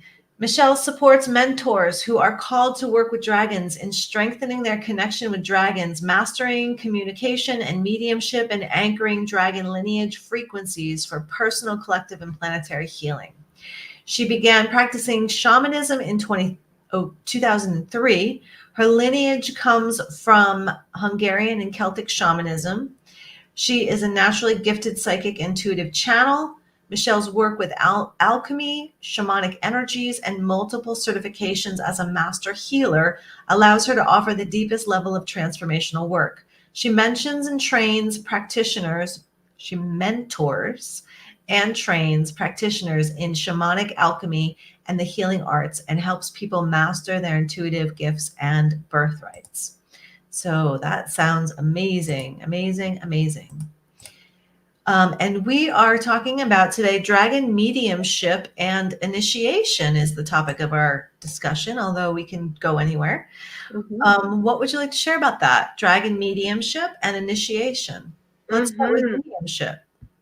We're going to start with initiation, actually, since that's kind of the precursor to mediumship usually. Okay. So thank you so much for that wonderful introduction. I'm so happy to be here. And in case there are any of you here who, I know Kev was speaking earlier today, I was a speaker on his Dragon Summit last year, Dragon Thunder Summit last year, and I'll be speaking again at that later this year. I do highly recommend it. There's a lot of really beautiful transmissions that come through. In case any of you here were participants in that summit last year, you saw me channel the Dragon Heart Council. And that is something that I do. I channel transmissions directly from the dragons. But as I was tuning in with what the dragons were wanting me to share in this talk today, they specifically wanted me to speak on their behalf about dragon initiation and mediumship rather than channeling messages today. So if that's something that you're interested in, I have plenty of that. There are many hours and hours of footage of me channeling dragon transmissions, either through the Dragon Thunder Summit or also through the Dragon Heart Council transmissions, which are part of my offer for you being here today. So dragon initiation and mediumship, they have invited me specifically to speak about this because there are many of you here, if you're called here, you're a dragon person, and you probably have had some dragons appearing to you. Maybe you've received initiations from the dragons. Maybe you feel really consciously activated and empowered in that, and you know what to do with it. Or maybe, like me, when I started, you had no idea what was going on and you're looking for help. Regardless, I hope that I have some tips for you today, and I'm sure I have some things that are going to help this initiation process go a little more smoothly and answer some questions that maybe you didn't even know you had. I love that. Thank you. Yeah. Thank you for the wonderful introduction, Zara. I'll go ahead and introduce myself a little bit as well. My core background is shamanism. And I started studying and practicing shamanism in 2003. I was 15 years old. So imagine me, magical kiddo. I'm sure many of you here were magical kiddos too, playing with dirt, talking with animals, knowing that the earth was alive. And in high school, I stumbled into a shamanic workshop, and it made so much sense to me. The animistic worldview, the connection to life, the power of the earth. So I started taking workshops whenever I could find them and building my shamanic practice. I started energy healing and practicing mediumship in 2006 while I was in university earning my degree in biology. So as I was in the lab studying the science of life, I was also studying the energy of life and the power of the body and consciousness, and practicing mediumship and connecting with other aspects of life as well.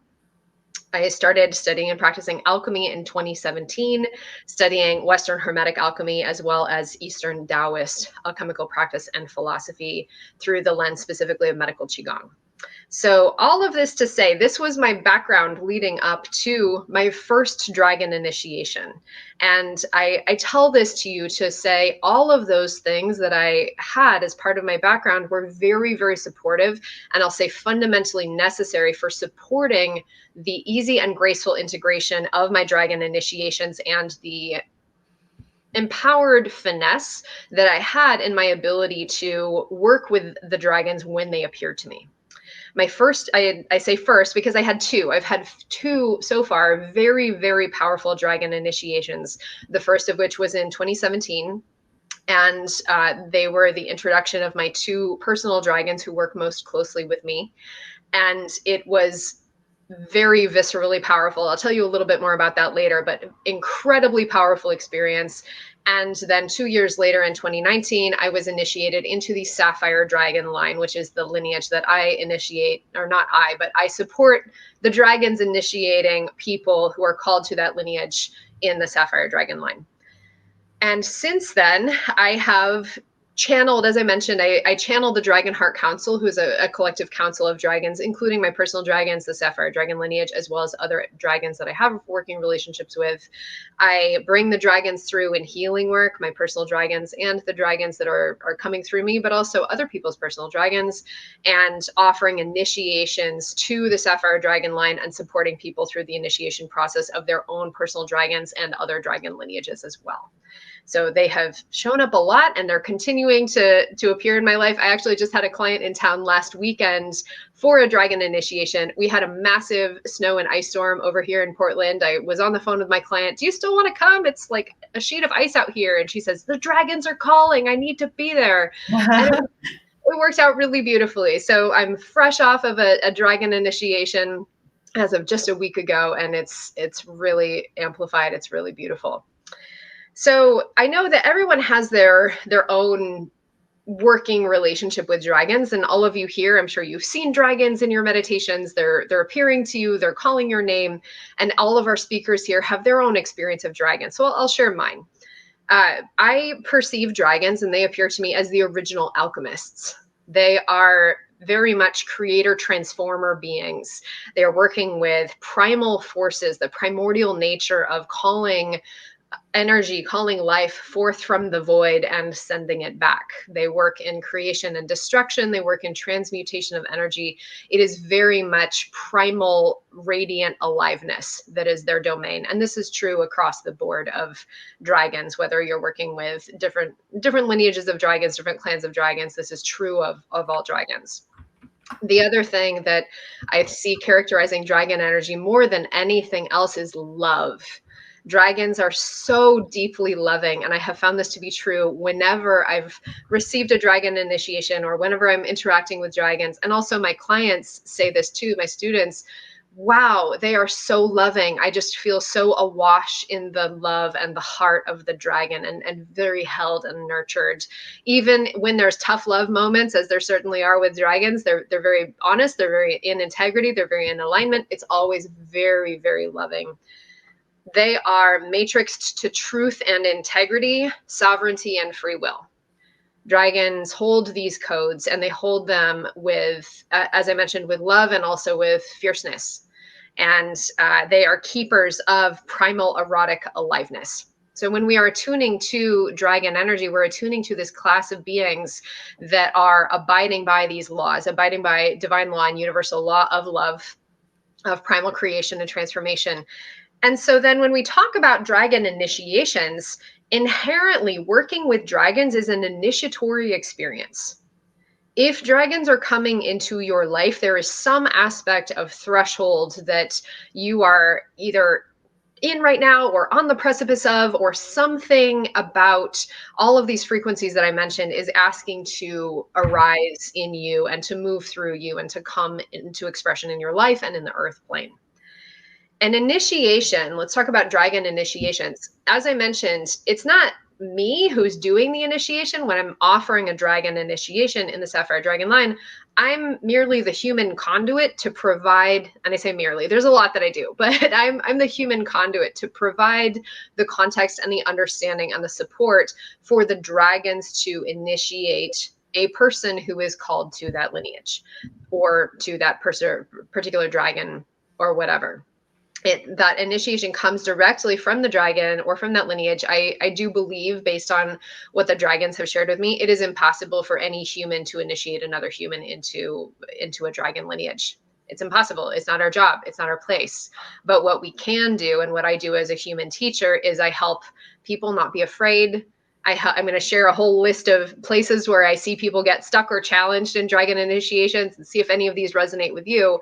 But my job as a human teacher and mentor in a dragon initiation and supporting people in mediumship is to help people integrate it safely and comfortably and skillfully so that you can come into a powerful, embodied, functionally purposeful relationship with the dragon individually or dragon lineage that is initiating you. So a human guide is helpful, and I wish I'd had one when I was doing this. But as I mentioned, I was coming in with a lot of skills, and the dragons themselves were teaching me through that process. When we are initiated into a dragon frequency, we're receiving codes. As I mentioned, all of these different frequencies, we're receiving codes. We're becoming a conscious collaborative partner with that dragon or dragon lineage to anchor their frequencies into our bodies, into our lives, into the earth plane, and into human consciousness in this dimension. That's what it means to receive a dragon initiation, is you are saying yes to being a collaborative partner with that dragon or dragon lineage to serve as a conduit for their magic. So I want you to know what you're saying yes to before you agree to a dragon initiation, just so you know. It's always good to know what papers we're signing before we say yes. So we collaborate with these beautiful, loving beings according to dragon will and desire. And we also are calibrated in our own will and desire. It is a collaborative partnership. Remember that dragons are beings that uphold free will and sovereignty and integrity and truth. And so there aren't going to be, them forcing you to do things against your will. It's going to be a collaborative union between personal and dragon will and desire for the purpose of creation and transformation, guidance, illumination, and healing for ourselves and all beings everywhere. So we can collaborate with dragon will and desire. They have their own life path and purpose. They have their own specific frequencies that they're working with. And we can also ask them for support. We can receive support in our personal healing, in our in our mediumship practice, in our abilities. Dragons come through in my sessions a lot. Sometimes they make themselves known, sometimes they don't, but they're very supportive for my clients in their healing journeys as well. With some particularities, there are some things that they generally show up for. And the specifics vary according to the dragon and according to the dragon lineage. As I mentioned, the sapphire dragon line is the main lineage that I work with, but I also support people in personal dragon work, and the specifics are going to be different according to the clan or lineage or the magic of that particular dragon. So let me introduce you very briefly to the Sapphire Dragon line, since that is the main lineage that I'm working with. As I mentioned, that's also part of the Dragon Heart Council that I channel when I'm offering messages from the dragons. I was initiated into the Sapphire Dragon line in 2019. I was on a priestess journey, and I was standing alone on a hilltop in a sacred site. And I was guided to, I felt this activation. It was a very viscerally, body primal energy moving experience. And I'm not going to go super into the specifics, since that is a story particularly coded with transmissions for lineage holders. So I'm going to keep some details of that private according to the dragon's instruction. But a portal opened, and I'm standing there shaking and sweating and seeing all sorts of things. And I'm standing there alone on this hilltop like, wow, this is really beautiful. A portal opened, and the Sapphire Dragon line came through the portal, and they offered me an initiation into this lineage. And I said yes. And it was sort of I said yes, and then kind of learned afterwards more about who they were and what they were doing. And they are a dragon lineage. They're a relatively young, air quote, young dragon lineage, meaning within the last 10,000 years or so. So relatively young and on dragon time of dragons who are in a dominant cycle of power on Earth right now.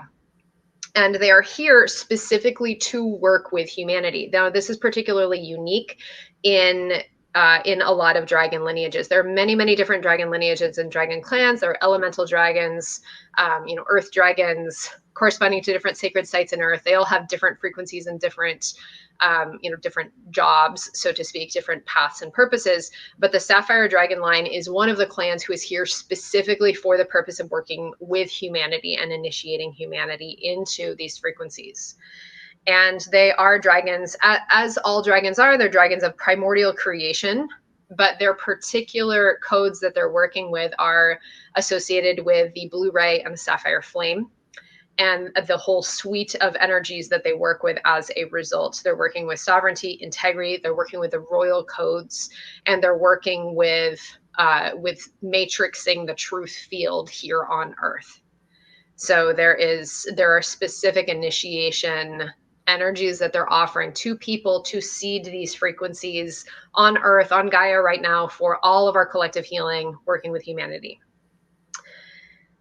They are, as I mentioned, this is the lineage, the primary lineage that I'm working with. And when people seek me out for dragon initiations, it's usually for an initiation into the Sapphire Dragon line. People contact me saying, I've been seeing blue dragons everywhere, and I Googled Sapphire Dragon and I found you. what does it mean? That's usually how that conversation goes. Right. Or dragons have been showing up. And I also support people with initiations and working with their personal dragons, or dragons of other lineages, to help people form grounded, conscious relationships with their dragon allies and discover the unique codes and messages and integrate that frequency.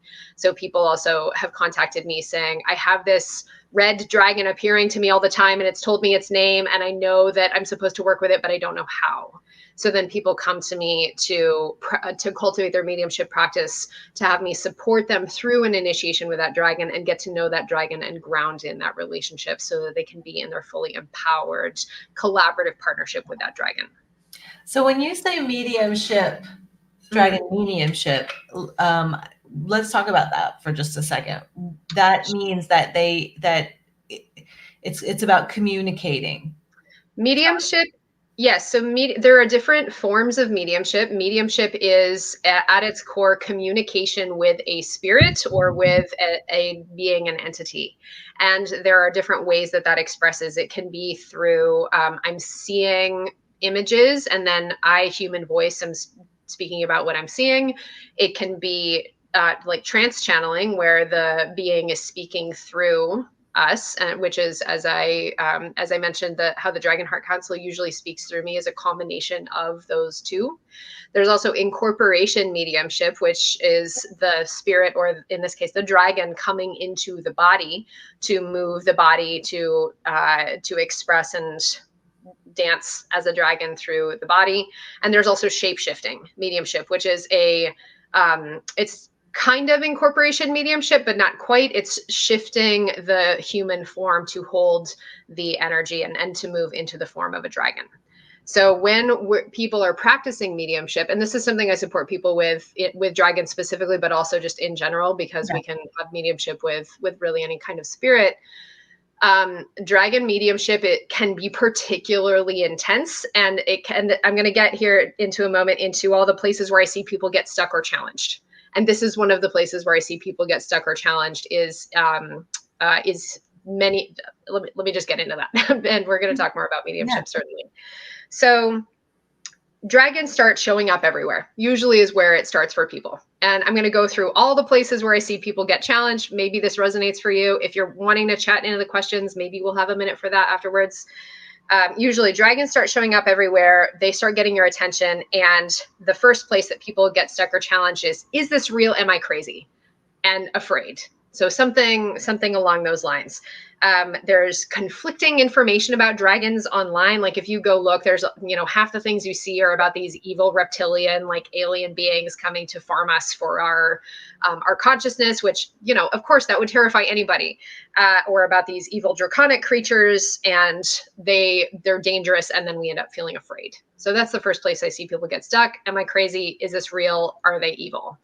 The second place I see people get stuck, and usually those people don't contact me. Usually they're like, okay, you work with demonic beings, like, no, thank you. And that's really not true. Or people get excited and they jump in and they're like, yes, that's awesome. Yes, please, dragons. I want in. And then they get overwhelmed.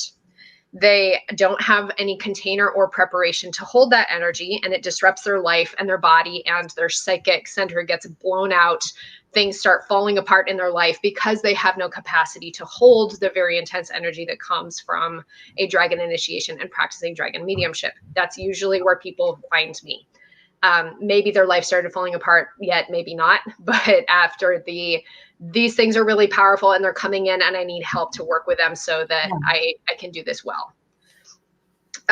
There's the actual initiation, where people can get stuck or challenged in the actual initiation portal because it's very powerful. In both of my initiation experiences, I was shaking and sweating and like feeling like I was going to puke a little bit, and also like bright lights exploding around everywhere. And because I have a 20+ year shamanic practice and practice in energy healing and all sorts of things, I knew what was happening and I was okay. And I was able to use tools to ground myself and support the moving of energy, but I felt like I was on fire. So for somebody who doesn't know what's happening or doesn't necessarily have those tools, or perhaps hasn't done as much clearing and preparation work as would be supportive, it might feel very overwhelming and very destabilizing. So in the actual initiation experience, it can be potentially overwhelming. And my client who was just here actually during her initiation, she said, that is the most powerful experience I have ever had without psychedelics. Yeah. Yeah, that's kind of what happens is like, am I real? Am I still in my body? What's happening? So of course that can feel a little bit destabilizing. Or after the initiation, another place people get stuck. After the initiation, their life starts to fall apart. Dragons burn away all that isn't true. So if there are things in your life, relationships, your job, your home, whatever, like things that you're working with that are not holding the frequency of primordial love and creation and transformation and matrix to truth and integrity, they will burn away. And that's one of the other uncomfortable parts of dragon initiation is getting rid of stuff that isn't true. And after the initiation, another place people get challenged is they think, okay, that's it. And they never fully integrate and develop the connection on all levels and layers. It kind of just sits there in the background and it never comes to fully actualize. So that's all the places I see people get stuck. Yeah. Do you have a question? I'm going to keep going. No, I said that'll be me. I had dragons coming up for me a while back and I was like, that's nice. Thank you. Yep. Right. And that's, so all of these are where I see people get stuck or challenged. Now here, let me walk you through how an initiation, like the path of initiation in a healthy, grounded way and what you can do to support yourself in your initiation and mediumship. So dragons show up. And what I have found, dragons are generally gradually introduce their energy because they know it can be very overwhelming to our human experience and bioform. So it starts as whispers. And they gradually introduce their energy into your body and into your field. They're showing you dragons, like all of a sudden everywhere you look, there's dragon art, etc. And gradually there are these whispers of communication and they come through in signs and alignments, and they start to get louder and you start looking for more. That's where usually people find me. People are like, I'm seeing dragons everywhere. They want my attention. What do I do? And so then we prepare for the initiation. And this is where I really support people. We channel dragon transmission so you can have an introduction to their energy. You can start to feel what it feels like in your body. We do practices. We do Qigong. We do movement practices. We do a lot of energy work and body work to prepare the body and the field. And I share some dragon heart transmissions with people. So I have, as I mentioned, there are many recordings that you can access as part of the offer. Sharing some of those with people. They have dragon practices and coded messages in them to help prepare the body and field for the initiation. And then in the initiation portal itself, it's a retreat portal that includes teachings, movement practices, healing work, ritual, mediumship, and embodiment. And I only offer those in person. So I have people come to my temple home and we pray with dragons for 3 days. And we're doing all of these practices to support it. And yes, it is very powerful, but it's very stabilized. It's very grounded. People have me in their corner and helping them move this energy through their fields and creating a powerful connection with their dragon allies. Afterwards, we do integration and support through the life changes. I did have a person recently who had 3 animals pass away in preparation for her dragon initiation. Like within the last 2 were days before her dragon initiation. The first one was a month or so before. And she couldn't believe it. She's like, what is happening with my animals leaving? And part of the dragon's message through that was they are supporting you and helping to clear these energies so that you can prepare to receive this healing that's coming in. And so having the integration and the preparation and the support is really helpful because your life will change as you're integrating dragons. Yeah. And then to anchor and develop the mediumships are, as you were mentioning, like people can kind of have the dragon experience and then say, okay, cool, whatever. But coming into the conscious communication and the healthy collaborative relationship with dragons is really important. And so now dragon magic is communicating and expressing through your body, through your voice, through your life, and integrating it into all levels and layers, having it feel really easeful in the body, having it come through in your speech, in your choices, in your behavior, so that you can bring forth messages, bringing forth unique healing modalities and tools that are specific to your dragons or to those dragon lineages, and helping the dragons do their work in the world through ourselves as the human conduits. And so that's where the mediumship component comes in, is remembering that we're calibrating our will to dragon will and desire, and we're collaborating with them for the purpose of guidance, illumination, and healing according to truth and integrity of the dragon mysteries that they are holding. Wow. Mm-hmm. Wow. I can't believe you got all that information in. That was insane. I think Hey, I was talking a little fast. Really helpful. Yeah, I think that was really, really helpful for those of you guys that are on the dragon path for sure. Mm-hmm. We've got some of these. Yeah.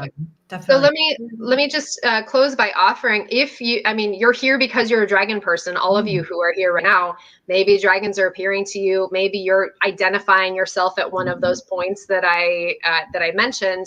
And if so, that is something that I do. I support people in their dragon initiations with the Sapphire Dragon line, with their personal dragons, or with other dragon lineages that are coming through, in helping ground in and understand that. I support people in cultivating dragon mediumship and integrating an initiation if you've already had one. And I have the Dragon Heart Council transmissions and teachings as a self-study guide that you'll receive in the pack that Zara is sending out afterwards. So good. Yeah, so good. She's got it all laid out for you in the path. I do. Good support. Good support. I know a couple of the people on here for sure will definitely be interested in that from my circle. Yeah. So welcome. What's that? Are there any questions? Do we have a minute for if anything's coming through? Yeah, we can do a couple of minutes. Does anybody have any questions for Michelle?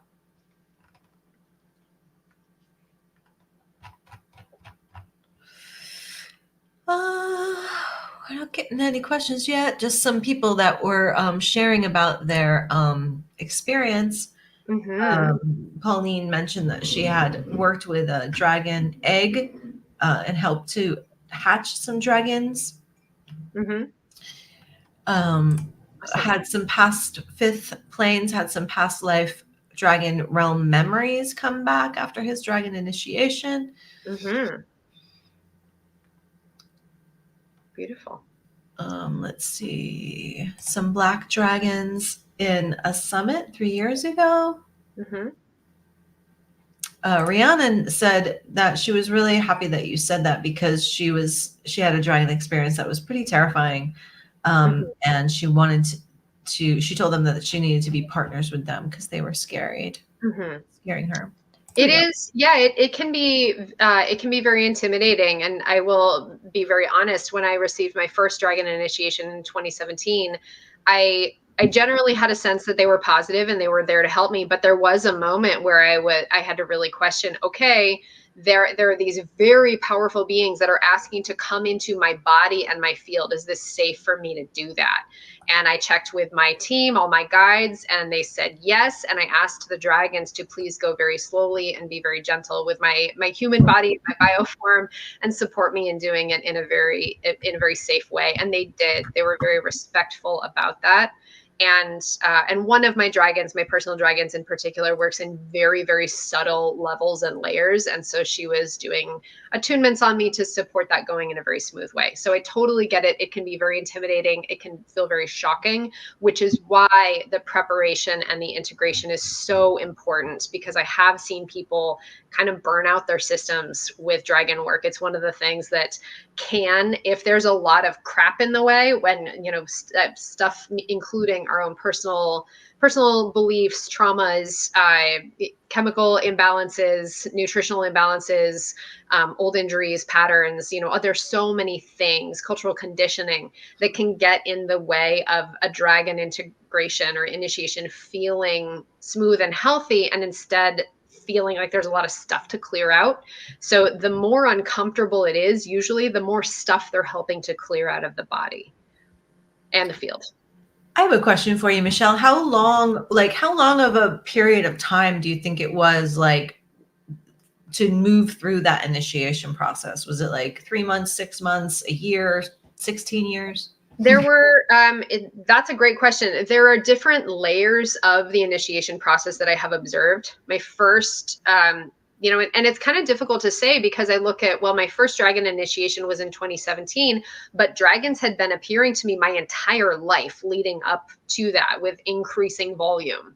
Yeah. And then after that, it was months that I was channeling messages from them every single day. I have notebooks full of messages that I was channeling through the dragons, where I was doing practices that they were guiding me through how to incorporate their energy into my body and my field and my healing practice.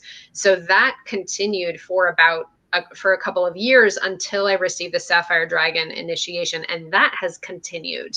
So I'm seeing it more as a moving in waves piece. Yeah. And I just spoke the other day with a student and client of mine who I've known for years and years, and she did a Sapphire Dragon initiation with me, I think 3-ish years ago. And we just touched base because we chat every now and then, and we ended up talking about her dragon initiation. And she says, oh yeah, there's still stuff coming in, and it's helping me parent my child more effectively and helping me. And she's an energy healer and a body worker as well. So it's helping her in her body work with clients. And she's like, oh, and I just channeled this new thing the other day. So it's still going, even though it was 3 years ago. And there are still things coming in that I'm learning about dragons, even though my last initiation was 5 years ago. Yeah. You know, thank you so much for articulating that so well, because I think that's really important for everybody on the spiritual path, whether it's dragons or angels or whatever your spiritual path is. Like, there is no end. It's just initiation, integration, embodiment. You're using it, and then the next piece, and then the next piece, and the next piece. So that's great wisdom. Thank you for sharing that. You're welcome. Great question.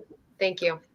All right, we are going to need to close it up, but thank you so much, Michelle, for all of your wisdom that you brought forth today for everybody. These recordings we're going to leave this on YouTube for a few days.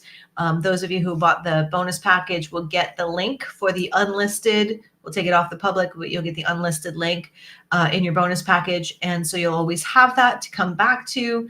And we will get you guys all of the links and contact information for everybody that is on the summit today.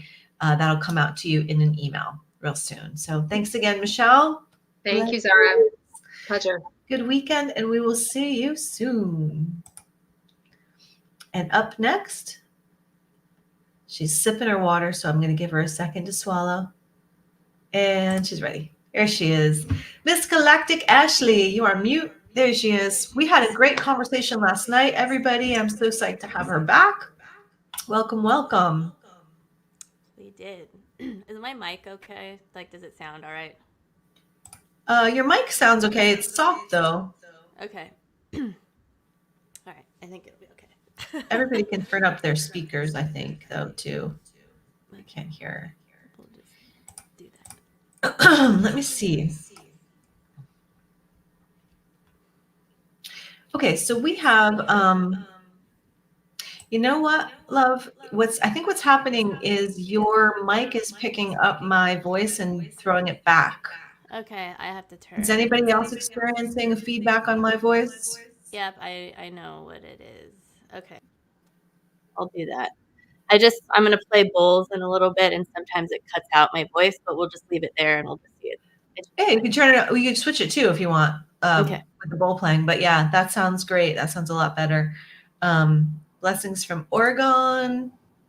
Yay! I just wanted to say too, I'm not sure if we lost Michelle altogether, if she's listening somewhere else, but there's a bunch of comments on the YouTube channel from everybody. So there's a way to go in there afterwards and just talk to people. But we'll leave it at that. I don't think she's listening. Hi, Galactic Ashley.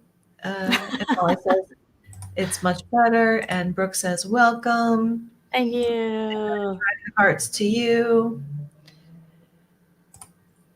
And good. Oh, yeah. So they did say that there was feedback. All right, cool. This is our last guest today, guys. It's been such an amazing day. And we are thrilled to hang out with Ashley once again, because yesterday was such a great conversation as well. Mm-hmm. Let me tell you a little bit about Ashley if you haven't, if you weren't on yesterday. She channels Guidance for those who are seeking intimacy with the divine as source originally intended. She uses light language frequency, and she works with your soul's guidance system to facilitate high frequency healing transmissions and encoded activations. Her desire is to assist in co-creating a world filled with leaders by love. After earning a master's in fine art from the University of Arizona in Tucson, she has merged her passion for art and metaphysics with her cross-cultural mentoring and teaching background to design and lovingly develop divine immersion programs. These channeled courses invite you deeper into your divine leadership and resource your God self while empowering you to heal and walk your unique ascension path. And I absolutely love that. Love everything that you're saying there. And want to share that Miss Ashley has invited me as a guest speaker for her light language course that's coming up in February. Mhm. So we'll probably talk a little bit about that. We did talk about it last night for a bit. And she is also, let's see here. Can I open this up a little better? She is also offered in part of the bonus package, she's offered the dragon downloads, which is some meditations, I believe, right? Remembering your dragon song. Yeah, it's about 4 hours of working with dragons, and if you go in there and you love the way that it's basically 2 weeks out of a course that I did called Dragons Alchemia. So you get, I think, 2 of my favorite transmissions from that 9-week course that are available. And if you like the layout of how that works, and you basically sort of get into sort of the structure and style of my courses, and if you like it, then I invite you to enjoy and join any of my future courses. And if you're really interested in either expanding on your light language that you already have activated, want to learn more about it, or want to work more intentionally or intensely with any of the light language, whether it's coming through your voice, which you will hear some of today, and hopefully we will actually activate your dragon song, which is going to be light language. Specifically, we're holding the intention to activate light language from some of your dragon lineages. And if you want to deep dive deeper into that, then I invite you to join the course, where we'll be exploring light language, both visually, written, through the body, through the hands, and through sound, through our voices. And we'll be doing a lot of, I love everything that Michelle was saying.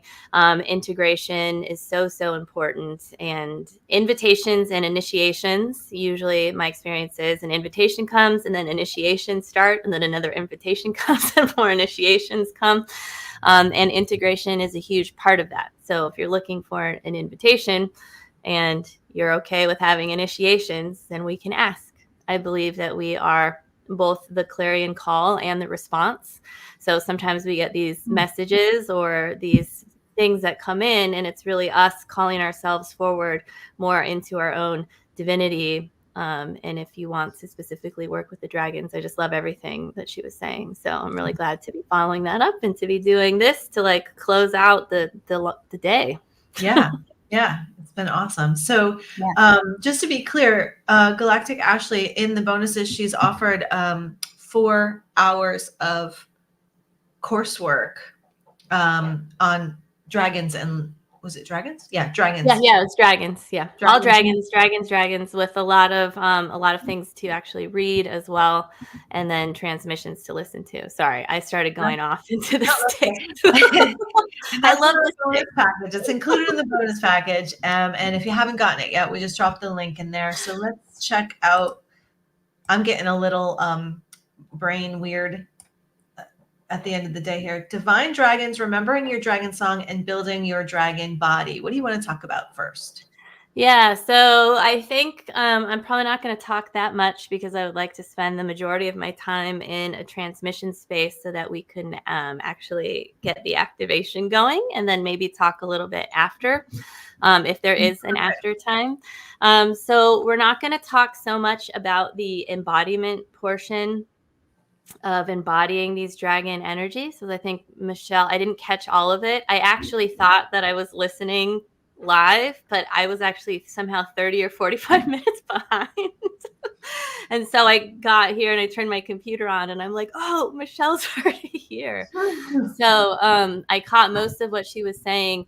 But a lot of what I am going through is actually, and this is not necessarily for everybody, so we don't all need to panic, but I know that this is part of my path and part of many more of all of the initiations that I've been living during my life, is I am here to basically embody the dragon body, and it's been quite physically painful.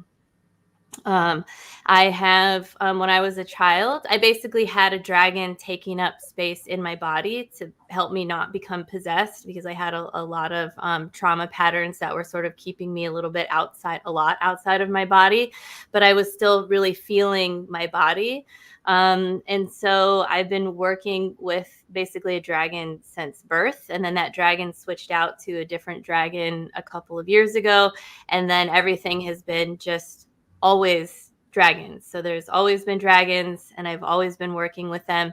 And I think in like 2016, the dragons wanted me to really focus a lot on star seeds. So I understand that my connection to working with the star beings comes from the dragons. So most of my memories that I have is that I know that I'm from another universe, and that I chose to come into this universe, and the dragon sort of brought me in. And primarily, most of the work that I've been doing in this universe is that I take form with permission of the consciousness of the planet, and with permission of the consciousness of the energies like the star beings or the beings that are inhabiting that planet, to take form as one of them, to live as them for like a short period of time. So it's not a true incarnation or birth into that planet. And then when that planet is going to be, basically it's come to the end of its life, or it's about to be destroyed, then this dragon consciousness, these dragons and I go into the core of the planet, and we sit there and we basically die with the planet. We explode into the planet, and then we go and we get to take that information into a place that isn't the Akashic records, and I don't know how to explain it, but it's like we're there taking all of the codes, both of the beings that lived on the planet and the planet itself, and it's the codes, not so much the history of how everything lived, because that gets to exist in the Akashic records, but it's almost like the core essence, like the divinity and the non-fragmented parts of it, and we get to take that to what the beings called the matrices beyond the matrices. So it's sort of like the original form of that. So most of my memories, it's like I'm designed to basically die in a very specific way, and I go to a very particular place. And so I have interacted with Earth, both in human form and a lot outside of human form. So I am one of those people, and also so is one of my dogs more than the other. We have a lot of physical challenges in this lifetime, as I'm sure many of you do.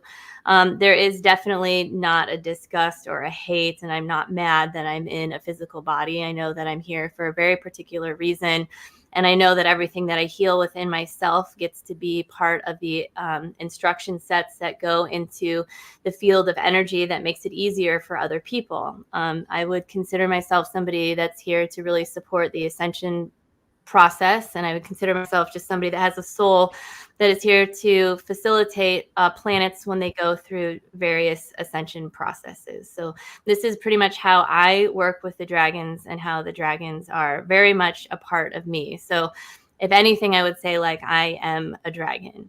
And like period, end of story. I am a dragon. I'm a dragon having a human experience.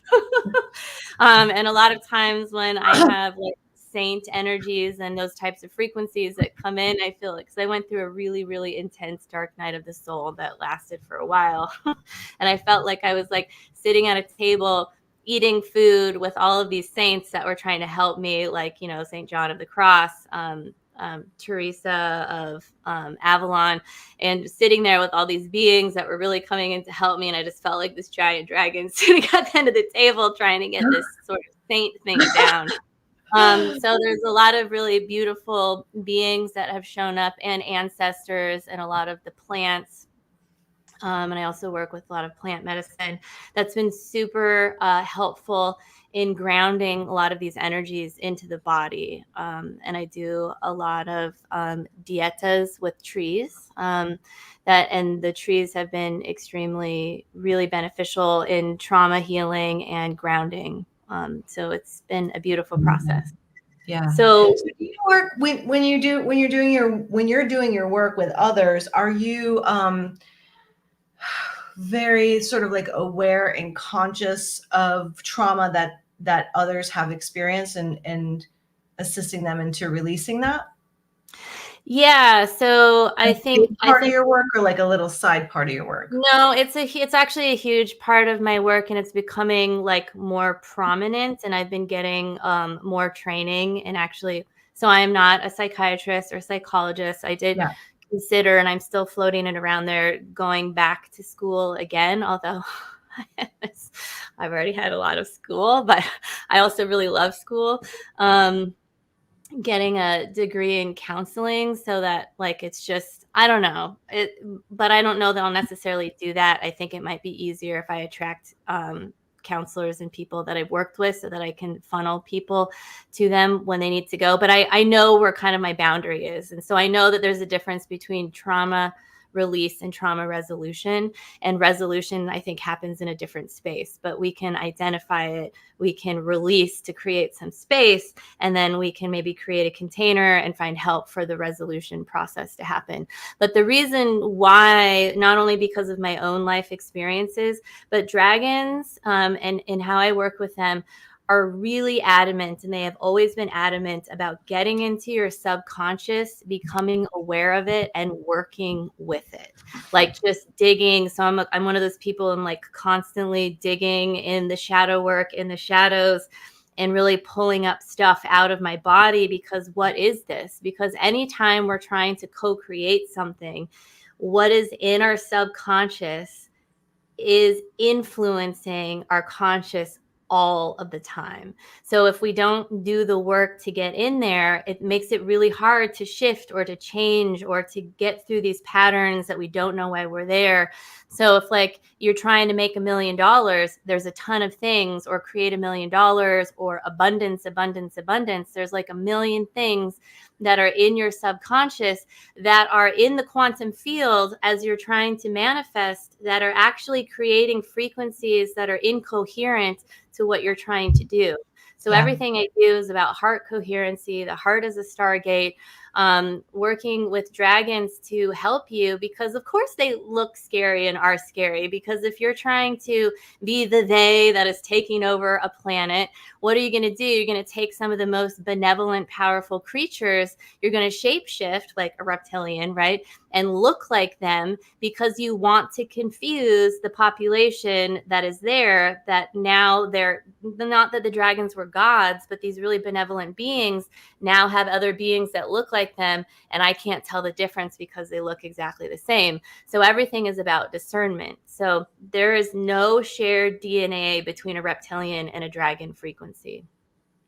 And so there is, oh gosh, I closed the window. Sorry. Thanks for that clarification in the dragon and the reptilian. I wanted to throw something in this space, and it's a good opportunity. So Ashley was saying that the stuff that's in our subconscious gets in the way of what we're trying to manifest, what we're trying to create in our lives. And I wanted to give an example of that so that we can, just so you can see it really clearly. Like, there's so much stuff that's in the subconscious all the time. That if we're trying to manifest and co-create our life and live the life of our dreams, there's this other stuff back there that has not even necessarily like other agendas, but just limitations on what it is that we're creating. And so one of the, just real quickly, I was trying to manifest this cabin on the lake. It's a great opportunity while she's doing her thing. I was trying to manifest this lake house cabin for years, for decades. And then I decided a few years ago, I decided I'm going to do this now. I want the lake house. I don't care how it comes. I'm going to do this. So I started journaling. I started doing all the manifestation things. And after a couple of months, I got up from the journaling and I was walking to the kitchen to grab another cup of coffee. And I said, man, you know, I really need to make some more money so I can buy this lake house. And my guides came in real strong and they just said, that's a limited belief.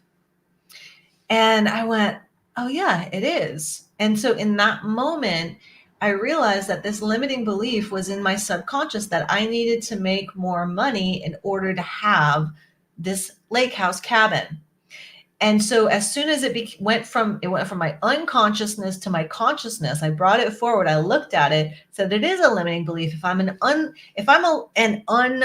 unlimited magical being, then I don't need more money to have the thing that I want. So I got rid of it and I just started saying to myself, I can have the lake house now. I can have the lake house now. I can have the lake house now. And I swear to God, people, within 2 weeks, a lake house came into my field through a real estate friend of my mother's. And I ended up 6 months later purchasing this lake house cabin for $10,000 in 2020, like in the pandemic, crazy, everybody's going out, for $10,000. And I got like a $30,000 personal loan. So I didn't have to make any more money. And I now am living in this beautiful lake house cabin in the Adirondacks of New York. So just throwing that out there, the limiting beliefs, the subconscious stuff that's in the way, that we can't even see it because it's in the subconscious. And so that's what Ashley was talking about, and getting in there, digging in, seeing what's there so we can dissolve it and move past it. Yeah, thank you. That's a really good example. Hey. A dog walked by outside and it got everybody all crazy. So we definitely tie things to other things, right? Like, I need to make more money in order to have the lake house. Anytime you say something like, if this, then, those are the types of things to pay attention to. And if you get to the place where you're like, I don't have anything tied to this, then that would be the time to ask your beings, ask your guides, ask the dragons, particularly the dragons, can you bring something up to me that is tied to this very specific thing that I am unaware of? So if you're trying to manifest a lake house or just more abundance in your life, ask that a pattern be brought up that you can sort of start to work with. And sometimes it's a good idea to, the very first thing that you do in the morning when you wake up, you can sort of like maybe scan your thoughts, see if you can feel into something that's coming up, if you can consistently sort of keep asking that question, because oftentimes in the morning we're kind of like in this liminal space because it's hard to work with something that you don't know about.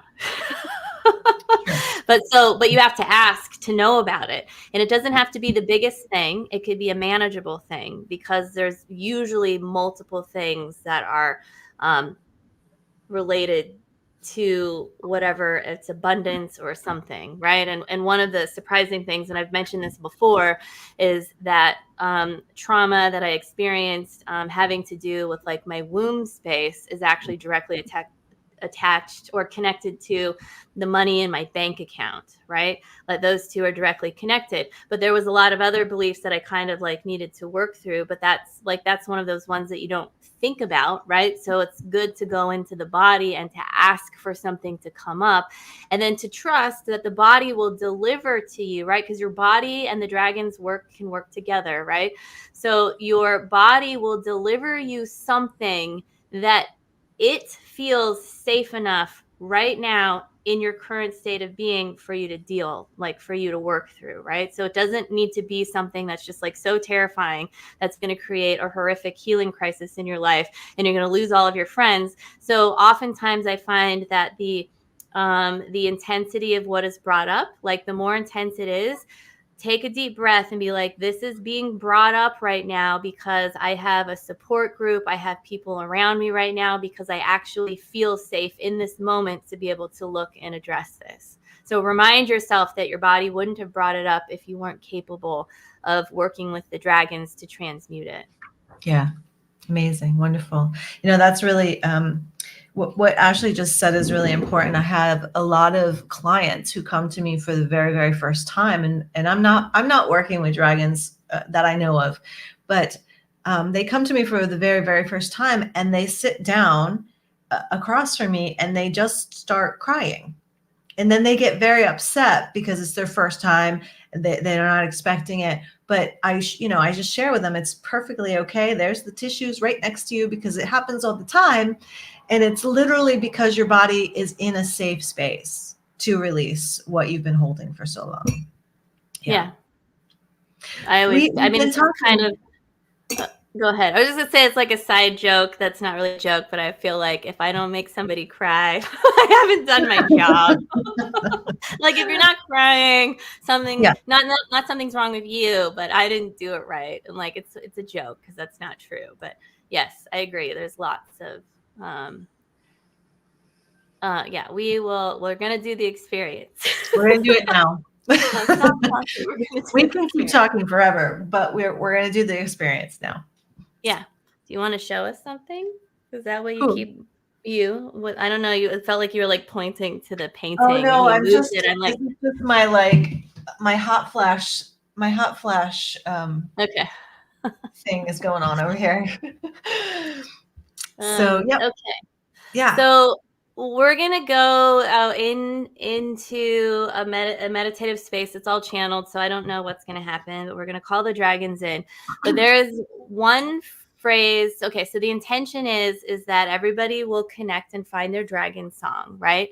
And your dragon song it could just be tones today. It could be a lot of blabbering. You might feel not really feel, your mind might tell you that this is crazy because it will sound like blabbering, blah, blah, blah, blah, blah, blah. Like, I don't know who's heard light language or not, but it can sound kind of kooky. So just sort of relax. We'll do something to have the minds kind of like take a deep breath and drop into the body and just trust.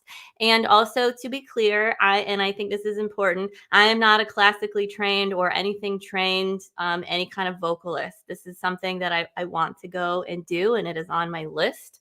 And the importance of that is if I can do it, you can do it. So this is not about sounding pretty or beautiful. These are all beliefs that get projected upon us. And sometimes these are childhood things that happen, right?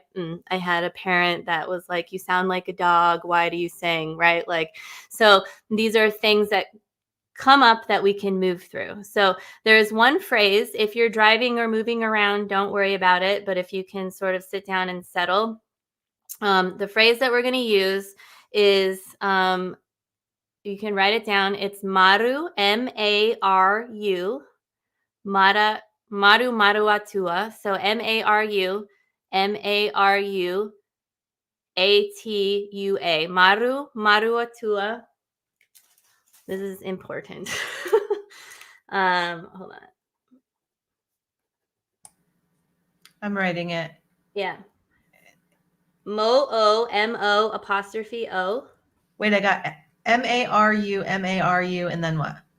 A-T-U-A, so Maru Maruatua, and I don't care how you write it out. Okay. And then Mo-O, M-O, apostrophe O, and then Tautu, T-A-U-T-U. T-A-U-T-U. Yes. Oh, you can put it in the thing. Is that correct? Yeah, that's close enough. That's fine. I mean, in pronunciation, right? So this is actually my like human lineage, and this is, so I am Polynesian, and my family goes through Rapa Nui, and then which is Easter Island, and then they immigrated to Tahiti, to the outer islands of Tahiti. So this is technically my middle name, but it doesn't matter. That story's not important. But what this means is protected by God, shape-shifting dragon. Right? So we're going to use this phrase. And so ancestors are going to come in, dragons are going to come in. So the whole point of this phrase is that you're going to go maru maru atuo mo o tau tu, maru maru atuo mo, and the whole point is that it trips up your vocabulary, that you don't pronounce it correctly, and then you let yourself go into like a jibber jabbery sort of state, and then you tune into that, and then you let your light language come through. So this becomes a human lineage and dragon lineage portal that we're going to walk through that will activate your dragon song. So there's going to be a point in a meditation that I'm going to go, okay, and I'll help during the point. When then you're going to go maru maru tuomo o tau tu, maru maru tuomo o tau tu, mari mori hari ngori sinira rabura na ita kuti ita ishinira ya oran gatia umbari sindari kigira yuta to shiniri batia takainda, right? And then you're going to let light language come through you, and our intention collectively today is that this is going to be your dragon light language. And then if you're comfortable with that, then you can start slowing it down until it sounds maybe more sing-songy. But I give you this in that after this, you can go ahead and practice it while you're driving, while you're in the car, while, you know, if you're more grounded and driving in the car, in the shower, or at any point in time. So I hope that that makes sense to people that are listening right now. Okay. All right. I think we might be a little over time already. Okay, here. Okay, so everybody just go ahead and take a deep breath. And you can do it, right? And if it doesn't happen today, it's okay. You can listen to this again.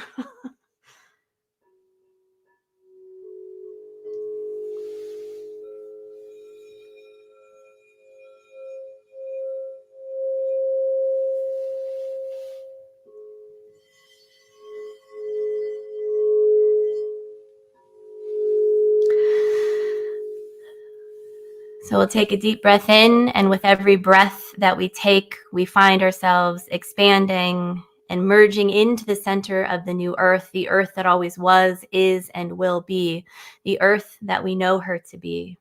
And in this space, we feel ourselves connecting to the bones, our bones. We are like these crystal bowls, our bones of light begin to vibrate, and we allow our cosmic octave, and in this case, of the frequency of our cosmic octave, our true octave, the sound that is part of our own souls, our own divinity, our soul, our truth, unadulterated and perfect. We ask for the frequencies of our dragon song, our dragon lineage. Maybe you might start seeing a particular dragon come in, or maybe the dragon that you met earlier with one of the other speakers. Maybe this is the song that wants to come through you. And if you don't see anything, do not worry. We're going to invite the ultraviolet dragon beings to draw a flaming circle of light around us. And as they do this, this extends the clarion call out. It burns off everything that does not belong here and invites in your true dragon source, your true calling, your true nature. And remember that only that which is of the fire can move through this frequency of fire, so that you know that you are safe, that everything in this space is divine. We ask that the crystalline dragon beings step forward and that they invite us into this pure temple of light that is protected and created by this crystalline frequency, by both the cetacean beings and the dragon frequencies. And so the crystalline dragon beings take us into this beautiful temple space. As we stand in this space, we begin to breathe in the frequency shift. We still are in our bodies, because remember, we are crystalline beings. Our bones, our physical bones, are crystalline in their true self, in their nature, in their way of being.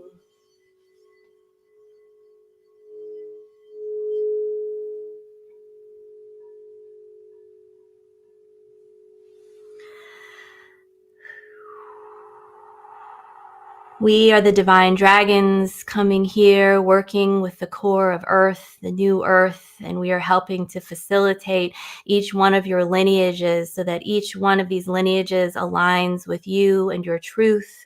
And we are helping to shift the energetic frequencies so that you have trust. We have the dragon illuminaries here that are gently taking out any non-beneficial energies, belief systems, and or thought forms that are preventing you from experiencing this intimacy with an aspect of your own divinity. Because the way in which you can channel or bring through truth, the way in which you can connect to these facets of God themselves, means that you can connect to your own true divinity, and that we can just sweep away any interferences so that you can experience intimacy with the divine, intimacy with your dragon consciousness, intimacy with your true dragon self.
In this space, you might allow yourself to simply just start opening your throat chakra, opening your throat, and just begin making a sound right now. Just no matter what it sounds like, to just clear this throat space and to begin just connecting to the vibration of your throat. Depending on how you work with energy, you might feel the dragon standing behind you, guiding you through this space. Maybe you feel the frequency of the connection to them coming through your crown and entering into your throat space. But right now, just allow yourself to cough. You might burp. Just let it be. And just let those throats clear and open.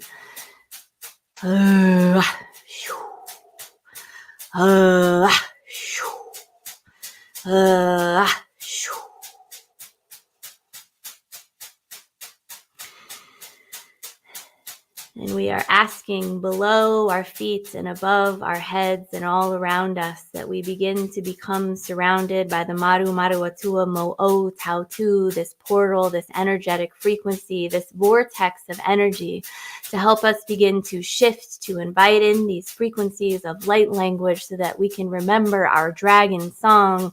Because as we are remembering our dragon song, we are truly pulling up the frequencies from our own bodies, from our own DNA. This is not something that truly exists outside of us.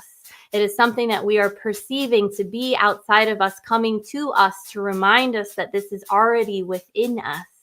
So as you find yourself drawing up the frequencies from your own body and also connecting to these ginormous frequencies of the dragons, allow them to come in, to begin to merge into this energetic frequency, and to allow your throat to open. And you can begin the process right now of saying as fast as you can, multiple times over and over again, until you can trigger yourself and flip the switch into your light language.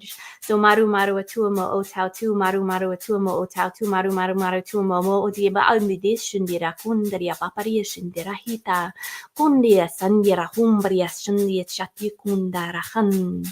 And if you are saying it really fast and you still aren't triggering yourself, it's okay. Just keep saying it. And then you might find yourself taking a deep breath in and just keep trying, because it is there. It is right there. Maru maru atua mo o tau tu. Maru maru atua mo o tau tu. Maru maru atua mo o tau tu. Maru maru atua beriakon gorisundata. Beriakon dira san dira su. Beriakon di kota tarishin dira pum beriasanta. Bore khandire koja sindri khandra kham imbari sukatia imbrasinda. And just keep trying with this energy and keep playing with it, because this is so much about play. Play and power are interconnected. They are so interconnected.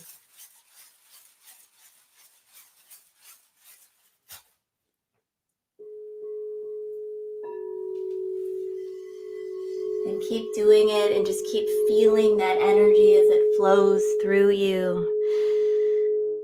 Maru maru tuamo o tau tu maru maru tuamo yambari khandira sura sasutan diachung. And if you have it, you can start playing with saying it faster or saying it slower and making it sing-songy. Maru maru atuamo o tau tu maru maru atuamo o yambari asandira kura kia tatatianda tatuko tatishinda kaan.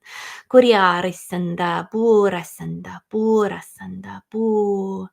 Himbariasai ayandum hindai hai hundum hai hundur ai hor ho hoi hai Hoi pui rai rai rai rai sui rai dai sui rai ai ai hoi rai ai ai ho hoi rai ho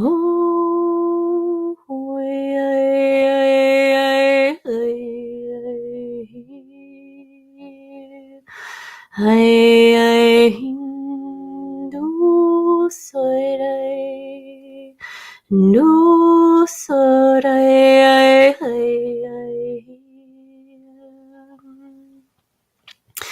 So you always have this phrase that has been gifted through me to you, so that you can always play with it and know that it has protective qualities, and it is always very anchored into the earth as well, because it is an actual human ancestral name from my ancestors. So as you are beginning to play with this, you can continue playing through the day, but for right now, just remember the beauty of using our voices is that it is part of who we are, and the way in which we are designed. Our body respects the power of our own voice over any other voice that is out there. So as you begin to reclaim your voice, I mean, there have been studies that have been done about this, that your body physically responds to your voice more than anything else. So one of the most powerful things that you can do, and this is something that we do in the light language course, is that we actually record some of our light language, and then you can listen to it while you sleep. You can actually give yourself your own guided meditations, and we work on also doing a lot of things that are a lot of us hate the sounds of our voice, right? And so that's something that we need to also work on in remembering that, like, our voice is our greatest power. So is our body. So is everything that comes through us.